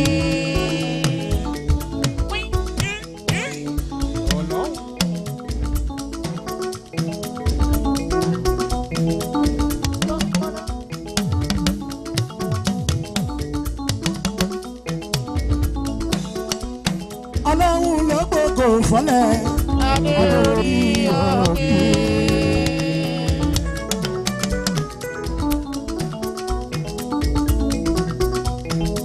Ọ̀gá wa máa dúpẹ́ lọ́wọ́ Ọlọ́run ọba. Ọba tó dá ẹ̀ sí.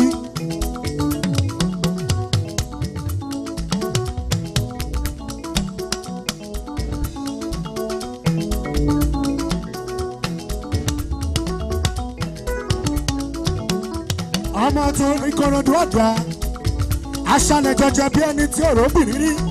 Ọ̀gá wa máa gbóhùn lẹ́nu mi olóríire ni. Ọlọ́run ló gbogbo fọ́lẹ̀. Ẹni orí ọ̀gí.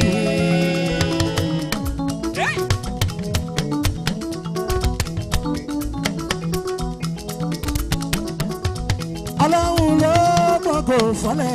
Ẹni orí ọ̀gí.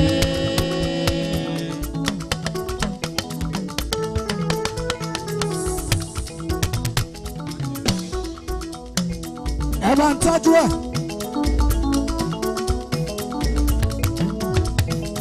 Gbogbo ilé pátápátá mo kí.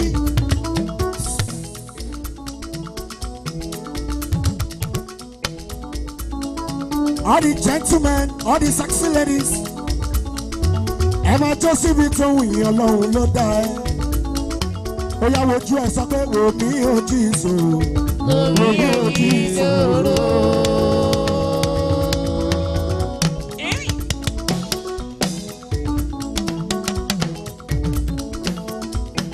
Ẹbí Ṣọlá Fájọbí. Ṣọlá Fájọbí. Tímọ́tímọ́ la gẹ̀ẹ́sì. Ẹ pariwo Ṣọlá Fájọbí. Ṣọlá Fájọbí.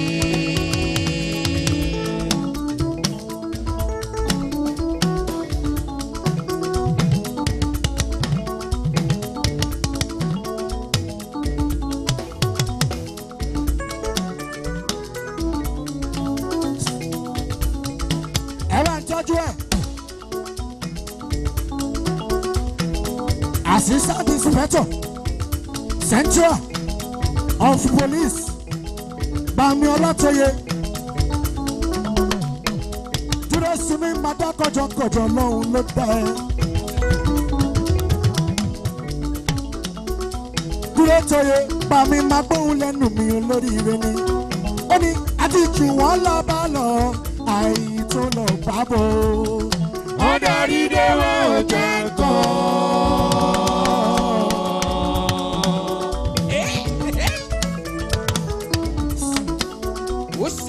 Èyí tó bá ti pẹ́ débi iṣẹ́ nínú yín mo ti mọ bàbá mi ò bá mi dúró tóye màá ní kọ́ lọ tì í mọ́lé. Ọlọ́run.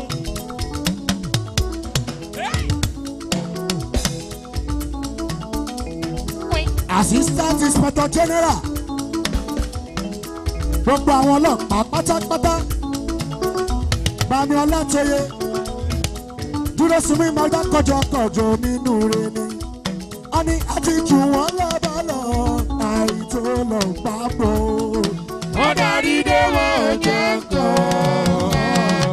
Ọ̀bẹ̀rẹ̀ lọ́wọ́ ni ibi ọjà gbé ta ẹ̀bẹ̀rẹ̀. Bami dúró sí mi ló sọ bẹ́ẹ̀. Ó ní sísúwájú kì í tún wá sọ wípé ṣe odò ti gbé nìyẹn lọ. Kò wá tán ẹni gbà ń kó bẹ́ẹ̀ sọ̀dà kó má bomi lọ.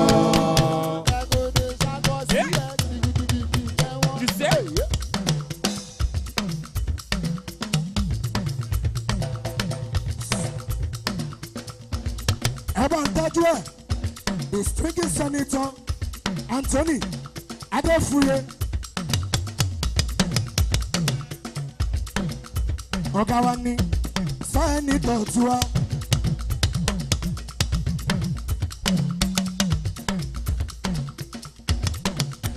Màmí Senator mọ́dá kọjọkọjọ nínú rẹ̀ ni. Màá sọ fún wọn bẹ́ẹ̀ sọ pé ọdẹ ò ti gbó ní ẹ̀yẹ lọ. Òwá tán ẹni bá rú kó bá sọ̀tà kó bá bómi lọ. Wọ́n ní ẹ̀gòdè ṣùṣe ìlú fún mi nù. Anthony tiwa Màmí Adéfúye gangan Sẹ́nitọ̀ tiwa ni o.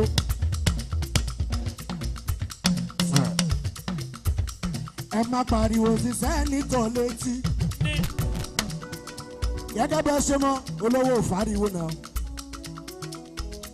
Màmí Sẹ́nitọ̀ tó bá lọ jẹ́ tìyẹ.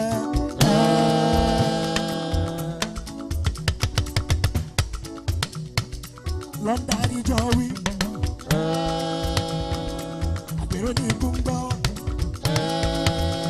Ọ̀rọ̀ ti ṣègùdì bá gbé. Àgbẹ̀tì ló máa ń gbé. Ọ̀rùn wo ló jẹrẹ? Ajagunlá lòdì ọ̀run. Àwọn abẹ́lẹ̀ mọ́. Ẹ̀mọ́ òdòdó jẹ. Ọlọ́run dákun máa padà lẹ́yìn yẹn. Ó má gbàgbé ọ̀rọ̀ tá a jọ sọ.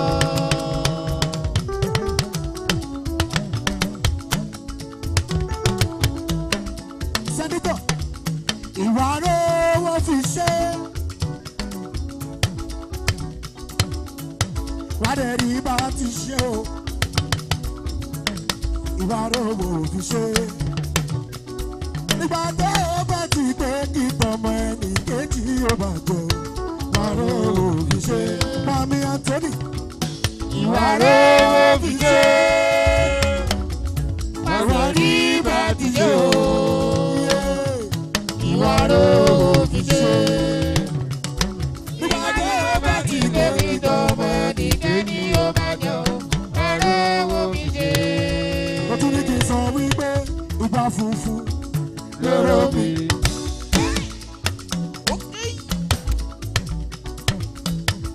Ìgbà funfun lórí omi o. Ẹni bá mọ̀ ẹ́ tó ká lọ. Ìgbà funfun lóró mi. Ilẹ̀ tún rí. Ìgbà funfun lórí omi o. Ẹni bá mọ̀ ẹ́ tó ká lọ. Orí ọmọ ló kọ́mọ yọ. Ìyá àti bàbá ọmọ ló kọ́mọ yọ o. Ọ̀tá ó gbèrò wípé kò dáa. Ìgbà funfun lóró mi. Màmí Anthony. Ìgbà funfun lóró mi o. Ẹni bá mọ̀ ẹ́ tó ká lọ. Àṣàlánú wa lẹ́kùn ó. Gbogbo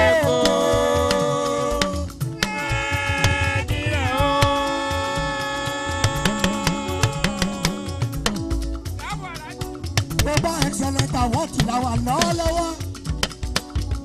20 edition. Gbogbo ló gbọ́dọ̀ mọ̀ kí sọ pé olóògbòwò ṣe tiẹ̀. Ògèdè.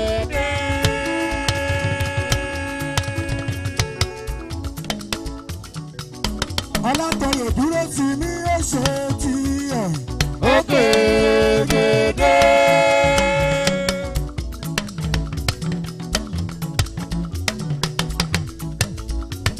Sẹ́nitọ̀ Anthony ó ṣe tiẹ̀.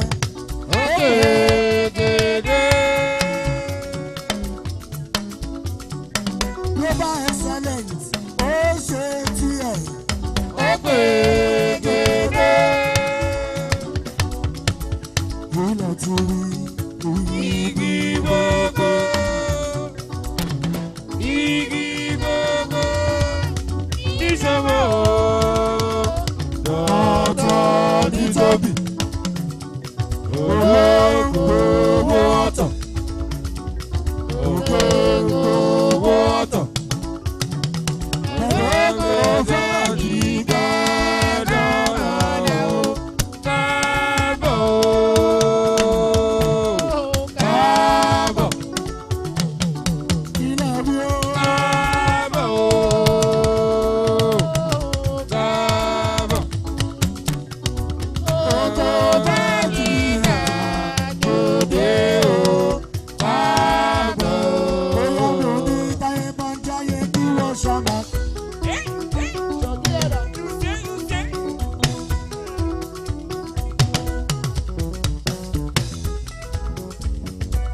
Mami dúró sí mi, tí wọ́n bá ń dìtẹ̀ kókó ẹ̀ máa tọ̀ kiri. Àwọn tó fẹ́ kówó wọn máa pọ̀ rẹpẹtẹ. Ìṣerere kó máa dópin láyé yé. Ẹ máa bínú kí wọ́n dá máa tẹ̀síwájú. Tí wọ́n bá dìtẹ̀ kókó ẹ̀ máa tọ̀ kiri. Àwọn tó fẹ́ kówó wọn máa pọ̀ rẹpẹtẹ. Ìṣerere kó máa dópin láyé Mami dúró sí wọn. mi, ìwọ lọ́mọ lọ́mọ láàrin èrò.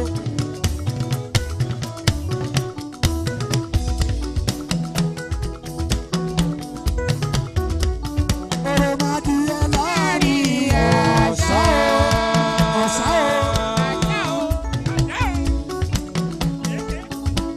Ìwọ lọ́mọ lọ́mọ láàrin èrò. Èrò máa di ẹ láàrin ọ̀ṣọ́. Orílẹ̀ lọ́mọ wọn dẹ̀ bá mi pa.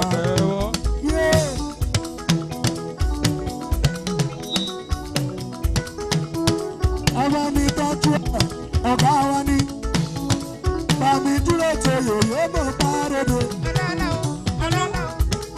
Ẹ̀jìnì àjọ gbẹ́mi sókè díẹ̀.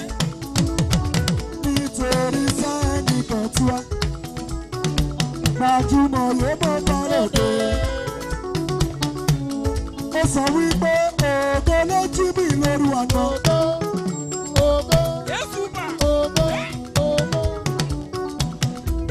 Bàmí dúró sí mi. Ọ̀rọ̀ máa di ẹ láàrin àjọ.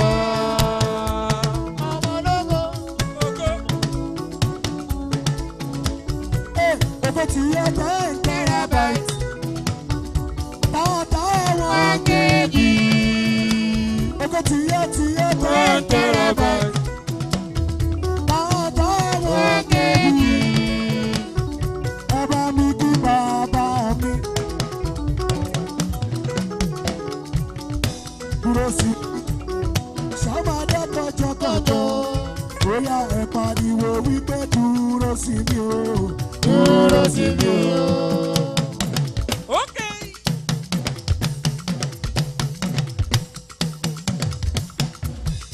Gbogbo zone 2, gbogbo Ṣókólú, Inspector General.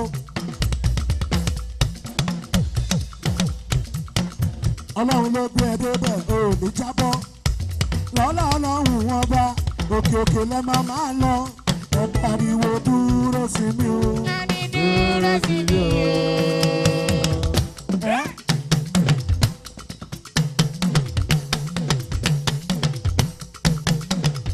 Sẹ́nitọ́ Anthony, gbogbo yín pátá mo kí, mo ní we are happy people, we make you happy. We are happy people, we make you happy. We are HSBP1. We are happy people, we make you happy. Òbí lọ́dọ̀ ọmọdé olórin.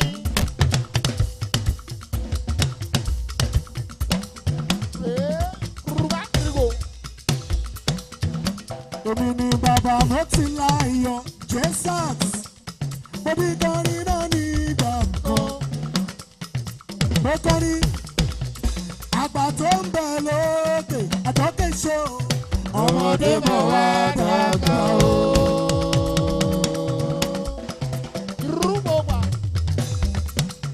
Bàmí dúró sí mi. Mo kọrin àgbààgbà tó ń bẹ lókè àtọ́kẹ́ ṣó. Ọmọdé mọ̀ wá dàgbà o. Ó yà pàmùròkò tó múròkò kò múròkò ló láyé. Búrákàtì bàbá. Orin tí bí bá mi lálejò ó ti ṣe ìṣe. Kìí jẹyọ kìí jẹrẹsì àfomi tòótọ́. Omi ládùn omi ṣòróró omi wá ní balẹ̀. Omi ládùn omi ṣòróró omi wá ní balẹ̀. Bàmí dúró sí mi lónìí tẹ̀síwájú. A sọ wípé àdéhùn kìí alẹ́ mi wá. Àdéhùn kìí alẹ́ mi wá tọmọ dúdú bá kọ̀ mí. I have been big conscious stage.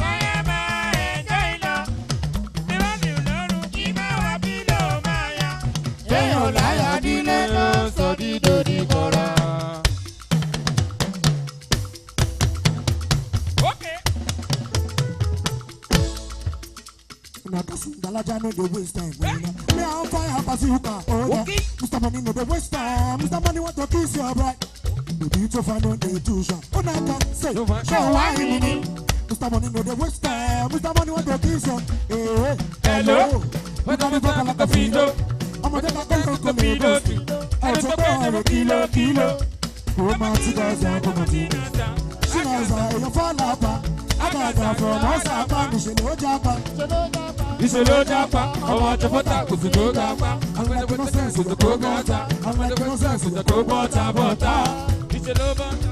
Ọmọ àjọpọ̀tà kò sì tó gápá. Àwọn ẹgbẹ́ tó sẹ́ǹsì tó kó gápá. Àwọn ẹgbẹ́ tó sẹ́ǹsì tó kó bọ́tà.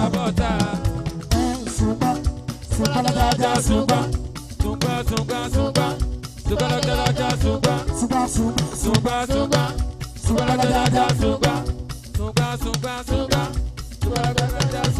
Oya sọ pé kàlọ́ ni tó ń ṣe bí ọba lórí ayé mi o. Ọ̀gá tó dára sí mi tó tẹ̀wọ̀n sí mi tó wúlò tó wú mọ́. Ọ̀gá tó dára sí mi tó tẹ̀wọ̀n sí mi tó wúlò tó wú.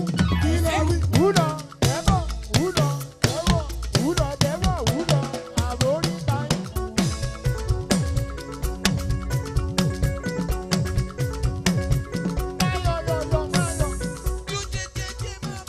Bá mi dúró sí mi.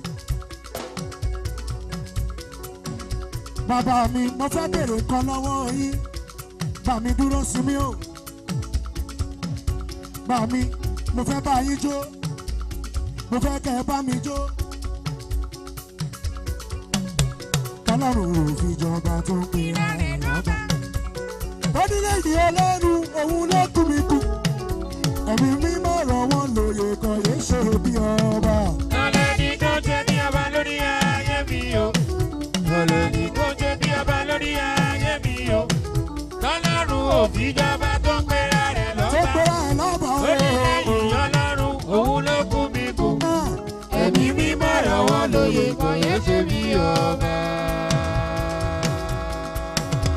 Ẹ bá ń tọ́jú sí nẹ́tọ̀ dáadáa o.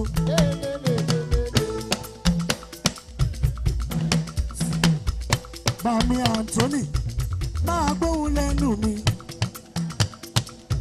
Ó wá ní kí n tún sọ wípé ẹ̀yin ni Olúwa. Jèhófà yé ẹ̀yin ni Olúwa ọba wa. Ẹ̀yin ni Olúwa, Jèhófà, ẹ̀yin ni Olúwa ọba. CJ.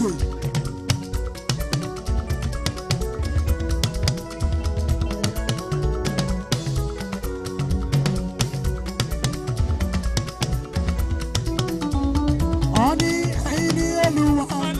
Owó bàbá mi dúró sí mi rè o. Inspector General o. Ẹ̀yin ni Olúwa, Jèhófà, ẹ̀yin ni Olúwa ọba.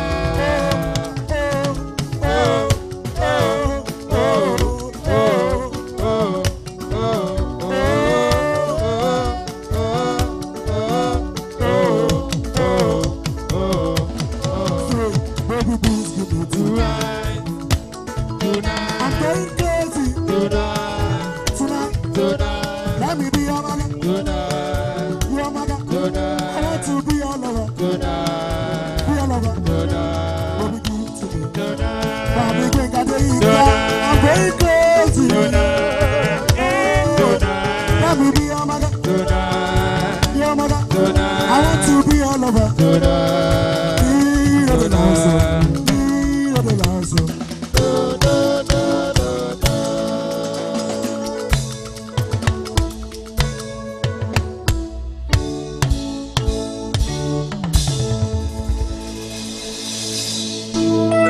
Can I have a round of applause for Jay Sachs? You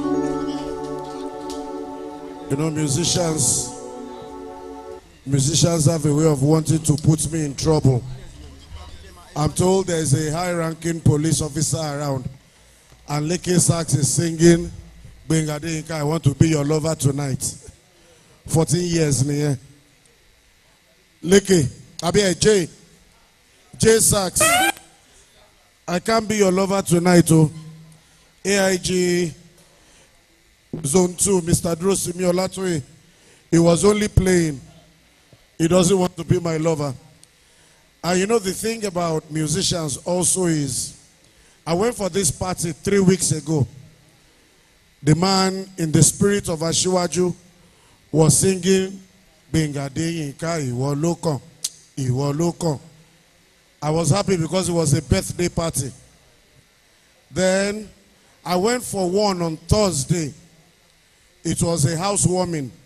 The band was also singing Benga Deyinka, Iwo Lokan, Iwo Lokan. I said, Emi Lokan Toto. Last week Saturday, I went for a wedding with my wife. Oh, the band was singing Benga Deyinka, Iwo Lokan. My wife did not know when we left that place, under 2 minutes. This Friday, Hanoi, we now went to, day before yesterday, we went for one burial. I was watching the band, he was watching me. I was watching him, he was watching me. He now started being a day. Ladies and gentlemen, it's time for the first set of awards. Is one of Africa's most respected awards, is the Global Excellence Awards 2024, the 20th in the series. I thought you'd give them a round of applause. 20 years of excellence, 20 years of rewarding our nation's finest, and 20 years of doing what is right. To present the very first set of awards, I'd like to welcome entrepreneur, Pan-Africanist, and multiple award winner, International President, African Women Foundation for Women in Nation Building, Dr. Buki Jayesimi, alongside publisher of Global Excellence magazine, one of Africa's most respected journalists, Lord Mayor Akikpelu. A round of applause for them as they present the first set of awards. Distinguished ladies and gentlemen, on behalf of Global Excellence magazine, organizers of Excellence Recognition Awards, it's my honor and privilege to welcome you to the 20th edition of Excellence Recognition Awards. We will not take too much of your time. We will start presenting the first set of awards. I will start with the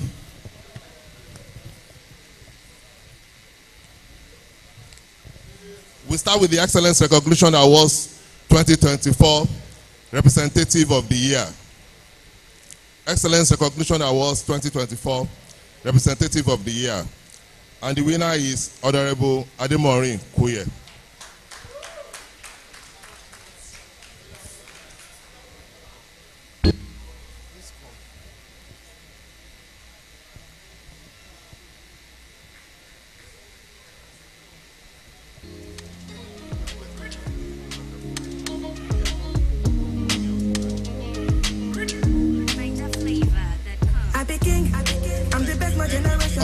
On behalf of Excellence Recognition Awards, it's my honor to present to you Representative of the Year 2024.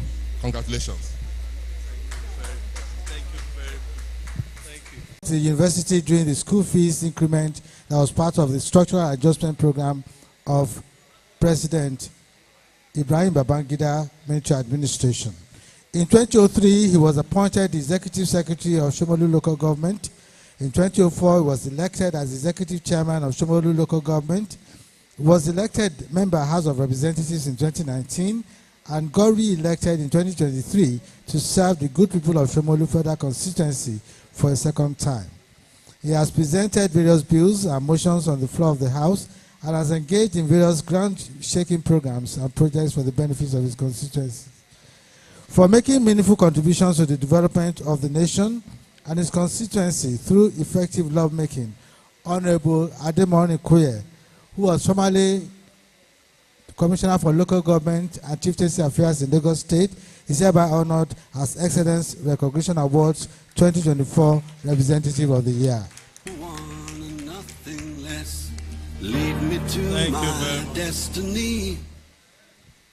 Thank you very much. On behalf of my leaders, my brothers, my friends that are here, on behalf of the Shomolu people that I represent in the National Assembly, I want to extend my greatest, deepest appreciation for this award. I didn't see it coming. I thought it was just a nomination. Just some minutes ago, the pressmen were asking me, and I said, I know that I've been nominated, but I don't know whether I'm going to get any award. So thank you very much.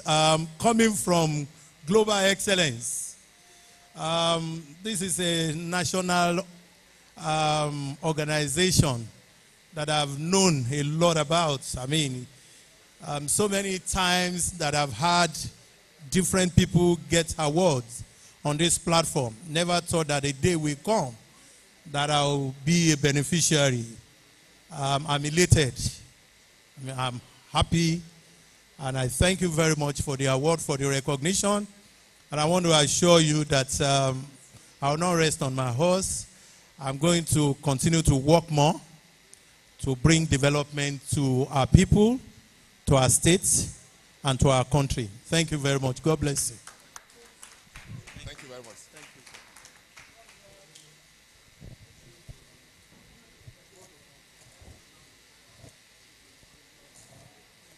Distinguished ladies and gentlemen, it's my pleasure to announce Excellence Recognitions Award 2024 Best Energy Drink of the Year.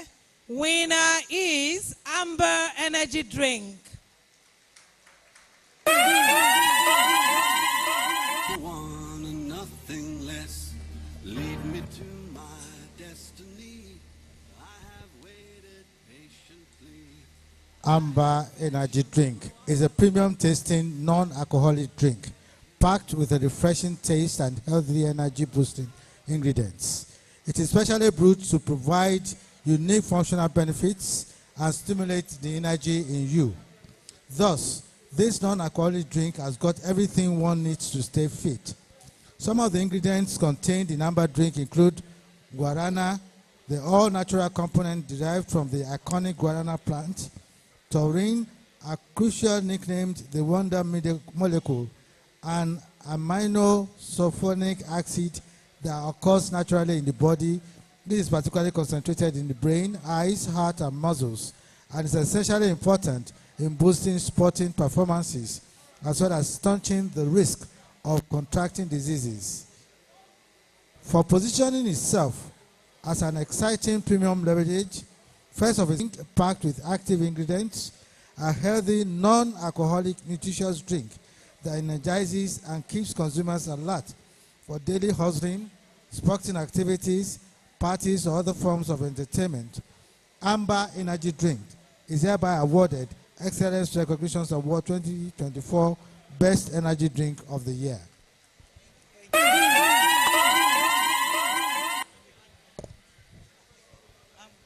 All right, I present to you this honorable award.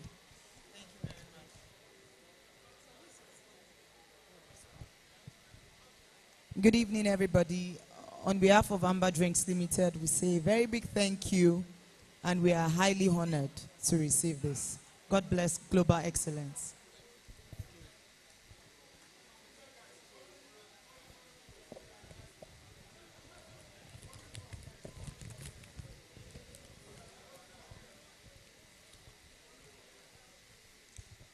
The next award is Excellence Recognition Awards 2024, Best Costa Brand of the Year.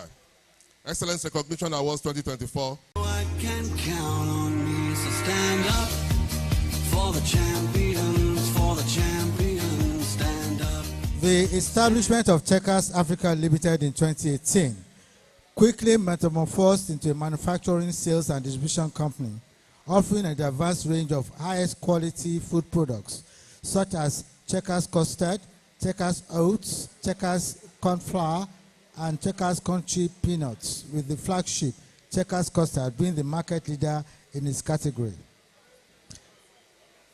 Checkers Nigeria manufacturing facility located in Ikorodu, Lagos State is of world standard and Apple's 100% wholly produced in Nigeria food products.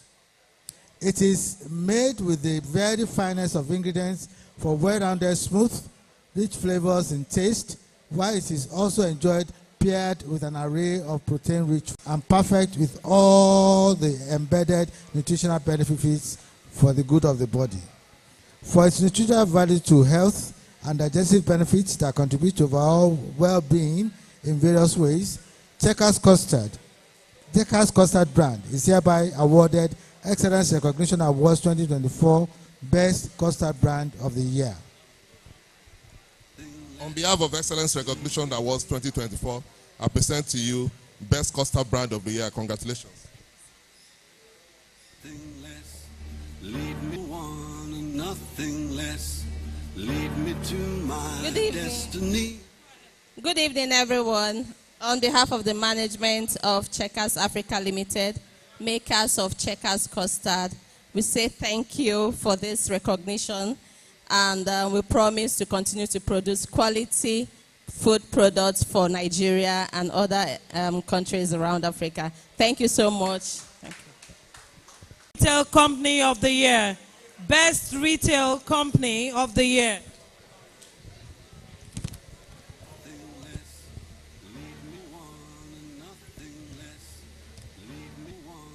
Best Retail Company of the Year. The winner is Just Right Superstores. Just Right Superstores. Lead me one and nothing less. Lead me one and nothing less. Lead me to my destiny. I have waited patiently. I have vision, oh I believe. I know I can count on me. So stand up for the champions, for the champions. Stand up, stand up. Just Right Superstores is one of the leading indigenous department stores catering to consumers in the southwest region of Nigeria, with a clear vision to become the #1 one-stop retail store in Nigeria. Just Right Superstores is Nigeria's everything store, offering a wide range of domestic and imported fast-moving consumer goods to shoppers at competitive prices. Just Right provides a wide range of merchandise of all kinds to consumer goods, providing everyday essentials such as groceries, body care, confectionaries, electronics, and so on. With its friendly and knowledgeable customer support team, the one-stop retail supermarket boasts of a wide range of goods at competitive prices at your convenience. For prioritizing customer satisfaction and exceeding expectations with its comprehensive range of services, Just Right Stores is hereby awarded Excellence Recognition Awards 2024 Best Retail Company of the Year. It's my pleasure to present to you this award as Best Retail Company of the Year, Just Right. Congratulations.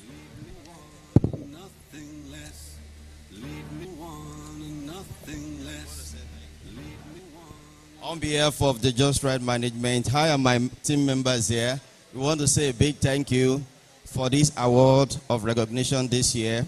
And we want to pray for global excellence that will continue to excel greater and greater in discharging this kind of award to all companies in Nigeria. Thank you very much for this honor. We bless you.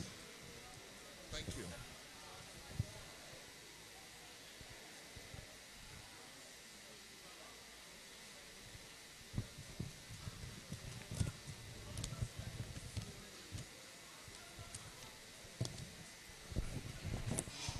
The next award is Excellence Recognition Awards 2024, Most Innovative Financial Services Company of the Year. Excellence Recognition Awards 2024, Most Innovative Financial Services Company of the Year. And the winner is Steel Art Capital Financial Services Limited. Lead me one and nothing less. Lead me one and nothing less. Lead me to my destiny. I have waited patiently. Steel Earth Capital Finance Limited is a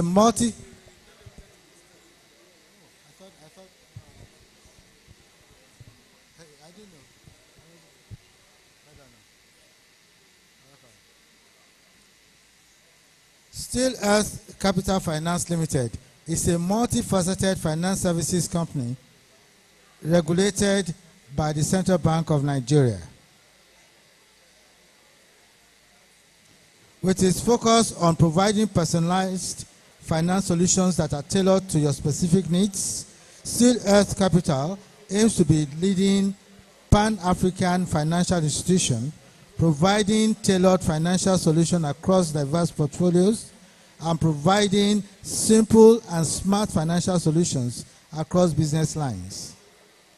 At Steel Earth Capital, the dedication and resources needed to make businesses to new heights are offered with a mix of equity, money market securities, bonds, and balanced foods, while the management carefully selects high-quality instruments that are designed to generate returns over both short and long-term periods. For catering to individuals, corporations, and the public sector through landmark projects, and striving to be a leader in financial services, leveraging over 50 years of combined experience to help clients achieve their goals, Steel Earth Capital Limited is hereby honored as Excellence Recognition Awards 2024 Most Innovative Financial Services Company of the Year.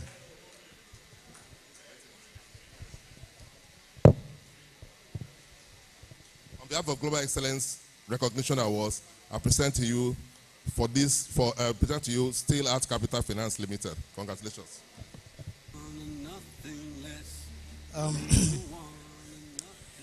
On behalf of the Chief Executive Officer of Steel Earth Capital Finance Limited, Ms. Oyindamola Lami Adeyemi, and the entire staff of Steel Earth Capital Finance, we say a big thank you to the organizer of this award, Global Excellence. We deeply appreciate it. Thank you very much. Thank you. Category is Most Outstanding Woman in Business. Most Outstanding Woman in Business. And the winner is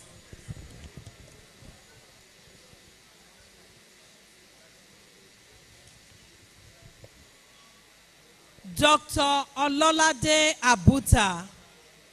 Dr. Ololade Abuta. Leave me one and nothing less. Lead me to my destiny. I have waited patiently. I have vision, oh I believe. I know I can count on me. So stand up for the champions, for the champions. Stand. Dr. Ololade Abuta, the Group Managing Director, CEO of Gracious Group, founder of Real Estate Connect and Real Business Network, is an international entrepreneur. Her real estate business portfolio extends beyond Nigeria, as she does her real estate businesses in the United Kingdom and United States with her international business partners and associates. Aside from her real estate business, she has created other businesses, thereby transforming the company into a group of companies with subsidiaries in construction, energy, hotel and hospitality services, property investment, property development, business consulting, lease of construction equipment, farming, haulage, logistics, and other businesses. Dr. Abuta, who head office as the Publicity Secretary of the Real Estate Developers Association of Nigeria between 2020 and 2024, has been a vessel of knowledge, and this has given her the privilege of grace, speak and participate in several notable business fora which extend beyond Nigeria. In honor of her positive contributions in business, Dr. Ololade Abuta is hereby honored as Excellence Recognition Awards 2024 Most Outstanding Woman in Business. On behalf of Global Excellence Awards, I present to you this award for Dr. Ololade Abuta as Most Outstanding Woman in Business. Congratulations.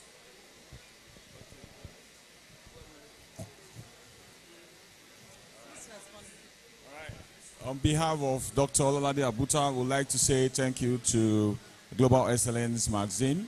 And we've been a partner with the brand for a while, and she's proud to associate with the brand, and she promises that this award is going to inspire her to do more for the general public. Thank you.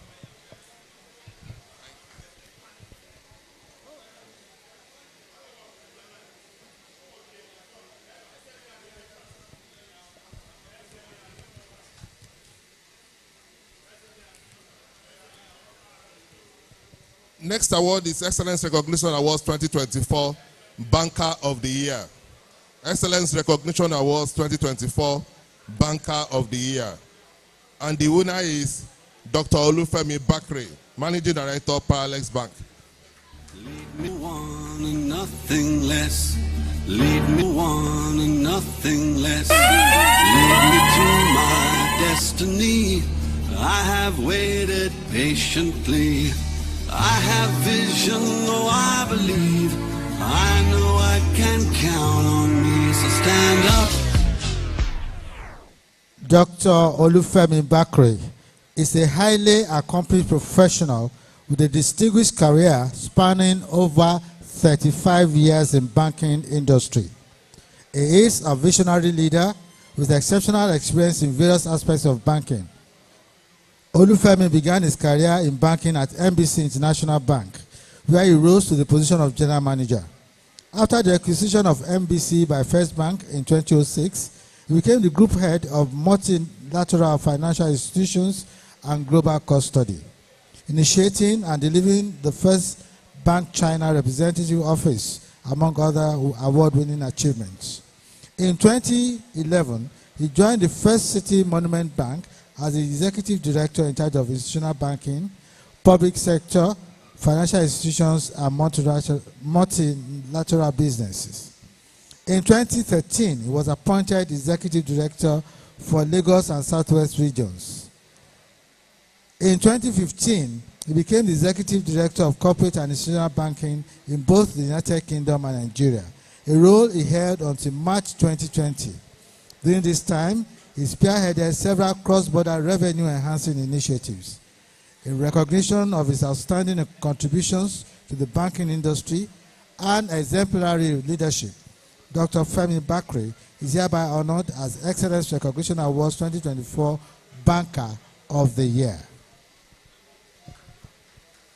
On behalf of the Excellence Recognition Awards 2024, I present to you the Banker of the Year. Congratulations. Thank you very much. On behalf of my MD, esteemed Dr. Femi Bakre, whom we all call Mayor, is also Mayor. I'm here on his behalf to take this award. He's unfortunately not able to attend, given that he's also attending to an equally important assignment out of Lagos at the moment. So we want to appreciate Global Excellence for this recognition. Thank you for the good work that you do. We appreciate you. From all of us from Paralex Bank, we say thank you very much for the honor and enjoy the rest of the night. Thank you very much. Of the year, and the winner is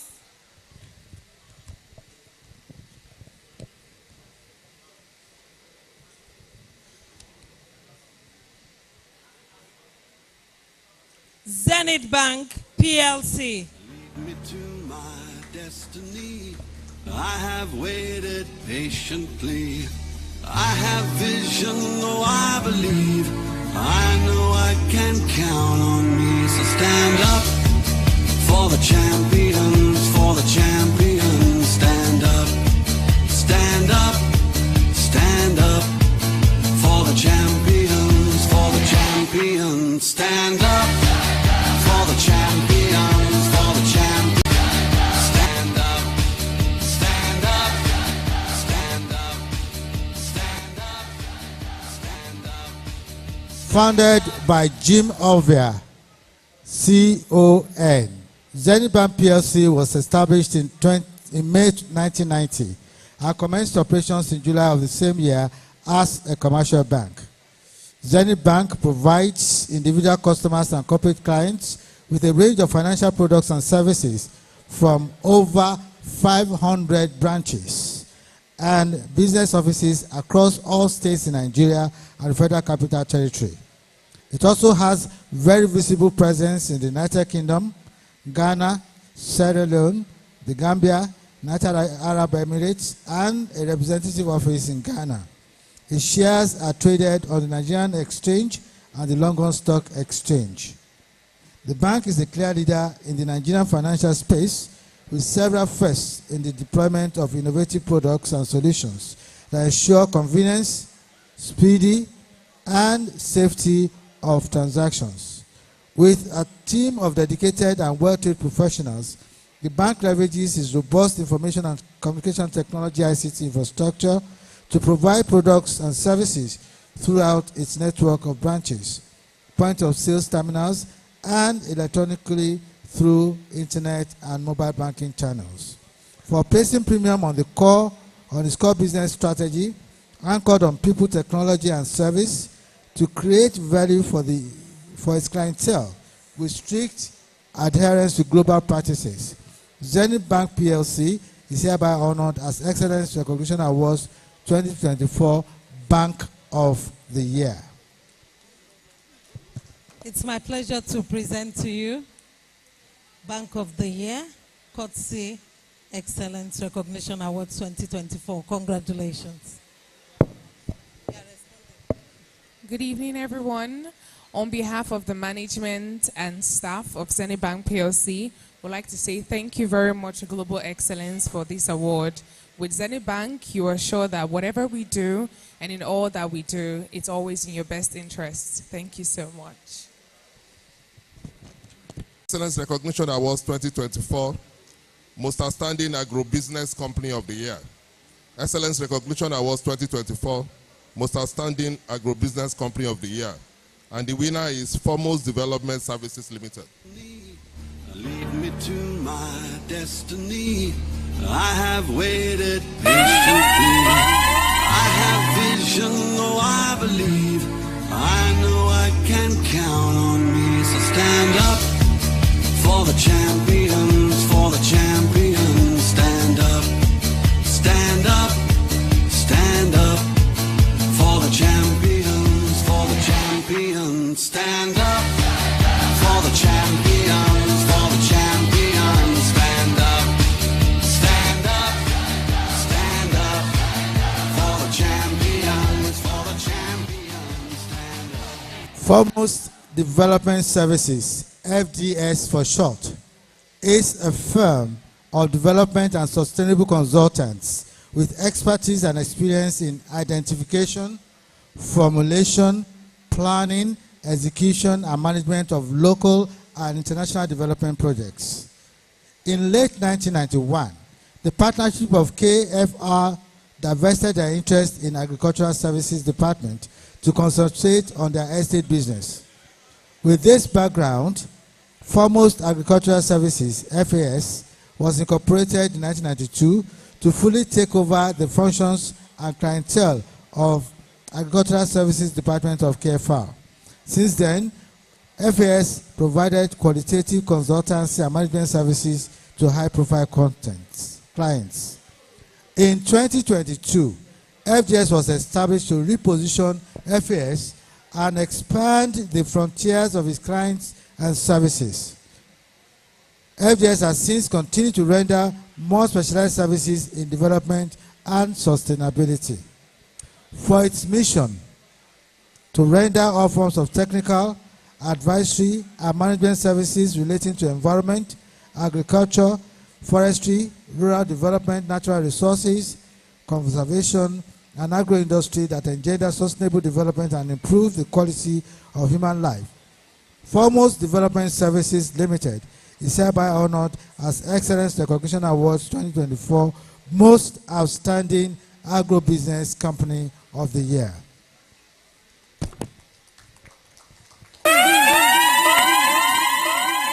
On behalf of Excellence Recognition Awards 2024, I present to you Most Outstanding Agro-Business Company of the Year. Congratulations, sir.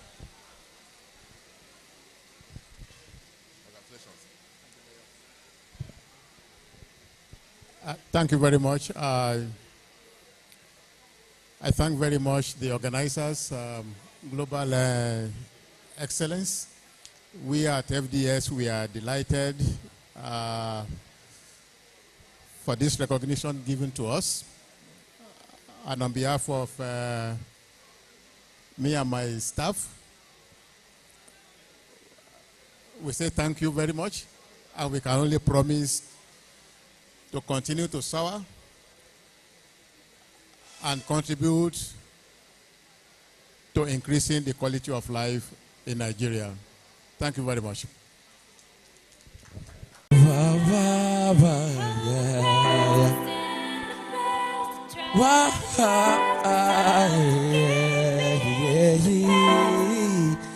just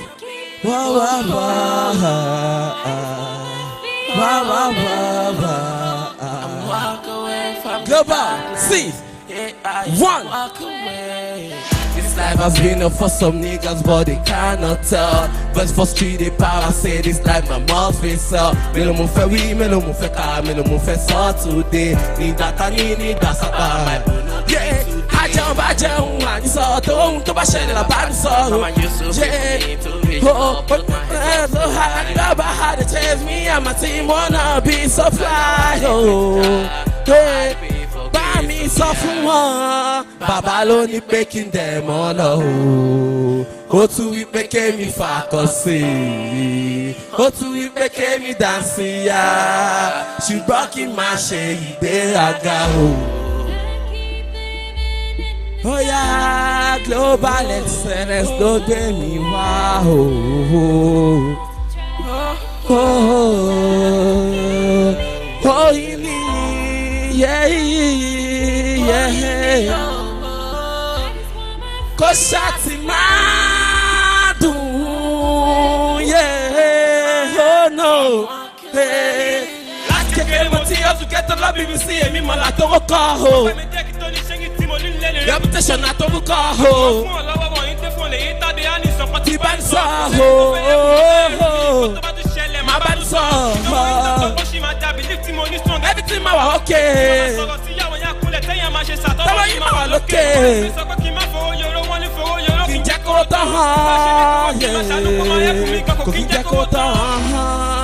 Babaloni making them all up. Oh, to we making me focusing. Oh, to we making me dancing.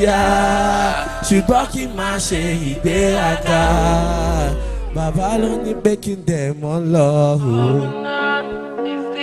You know you feel the only vibes. Let me see you clap your hands, man. Wow. Oh no. Oh, show me bimpe, mo ti shayo. Oh, show me bimpe, mo ti mugo. Oh, show me bimpe, mo ti shayo. Oh, show me bimpe, mo ti mugo. Cause I know I'm drunk and I'm falling in love. Buy me someone. Be a blazing. Oh, show me bimpe, mo ti shayo. Oh, show me bimpe, mo ti mugo. Oh, mo ti shayo. Cause I know I'm drunk and I'm falling in love. And I'm falling in love. Oh yeah, Baba me, oh. Who sat and saw mine? Was sleeping on mine. Never seen no one but you. In my heart you be. How can I ever let you go? With you I am always good. Cause my feeling for you is my heart. See, one.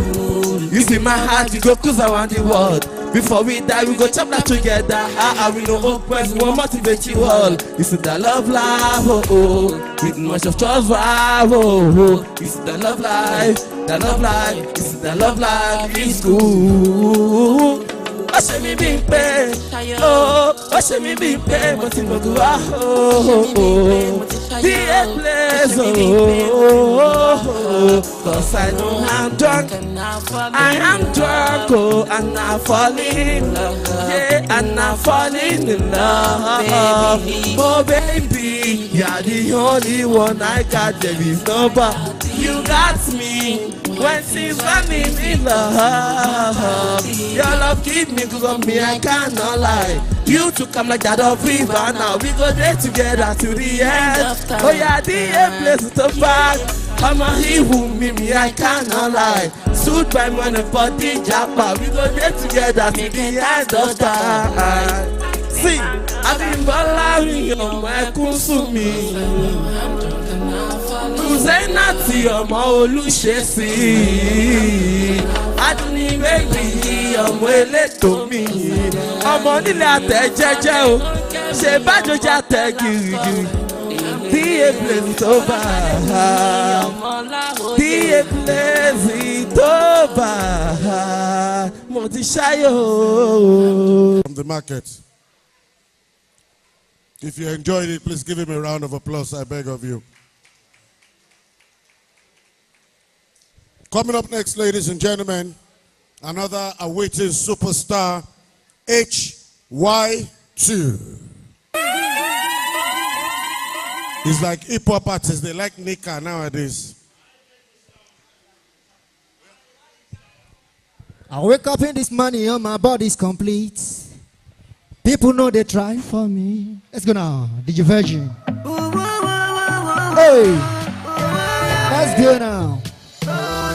Are you ready for me? Are you ready for me? Are you ready for me to Mr. Lyrically Sound, take care. This is Heavy Sounds production, baby. Hey, Shwai I wake up in this morning and my body's complete. People know they cry for me. Hey, I know they inside prison. I know they for hospital. I'm so happy. I see another day. I see another beautiful life. I know they inside mortuary. Ọ̀rọ̀ mi tọ́pẹ́, mo ti gbọ́pẹ́, mo nídìí láti dúpẹ́, màá tún dúpẹ́. Ọlọ́run ò ṣe, you give me another life. Oh Lord, I'm grateful. Let my night be peaceful. Oh Lord, today, come and bless my day. Come and bless my day. Let my day be fruitful. Ó ṣé Ọlọ́run ò ṣe.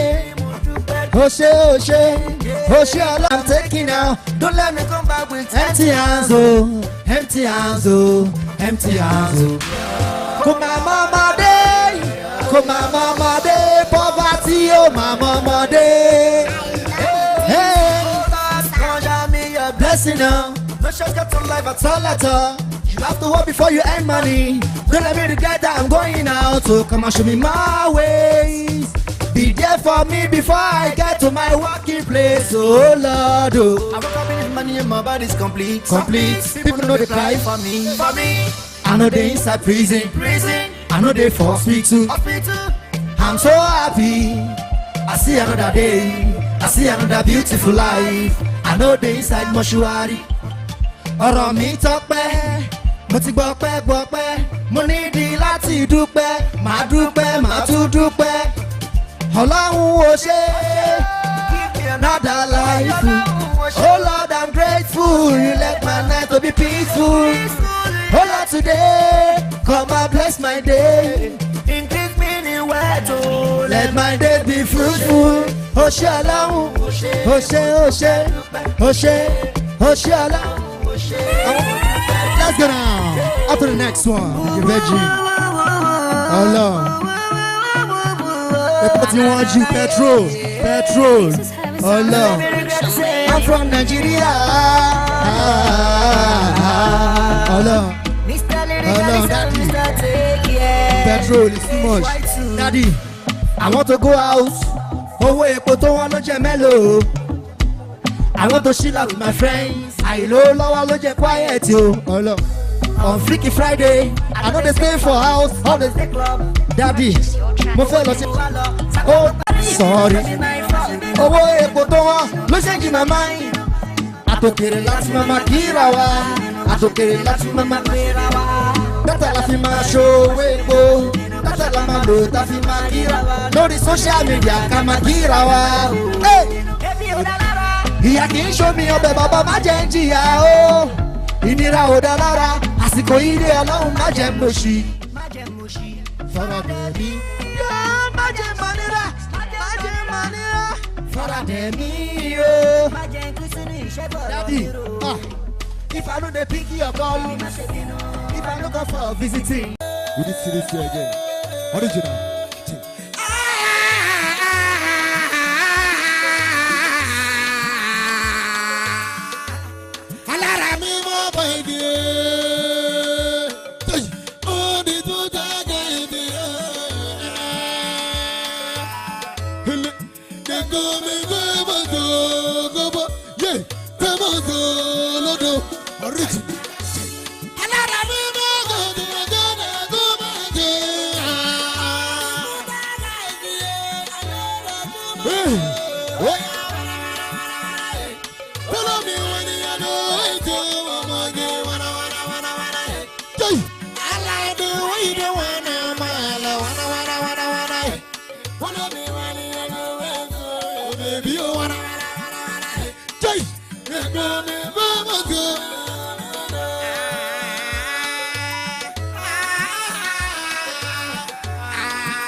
You can call me famous.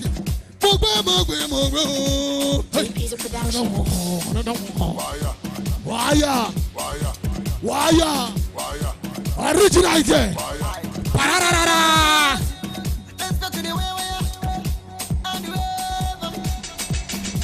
Can you follow me into the Bugatti? Okay, now. How come you go to your fantasy? Kill a god, you want to kill a god. Famous, what to the family? How much is the Why are those? No connection, no chat. Now get where I go connect. I tell you. Looking at pararara. How did you? You put me up in. And I say.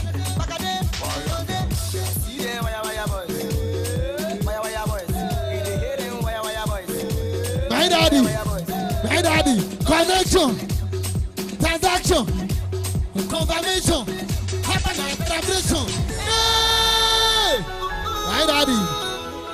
My daddy, no sleeping. Yeah!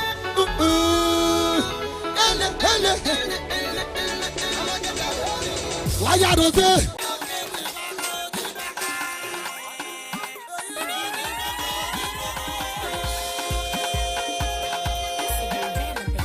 Call me famous. Call me famous.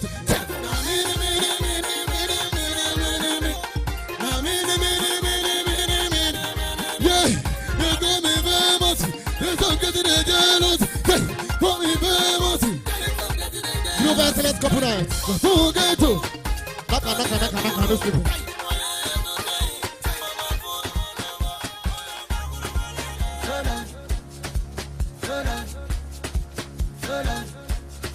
On the beat.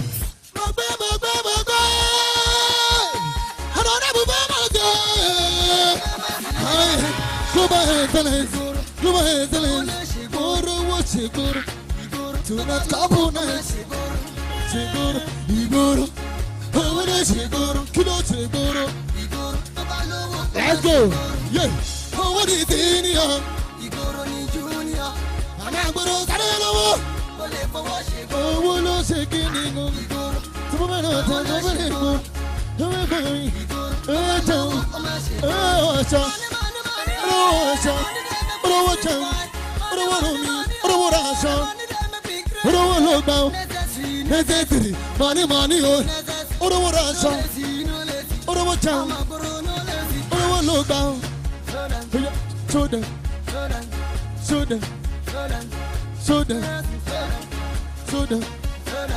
Soda.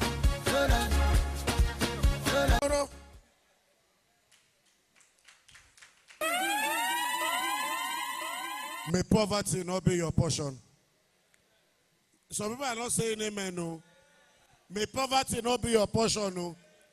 Because it's poverty that allows people to say that, whoa, but at woman gaju, man jackets, Ruby, mo prefer slippers. It's poverty that allows people to say that, whoa, agbada wala nike ma dabai, mo prefer shirt and knicker, tori Ọlọ́run. May poverty not be your portion. It's poverty that allows people to say, whoa, ki o ma jẹran jẹja wala ni, wo kọ́kọ́ fún mi lẹ́bà, atobe fucking jẹ nǹkan tó wà lára mi. May poverty not be your portion. From the heart of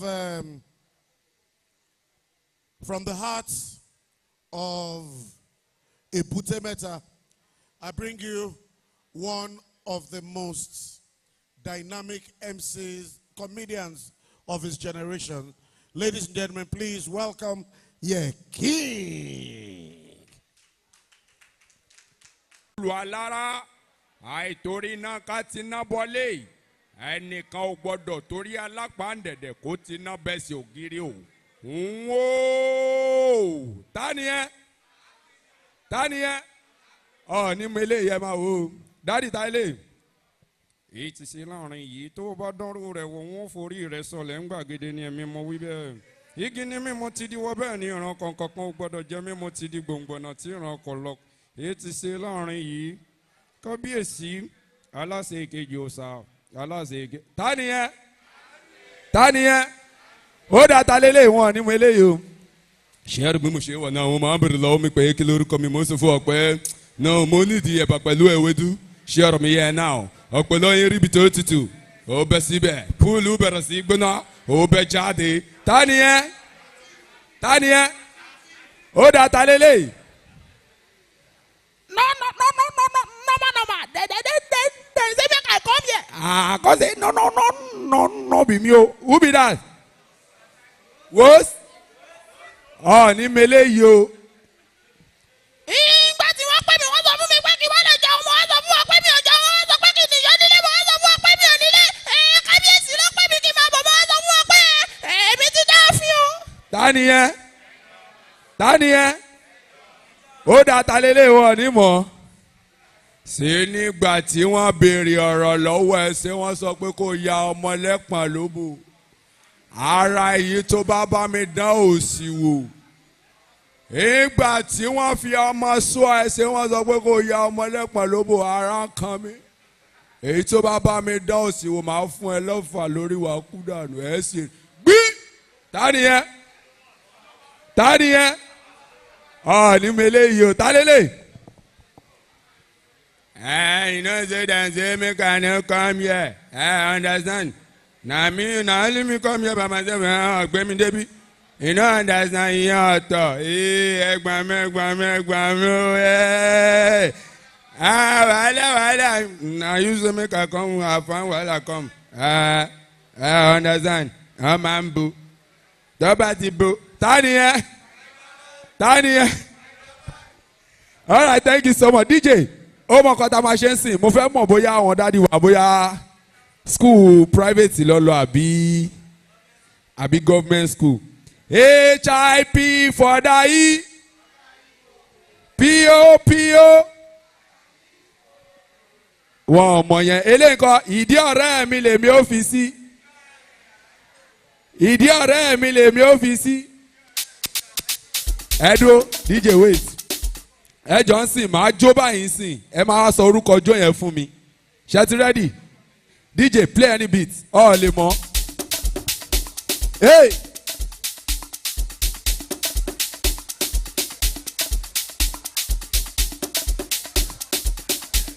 Hey, DJ dúró. Ọmọ orúkọ ọjọ́ yẹn. Yahoo. DJ play. Eléyìí kọ́.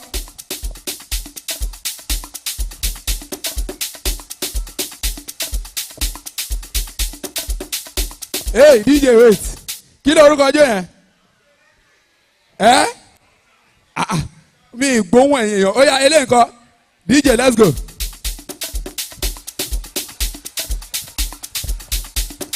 Hey, orúkọ ọjọ́ yẹn wait. Ọmọ àmọ́. Eléyìí kọ́ DJ let's go.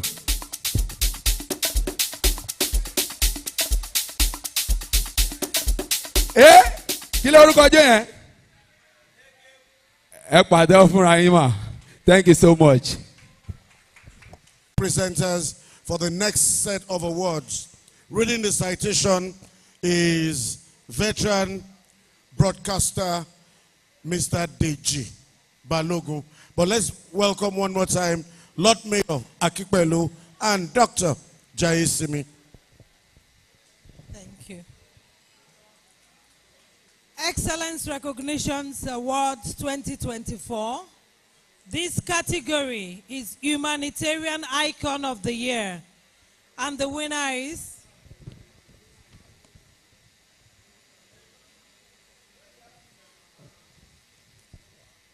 Dr. Daniel Olukoya, MFM.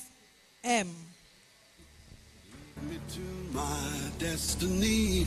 Lead me to my destiny. I have waited patiently. I have vision, though I believe. I know I can count on me. So stand up for the champions, for the champions. Stand up, stand up. Before God gave him the blueprint and vision to establish the Mountain of Fire and Miracles ministry, which took off in his 24 people in his sitting room in Yaba, Lagos, in October 1989. Upon returning to Nigeria after the completion of the PhD program abroad, Dr.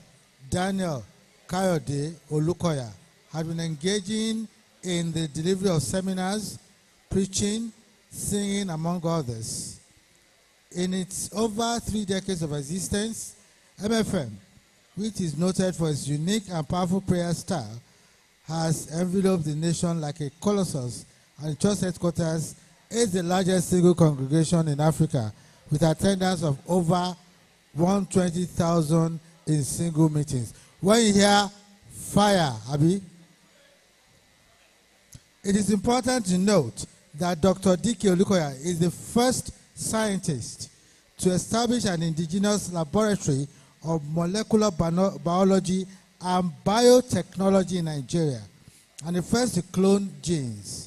One of his important contributions to biotechnology and health delivery was the invention of a new type of ogi, pap, named Dogic, a winning food that can control diarrhea and also contains improved nutritional qualities.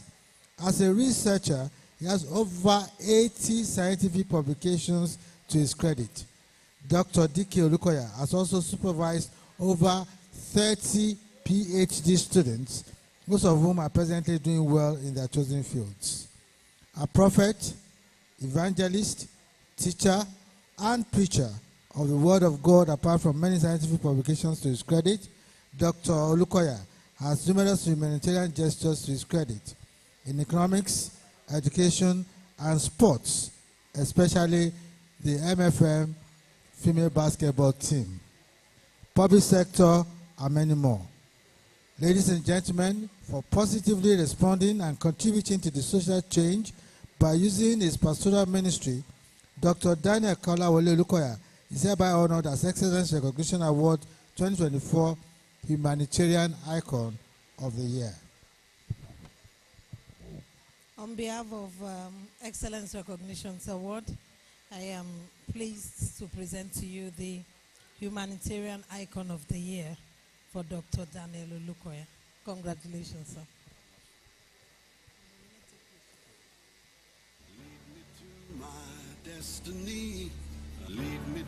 Praise the Lord.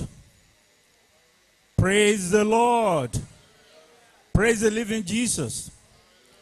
I'm keen into the anointing of my father in the Lord, Dr. Daniel Kolawole Olukoya, to pray for this organization as you continue to excel in the mighty name of Jesus Christ. You will not fall, you will not fail in the mighty name of Jesus Christ.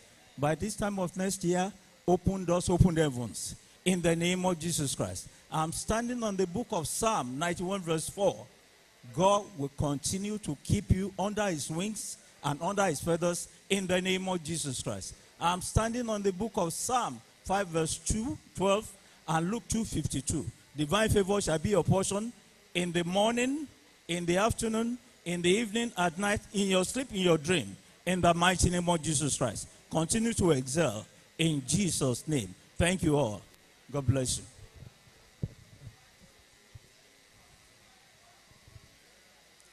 Excellence Recognition Awards 2024 Senator of the Year.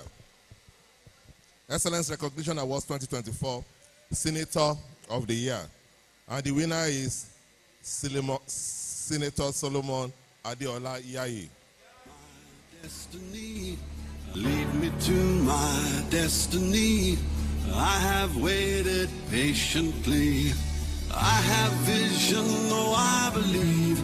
I know I can count on me. So stand up for the champions, for the champions. Stand up, stand up.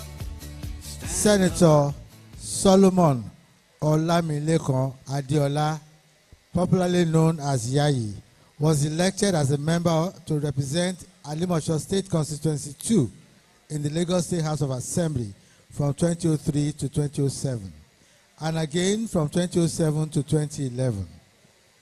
He was appointed chairman of the Finance Committee and joint chairman of the Appropriation Committee of Lahar. Without doubt, Senator Adeola's sterling performance in the public service of Lagos State naturally made him a first choice for promotion for national service.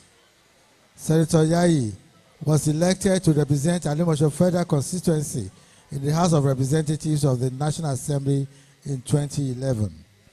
With his outstanding performance of his legislative responsibilities and effective representation spanning over 12 years, Senator Adeola moved ahead to become the Senator of Lagos West Senatorial District, the largest senatorial district in terms of population in Nigeria, in 2015.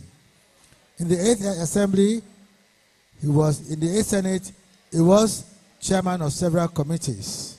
He was re-elected to the Senate in 2019 and made chairman of Senate Committee on Finance in the 9th Senate. As chairman of Senate Finance Committee, he spent sleepless nights in the National Assembly pursuant in getting reports for 3 MTEF and FSP ready for passage to the turn Nigeria budget cycle to January to December. For his contributions to national development through effective lawmaking and setting a worthy record for others to follow. Ladies and gentlemen, Senator Solomon Olamilekan Adeola Yayi is hereby honored as Excellence Recognition Awards 2024 Senator of the Year. On behalf of Excellence Recognition Awards 2024, I present to you Senator of the Year. Congratulations.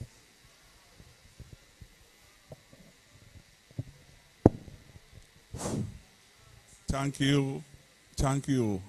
On behalf of Senator Solomon Adeola, a.k.a. Yayi, the only senator in Nigeria that have won 6 consecutive elections from Lagos State to Ogun State.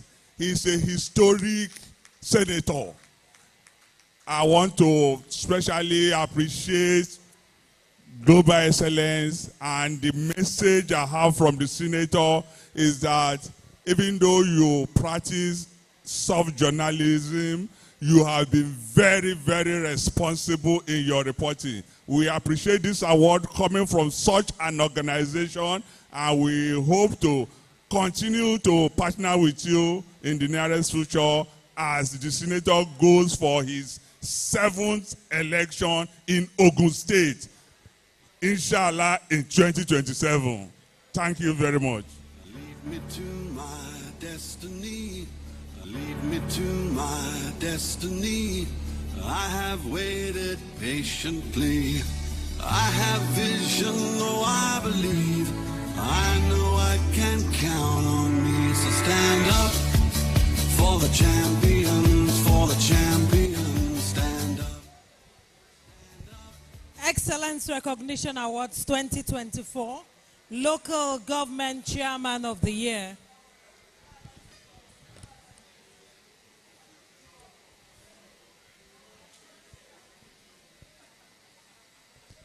And the winner is Honorable David Olusegun Odumbaku. Lead me to my destiny. Lead me to my destiny. I have waited patiently. I have vision, though I believe.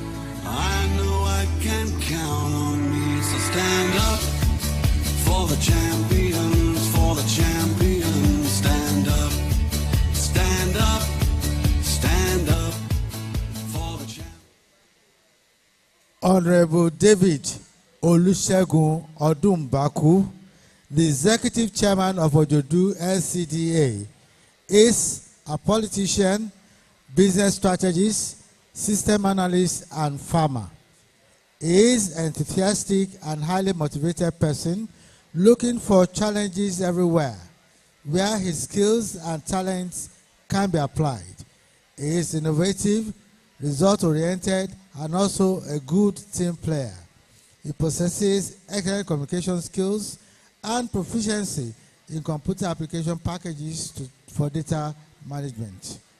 The administration of Honorable David Olusegun Odumbaku has rolled out empowerment programs for artisans, the elderly, and other members of the Ojodu community, while massive projects across the 6 wards in Ojodu LCDA have been initiated and commissioned, symbolizing his campaign promises of a people-oriented administration. Through his HEYS, AIDS agenda, that is health, education, youth empowerment, and social infrastructure, and in tandem with the Lagos State schemes as captured in Babajide Sanwo-Olu's Themes Plus agenda, the Odumbaku administration has been relentless at uplifting the living standards of its citizens. Under his stewardship and visionary leadership, Ojodu LCDA has experienced remarkable progress and prosperity in infrastructural development, improved service delivery, and increased opportunities for its residents. Ladies and gentlemen, for his forward-thinking approach, which has not only transformed the landscape of Ojodu, but also positioned it as a model for effective local governance, Honorable David Olusegun Odumbaku is hereby honored as Excellence Recognition Awards 2024 Local Government Chairman of the Year. On behalf of Excellence Recognition Awards 2024, I'm glad to present to you Local Government Chairman of the Year. Congratulations. Destiny, lead me to my destiny.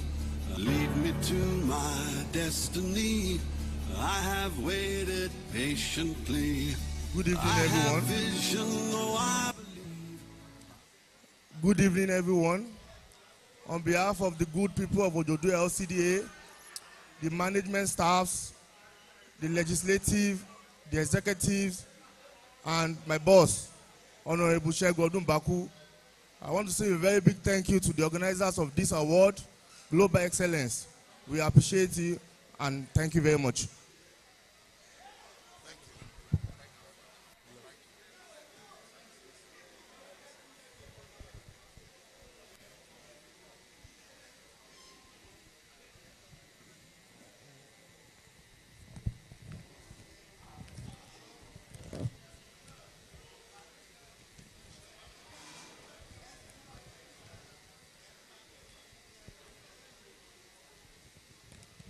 The next award is Excellence Recognition Awards 2024, Hospitality Personality of the Year. Excellence Recognition Awards 2024, Hospitality Personality of the Year. And the winner is Honorable Dele Phillips. My destiny, lead me to my destiny, lead me to my destiny. I have waited patiently. I have vision, oh, I believe. I know I can count on me. So stand up for the champions, stand up. Hospitality Empire. Dr. Dele Phillips embodies the entrepreneurial spirit. His unique exposure to diverse faiths likely nurtured a broad worldview that informs his open-minded approach to business.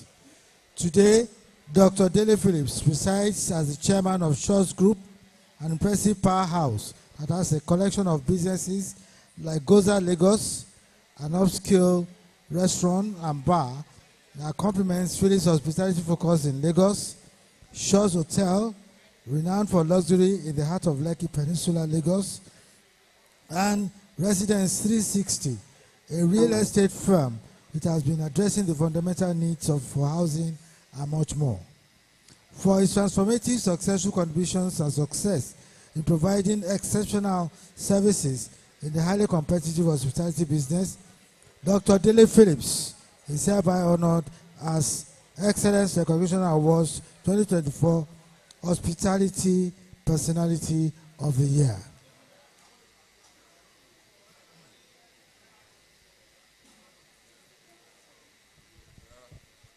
On behalf of Excellence Recognition Award, I present to you Hospitality Personality of the Year. Thank you very much, sir. On behalf of Honorable Dele Phillips, he's actually unavoidably absent, but he actually delegated us to come and receive this on his behalf. Thank you, and God bless, sir.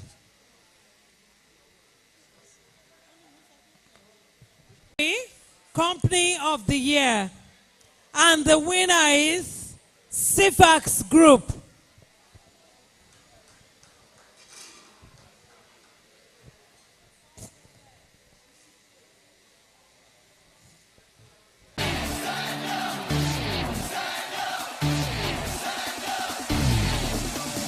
Here we go, it's getting close. Now it's just who wants it most. It's just life, that's how it is. 'Cause we have our strengths and weaknesses. Oh, I have vision, can't you see? I'm on the move, make way. Lead me to my destiny. I have waited patiently. I have vision, oh, I believe. Sifax is a group of companies with investments in maritime, aviation, oil and gas, haulage and logistics, financial services, as well as hospitality. The company has built a reputation of excellent service delivery, anchored on the foundation of competent workforce, world-class services, consumer-centric philosophy, tailor-made business solutions, and modern equipment deployment. The company, which began operations as Sifax Nigeria Limited in 1988, started as a freight forwarding company in Lagos. Services rendered at its inception included freight forwarding, haulage and warehousing operations, as well as adjunct import and export support services. Led by Dr. Taiwo Afolabi, a professional maritime logistician and heritage businessman, CIFAS Group was the leader of the consortium that bidded for and won the Port Harcourt Port Terminal A in 2006. The company also won the concession of Tinkan Island Port Terminal C. In addition, the company has also diversified into aviation with the acquisition of the foremost aviation ground handling company, Sky Aviation Handling Company Limited, through its subsidiary, Skyway Aviation Handling Company Limited, in a competitive bidding process supervised by the Bureau of Public Enterprises. The company has since become a publicly quoted company. For its passionate drive to become Africa's global conglomerate that creates significant value for all economies, CIFAS Group is hereby honored as Excellence Recognition Awards 2024 Company of the Year. On behalf of Excellence Recognition Awards 2024, I present to you this award, Company of the Year. Congratulations.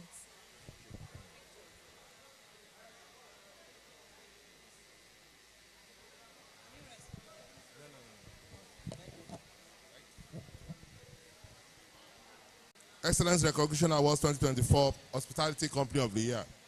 And the winner is Class Hospitality Limited. Lead me to my destiny. Hospitality increased its capacity to 10 branches, 4 brand names with over 300 employees, with debut of its first hotel brand, Class Suites Hotel. With a team of seasoned, intellectual, and dynamic young men as its executive directors, who pioneered quality service delivery in some of the foremost hotels in Nigeria, Class Hospitality's vision and mission are aimed at enhancing and growing its reputation as one of the nation's most respected indigenous hospitality management company by exceeding guest expectations, providing an engaging and supportive work environment, and delivering financial success and opportunities to its employees, company owners and investors. For first-class hotel and hospitality services, which has transformed it into a household name in the Nigerian hospitality industry, Class Hospitality Limited is hereby awarded as Excellence Recognition Awards 2024 Hospitality Company of the Year. On behalf of Excellence Recognition Awards, I present to you the award for the Hospitality Company of the Year.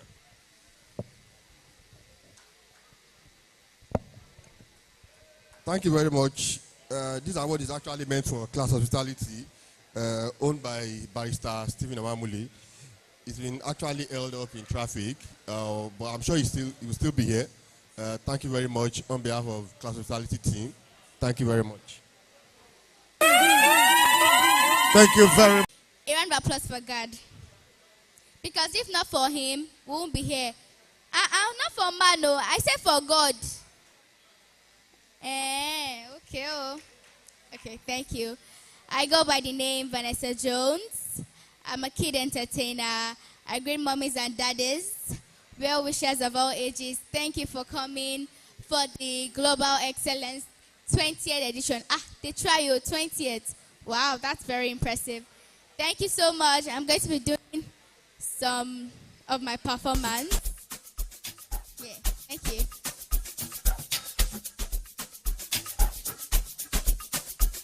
Hey, are you ready? Come on. Give me the ginger. Give me the ginger. The ginger. Hey. Say, ladies and gentlemen, gentlemen, gentlemen, gentlemen, gentlemen, gentlemen, gentlemen, gentlemen, gentlemen, gentlemen, gentlemen, gentlemen, gentlemen, gentlemen, gentlemen, gentlemen. Hey, are you ready?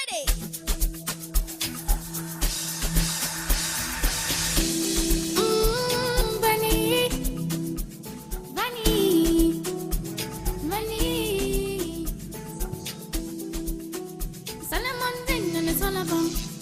And a name and a Taliban. Where's the mama going? Nobody can bring this down. Higher, higher they go. Bunny.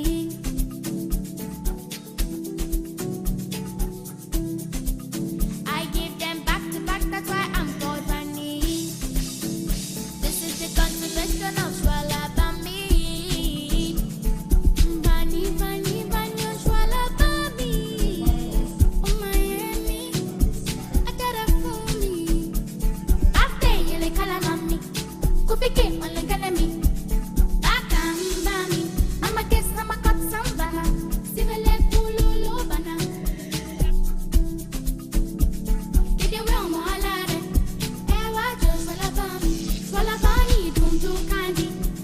Oh, yeah, very love, Shukura. Where's the mama? Ballin' Usana. Allin' Salaya. Nothing is Solomon. Don't tell my mommy. Don't spend my money. Where's the mama? Where's the mama? Swalla Bam. Swalla Bambi. Swalla Bam.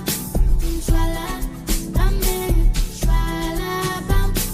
Swalla Bambi. Swalla Bam. Swalla Bambi. No, no, no, no, sala. Maybe I'm not a sinner, sala. I'm not a sinner, sala. Where's Swalla Bam? Where's Swalla Bam? Where's Swalla Bam? Stand up. Congratulations, congratulations. Thank you very much. Thank you.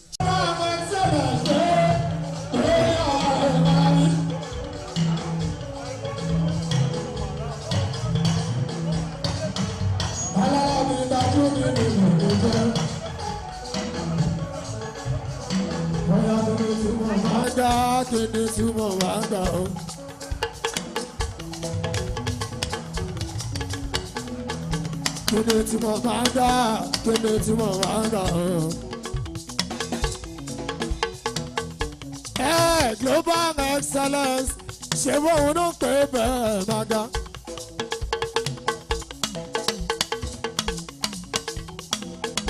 Twenty edition lè yọkúnlé. Gbogbo ẹ̀yin ọ̀jọ̀gbọ́n tẹ́ ń bẹ níbí. Ẹ̀ṣọ́ tọ́jú nínú àdúgbò ọ̀rọ̀ Malawi.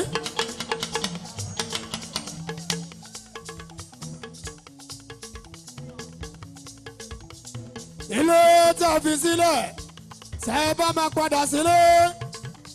Ẹ ò mọ̀ ní tani, Alábí àmàmà kẹ́tọ́ lé òun ẹ̀sán mi. Alálàbí tajú nínú lè mi jẹ́. Ìsì ìjàmbá Alábí. Àmàlí rẹ̀ mọ̀ kọ́ mọ̀ rí Alábí. Olúwa máa ṣe kọ́, bó bá ṣe kọ́ ooo, tó bá ṣe kọ́, bó bá ṣe kọ́ rẹ̀ dà lókùnkùn máa rí.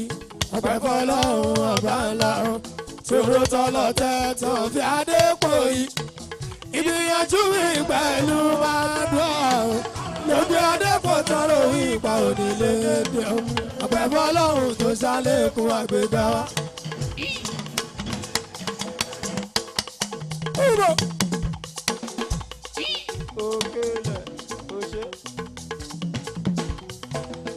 Tá a bá ń sọ̀rọ̀ Alábí Ògúnlé, Global excellence Alábí, tí ẹ yàtọ̀. Àìmọ̀ eléré tájú nínú ìtẹ̀tí gbé sókè Alábí. Ẹ̀yin náà ní ìwálẹ̀ láíláí. Lọ́la àṣàtì Alábí ọlọ́pẹ́. Wọ́n ní pítà ajá kápín kan lè mọ̀ mọ̀. Àbí ká mọ̀ rí tọ́ba ń pa burú. Tọ́ba máa gbé kan Alábí. Tọ́ba ń pín mọ́ ní ìbọn sí i. Alẹ́ àrùn máa sáré lọ síbẹ̀ láti lọ gba tèmi.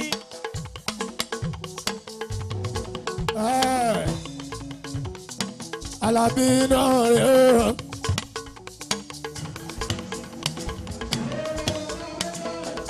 Sísì jábà Malaria. Ó recognize present. Ó ṣe Adéyìnbí kan ó ṣe ilẹ̀ the first. òkèlè ọ̀gùnlé ẹ ọmọdé wàlẹ̀ láéláé ọ̀gálábí. ọmọ Tijani kú ìkàlẹ̀ ọmọ ṣe ọmọ kú àdúró tìrì ọ̀gálábí. ọṣù ọmọ Tijani ó ṣe tíjè máa ń tọ́jú Olúwagbénga Ọláyínká the first ọkùnrin kalẹ̀ yóò ṣe òun lẹ́wọ̀n. ilẹ̀kùn dìrà tù ọmọ ọlọ́jọ́ bí àná ọmọdé ṣe ó ṣe fẹ́nàbí ọmọ mi Saidi.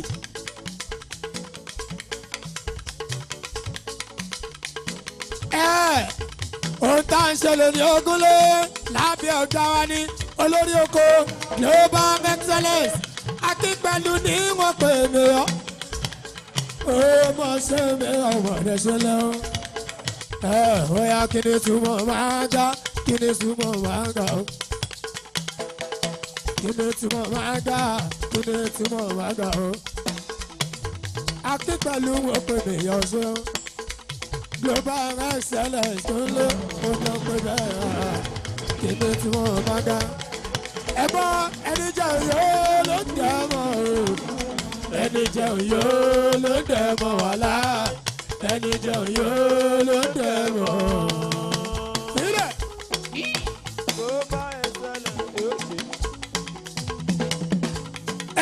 ẹni bẹ̀rẹ̀ fún ló sàkọ́ kálábí. ẹni bẹ̀rẹ̀ fún ló ẹni bẹ̀rẹ̀ fún ló sàkọ́. ẹni jẹ́ òyò ló ń jẹ́ mọ́. ẹni jẹ́ òyò ló ṣàkọ́ àgbà. ẹni jẹ́ òyò ló ṣàkọ́. global excellence ọ̀gá fún gbogbo magazine Alábí. ẹgbọ́n wọn ò tó bẹ́ẹ̀ wọ́n bẹ́ ni. àní wọn ò tó bẹ́ẹ̀ wọ́n bẹ́ ni. nítorí o wọn jẹ́ báwọn síbi ọ̀tẹ̀. níbo wọn jẹ́ báwọn péjọ àbòsí o ọwọ́ mi bàrè funfun nẹ́nẹ́. ẹ pariwo lẹ́ẹ̀ ẹ sọ pé global excellence ọ̀gá lẹ jẹ́ ọ̀sẹ̀ global excellence ọ̀gá fún gbogbo magazine èmi ìrọ̀mọ́ náà ṣèbí òkè lẹ́wà ọ̀sẹ̀ global ọmọ ṣe global rẹ̀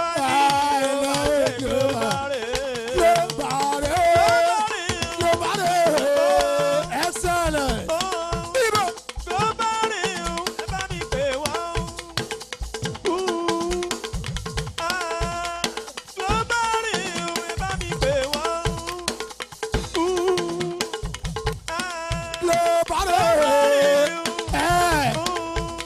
pẹ̀lú òṣèlú ọ̀tálẹ̀ jẹ́ ẹni ọ̀rọ̀ ọmọ náà wàhálà ibo.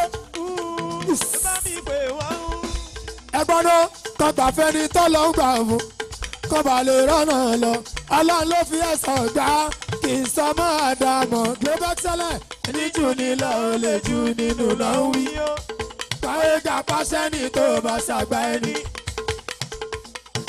àbí fújì náà kọ fújì mọ̀ ní. global excellence. Òṣèlú Àgbéǹgadé nìkan fújì náà kọ fújì mọ̀ ní. èyí tó gbẹ́kẹ̀ lọ bíbó. fújì mọ̀ ní. kò dẹ̀ sí lọ́kálítì mọ́ o. fújì mọ̀ ní. tó gbé wa délùú London tó gbé wa délùú yìí. ló tún sọ mi dàlájì ṣẹ̀rí pé tí. ìjẹ́ ti lọ́gán. Oya mo ṣe rí ta ilé ń tẹ́ mọ́lẹ̀ wá. Rábìrà mọ́ ní yóò gbèrò. Kí ló fi ṣe ọmọ ọ̀dọ́ rẹ̀? Mo ṣe rí ta ilé ń tẹ́ mọ́. Àbọ̀lọ́rẹ́ rábìrà mọ́ ní yóò gbé. Mo ṣe tọ́lá ní kí ló fi ṣe ọmọ ọ̀dọ́ rẹ̀? Wọ́n lọ bí méjì, wọ́n lọ bí méjì, wọ́n lọ bí mẹ́ta, wọ́n lọ bí.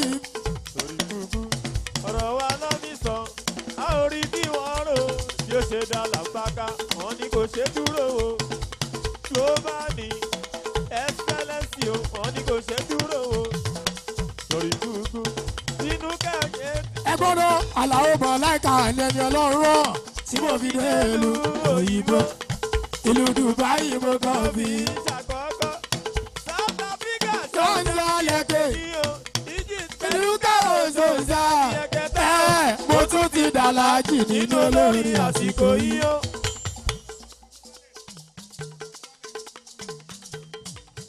The owner of this Mazda KJA 822GE.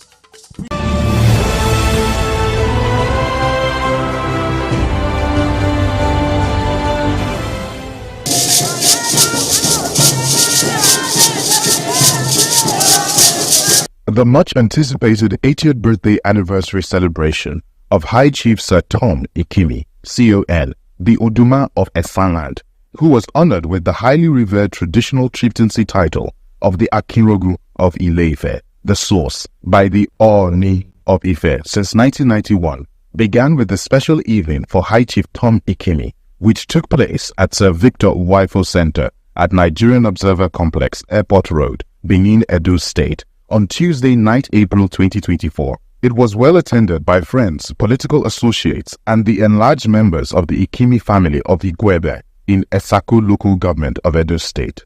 Leading the dignitaries list was Governor Godwin Obaseki of Edo State, who in fact convened the evening on behalf of the Edo State government to honor Chief Tom Ikimi, an illustrious and shining star of the state and global personality. Also in attendance were the celebrant High Chief Sir Tom Ikimi's UK-based, very talented, award-winning scriptwriter, producer, director son, who shares the same birthday, 10th April, with him. From the Ikimi family were Mrs. Grace Esohe Konde, 82-year-old matriarch of the family, architect Benjamin Ikimi, Rose Lane, Dame Marie Fatai Williams, née Ikimi, and her husband, Chief Alan Fatai Williams. Others were King Alfred Diete Spieth, a Mayanabo of Tuan Brass in Bayelsa State, who was a classmate of the celebrant in secondary school in the 50s in the Cameroon. Her Royal Highness Pelebo Bamigo represented her husband, King Ebitimi Bamigo, a Mayanabo of Oma in Bayelsa State. Chief Lucky Igbenedion, former governor of Edo State, Mr. Peter Igbenedion, Engineer Greg Onwasero, Chief Timi Alaibe, General Prince Olagunsoye Oyinola, former governor of Lagos and Osun States, Senator Ben Obi CON, who was the chairman of the planning committee of the Chief Tom Ikimi at 80th birthday celebration, Mr. Terry Wire, who came from Abuja, Chief Stephen Lawani CON, former deputy governor of Benue State, Chief Mrs. Josephine Aneni, former minister of Women Affairs, the Speaker of Edo State House of Assembly, Right Honorable Agbebaku, and Mr. Aswe Eodalu, PDP candidate in the upcoming Edo State governorship election. Honorable Fred Agbedi, representing Sagbama Ekeremo Federal Constituency of Bayelsa State, Mr. Solomon Arase, former IGP and chairman of the Police Service Commission, Alabo Abe Sekibo, former transport minister and strong politician from Rivers State, Chief Tuni Aneni Jr., secretary of PDP in Edo State, and Mr. Anthony Azegbeni, PDP Edo State chairman. It was indeed a geopolitical diverse aggregation of Nigerians who decided to pay a well-deserved homage to High Chief Tom Ikimi on that special day in his life. Nigeria's national anthem and Edo State anthem were observed before the event formally got underway. The opening prayer was pronounced by Bishop Anthony Okuso, and cultural music that showcased the beauty of Edo State women and the very rich and engaging traditional dance of Edo people.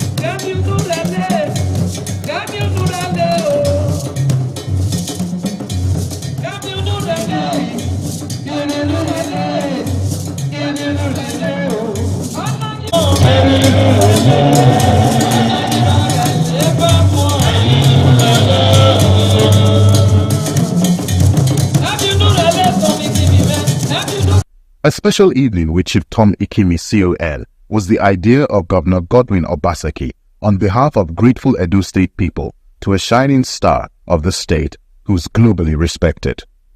A documentary that brought back interesting nostalgic memories of the great exploits of Chief Tom Ikimi, accomplished nationally and globally, was aired at the event. Chief Tom Ikimi represented the Nigerian head of state at the 31st OAU Assembly of Heads of States and Governments in Addis Ababa, Ethiopia in 1995. As chairman of People's Democratic Party (PDP) National Convention presidential election, Chief Tom Ikimi supervised the primary election that returned President Olusegun Obasanjo as PDP candidate in 2003's presidential election. On the religious realms, Chief Tom Ikimi is a committed Christian of the Catholic denomination who was honored by Pope John Paul II as a Knight of St. Gregory the Great in 1993. He also holds the highly respected traditional chieftaincy title of the Akirogun of the Source, which was bestowed on him by the Oni of Ife since 1991. Chief Tom Ikimi is also the Oduma of Igwebe, his hometown, and Efanland, Edo State. Chief Tom Ikimi, as Foreign Affairs Minister, was chairman of ECOWAS Council of Ministers and ECOWAS Committee of 9 on Liberia C9. There was also a consensus of opinion among all those who spoke that Chief Tom Ikimi discharged his duties as the quintessential spokesman of Nigeria with boldness, bravery, and maturity. Well, Tom, keep up the good work. I'm sure all of you feel the same, having watched the 80 years journey of Chief Tom Ikimi. All I can say is, God bless you. God give you the strength and the foresight. And whatever you do, don't let success get into your head. Still treat people with that human touch and love. I want to submit that I concur and agree with all that has been done in the documentary, and pray that the Lord will continue to preserve you for us so that I can accomplish more for this country, Nigeria. Remain blessed, sir. I don't have to say much. Just read my contribution in the program tomorrow. I wanted to make it shorter, but Shegun said no, that what I had written, and it was like a book within a booklet. So I don't know. I hope he likes it, but I spoke from my heart and have done it. So please read it tomorrow. Thank you.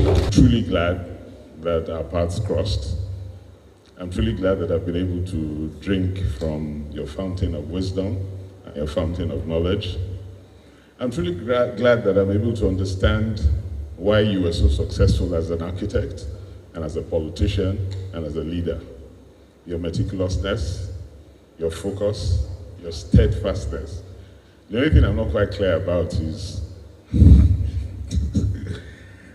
when you think people are overreaching themselves and you don't have time to bring them back.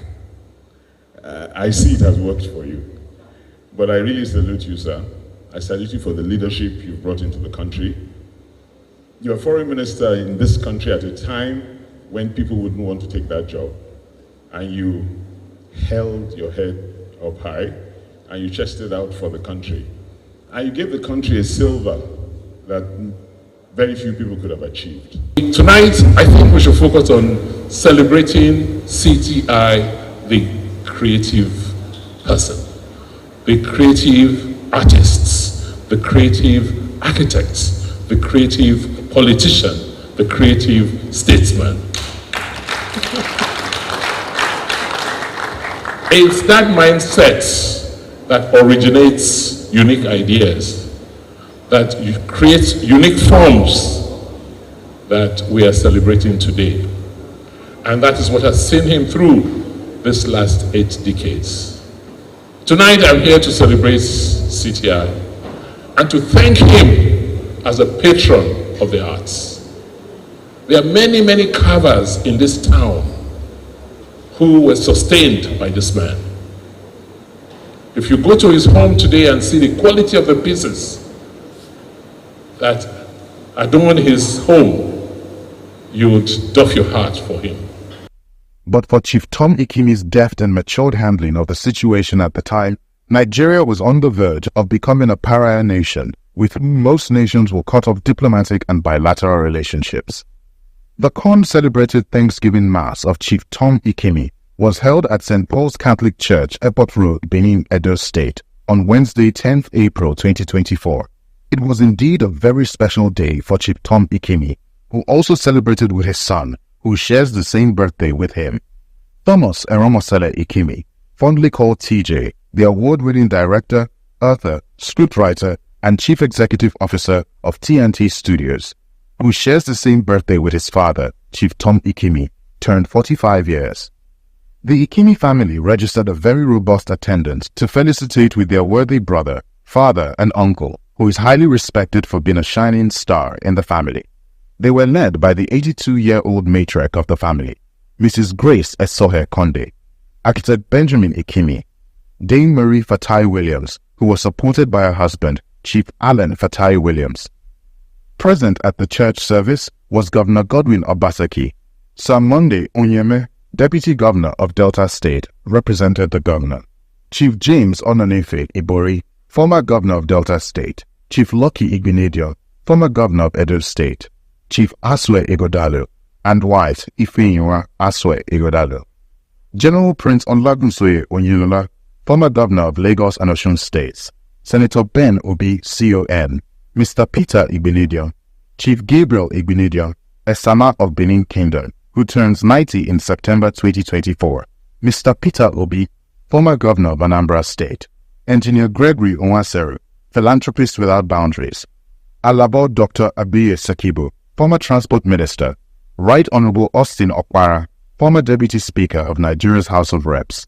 Chief Ebitimi Alaibe, former MD of NDDC. His Royal Highness King Alfred Dieter Spiff Amayanabo of Twon Brass, Bayelsa State. His Royal Majesty Obamuraina Adedini, the Asoya of Isoya in Ile-Ife, represented the Oni of Ife. There was huge presence of traditional rulers from Igwebe, the home place of Chief Tom Ikemi, the celebrant, Efan Land and Edo State in general. Officiating priests were His Grace Reverend Dr. Augustine Akubueze, Archbishop of Benin, and His Grace Most Reverend Dr. Felix Alaba Job, Archbishop Emeritus of Ibadan. His Eminence John Cardinal Onayeko, Archbishop Emeritus of Abuja, who turned 80 2 months ago. Most Reverend Dr. Donatus Ogwen, Bishop of Urumi Diocese, supported by other clergymen, led by Reverend Father Charles Omogiate, Parish Priest of St. Paul's Catholic Church, Benin City. The LZXS Choral performed very spirit-moving songs to set the right template for the solemn and reverent atmosphere.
The homily was administered by Most Reverend Dr. Felix Alaba Job, Archbishop Emeritus of Ibadan Diocese.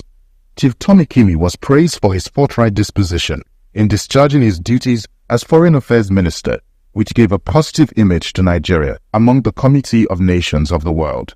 Forget about the past. Look straight to the future. Look to the tabernacle where the Lord Jesus is. Submit yourself in love, in charity, and in patience. Be to your neighbor the servant of God. The remaining period of our lives should be spent not as yesterday when you were young.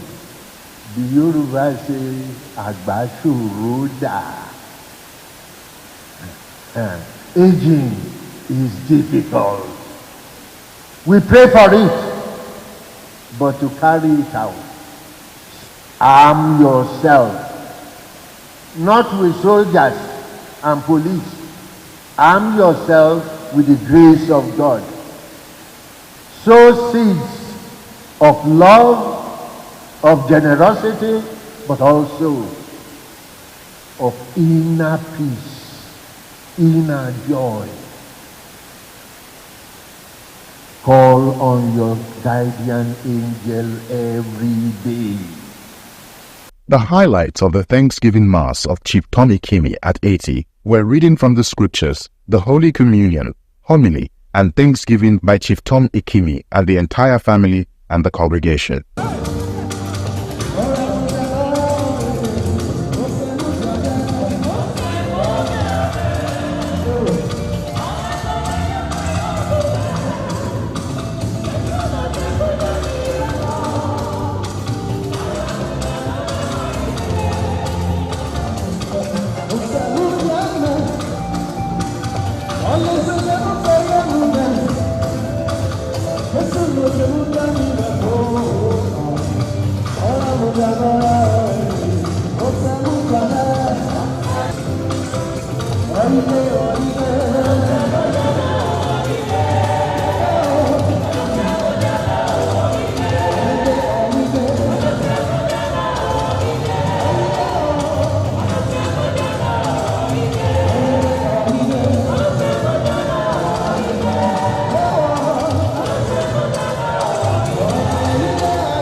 The vote of thanks was given by Dame Marie Fatai Williams, the younger sister of the celebrant.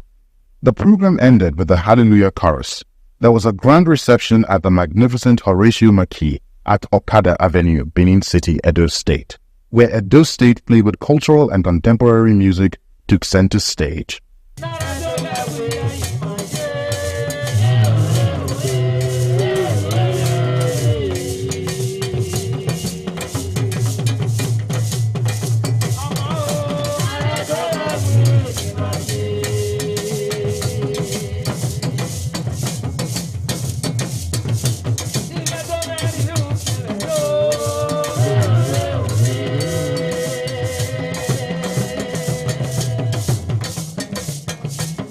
There were performances by Ui Theatre Troupe and other dance groups from Essanland that brought a lot of life to the event. The event began formally with the opening prayer by Bishop Anthony Okosun, remarks by the chairman of the Chief Tom Ikimi at 80 event, Senator Ben Obi CON, the Pro-Chancellor and Chairman of the Governing Council of American University, Yola, Adamawa State. It gives me great pleasure again this afternoon to, on behalf of the entire committee of this 80th birthday, to welcome all of us from far and near to the reception that is being organized this afternoon.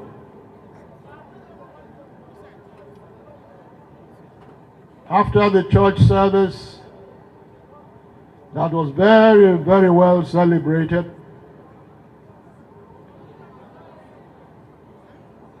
by His Graces and His Eminence, what else can we be looking up to, if not to have a beautiful afternoon/evening? So, Your Excellencies, ladies and gentlemen, once again, thank you very much for your attention, and we will have a lovely afternoon/evening. Thank you. The chairman of the reception, His Royal Majesty King Alfred Dietes Spieth Amayanabo of Twornbrass of Bayelsa State, gave the welcome remarks. If you know him, he's a man of action. While he was the External Affairs Minister, he transformed and built up the image of Nigeria, which at the time was being challenged almost to the point of being banned from the Commonwealth. He is a man of many parts.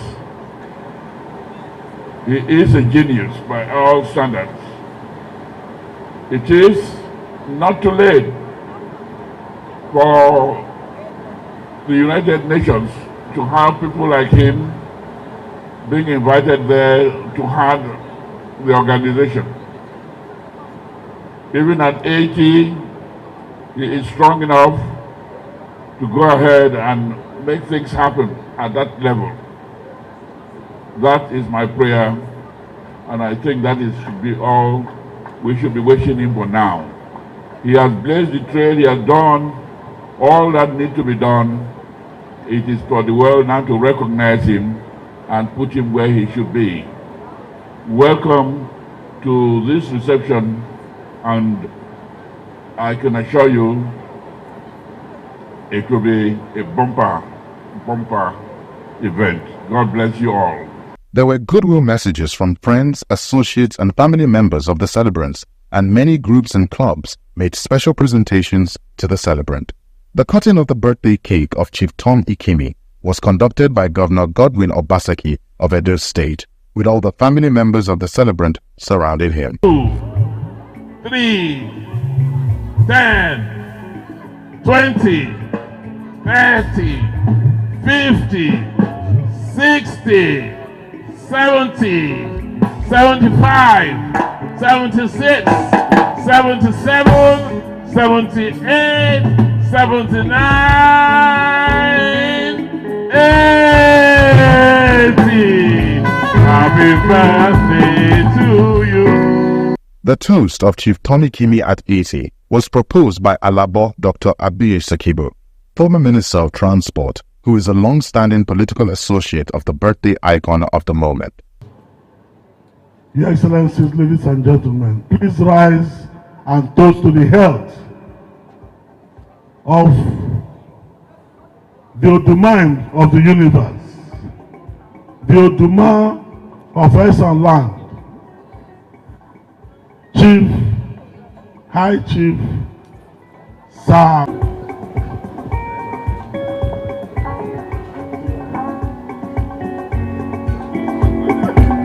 Congratulations on your birthday.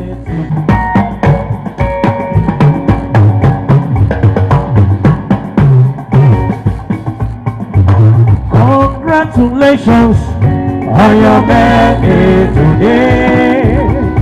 Celebrate. We wish you happy birthday. A thoroughly overwhelmed celebrant, Chief Tom Ikimi, expressed his profound appreciation from the depth of his heart to all Nigerians for the love they showed him, praying that God will pay them back abundantly in many ways. He regretted the absence of those who were there to celebrate him when he turned 70, like President Jerry Rawlings of Ghana and Chief Raymond Dokpesi, and others who have died. I'm really very grateful to all of you who have been here since yesterday. I thank the governor, I thank his cabinet, I thank the members of the House of Assembly, the Speaker of the House of Assembly, the members of his cabinet, commissioners, permanent secretaries, and all of you for coming here to honor me. Let me give you the assurance that I prefer to celebrate his birthday here in Edo State as my state. There are 36 states of Nigeria, but you must have a base, and Edo State is my base. And from 1999 of this particular republic, the Fourth Republic, all the governors and leaders of Edo State from this republic have been close to me, and I'm looking forward to the next one to come. Whatever it is, thank you all very much. There could be much to say, but I don't think that this is time for all that and all that talk, and talk. All I want to say is that thank you all very much. The closing prayer was led by Mrs. Ifeyinwa Asue Igodado. The reception ended with a grand carnival of dancing by the celebrant, Chief Tom Ikimi, his son, co-celebrant Thomas Eromosele Ikimi, TJ, and all members of the Ikimi family.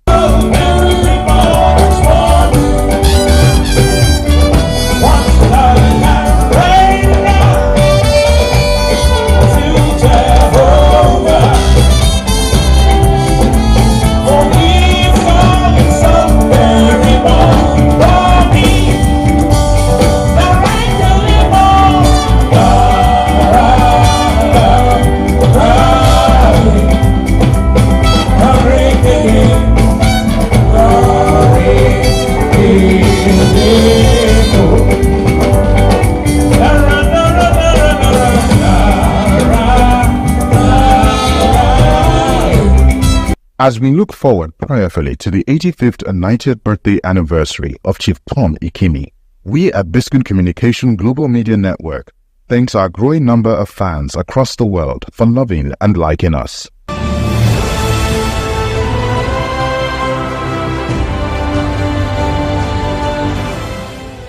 Hello, I'm Bimbo Oloyede. For almost 50 years, I've had the rare privilege of connecting with you, either at live events or through your TV screens, but you probably know me more as a news anchor. I want to seize the opportunity of my 70th birthday to raise 100 million naira for cancer research and the treatment of cancer patients in public hospitals. Cancer doesn't care, you see. It doesn't care about age or size or gender or complexion or organ. It simply strikes. Anytime, any day, anywhere. I have lost a daughter, a nephew, a brother, a niece, a cousin, an aunt, and my husband. I don't have to go into any more detail. It's enough to say that cancer claimed all of them. But at least during those trying times, I received help. Will you help me to facilitate research? Will you support this fundraising drive to provide items that every patient can use, no matter their financial status? I am convinced that I must do something significant to make life more comfortable for cancer patients. But I know that I can't do this alone. Our target is 100 million naira. So please don't wait for my fundraising team to approach you. People need your help now. The account name and the details are displayed on your screen. Please help me raise 100 million naira for cancer research and the treatment of cancer patients in public hospitals. Let them receive treatment with dignity and with hope. I am Bimbo Oloyede, and I thank you.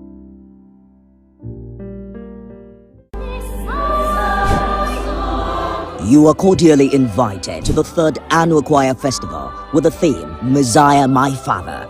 The Choir Festival will feature the winner of the 2023 edition, New Wine Ensemble, the host choir, Tabernacle Choir, other competing choirs, and several observant choirs. Star prize, 3 million naira. Second prize, 1.5 million naira. Third prize, 1 million naira. 10 observant choirs get 250,000 naira each, totaling 10 million naira, plus other consolation prizes and winners in other categories. Date is Sunday, 16th June 2024. Time 12 noon prompt. Venue, Abraham Tabernacle, Oba Irinwale Road, GRA Shagamu, Ogun State. Chief host, His Excellency Otumba Engineer Benga Daniel, FNSC, FAENG, the Ashiwaju of Remo Christians. The Choir Festival, improving the art of singing in our churches.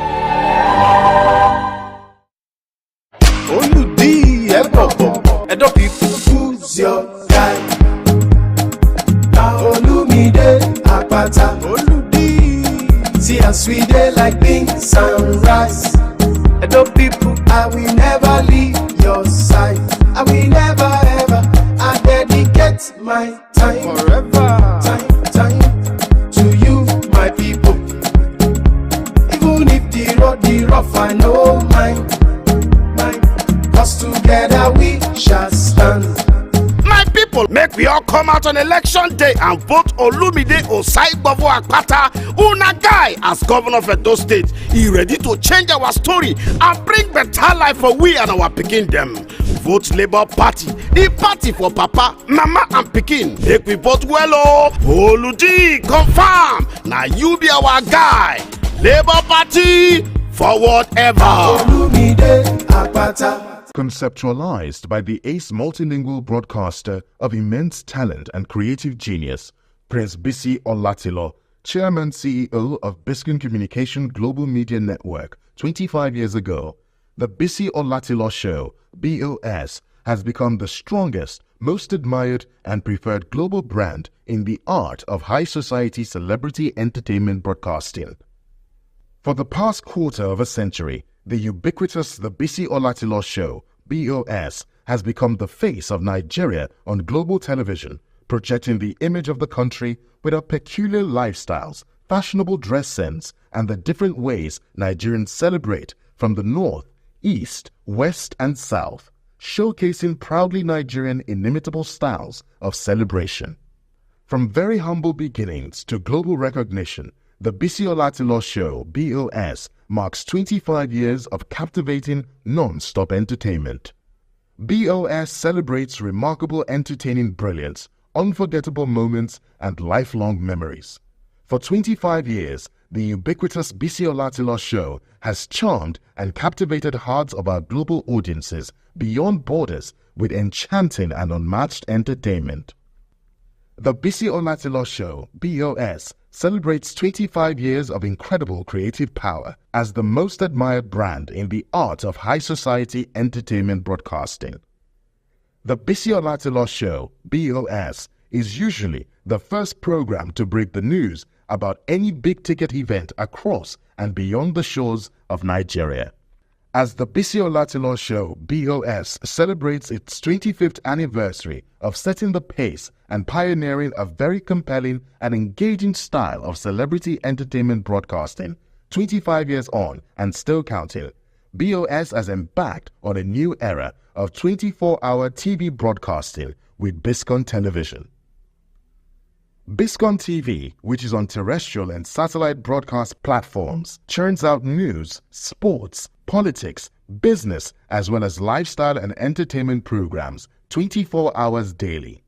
Biscon TV, which has a very strong presence on YouTube, is the fastest growing platform on YouTube and other social media platforms. It's a magnificent transformation from BOS, a weekly program, to Biscon TV, a 24-hour TV station which churns out general interest news, sports, and lifestyle and entertainment programs.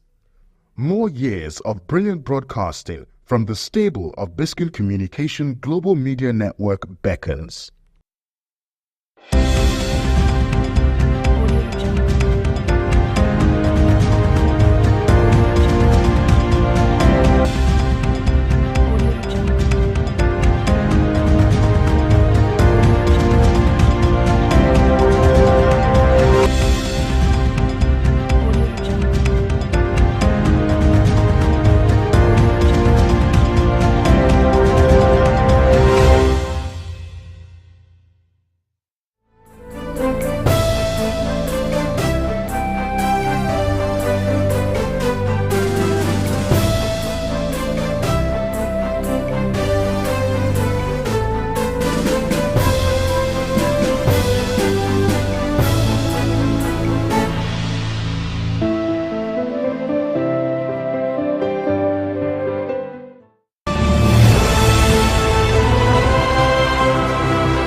news of the moment. Biscon TV, the most exciting 24-hour general interest television station, parading cutting-edge programs in news, sports, politics, business, foreign news, fashion and style, entertainment and lifestyle programs, Biscon movies and more has been moved to channel 144 on GoTV. Our programs begin daily with Biscon Breakfast Bubble BBB, featuring newspaper review and interviews on trending issues. Biscon Roundtable is our daily discussion program on essential tips on life and living. Biscon TV broadcasts news 7 times daily from 7 a.m. to 11 p.m. Biscon TV can be watched in all parts of the country now on GoTV channel 144 and live streaming on Biscon TV on YouTube. Biscon TV live streaming on YouTube is the fastest growing, most watched 24-hour live streaming channel on YouTube. Remember, Biscon TV has been moved from channel 108 to channel 144 on GoTV. Biscon TV.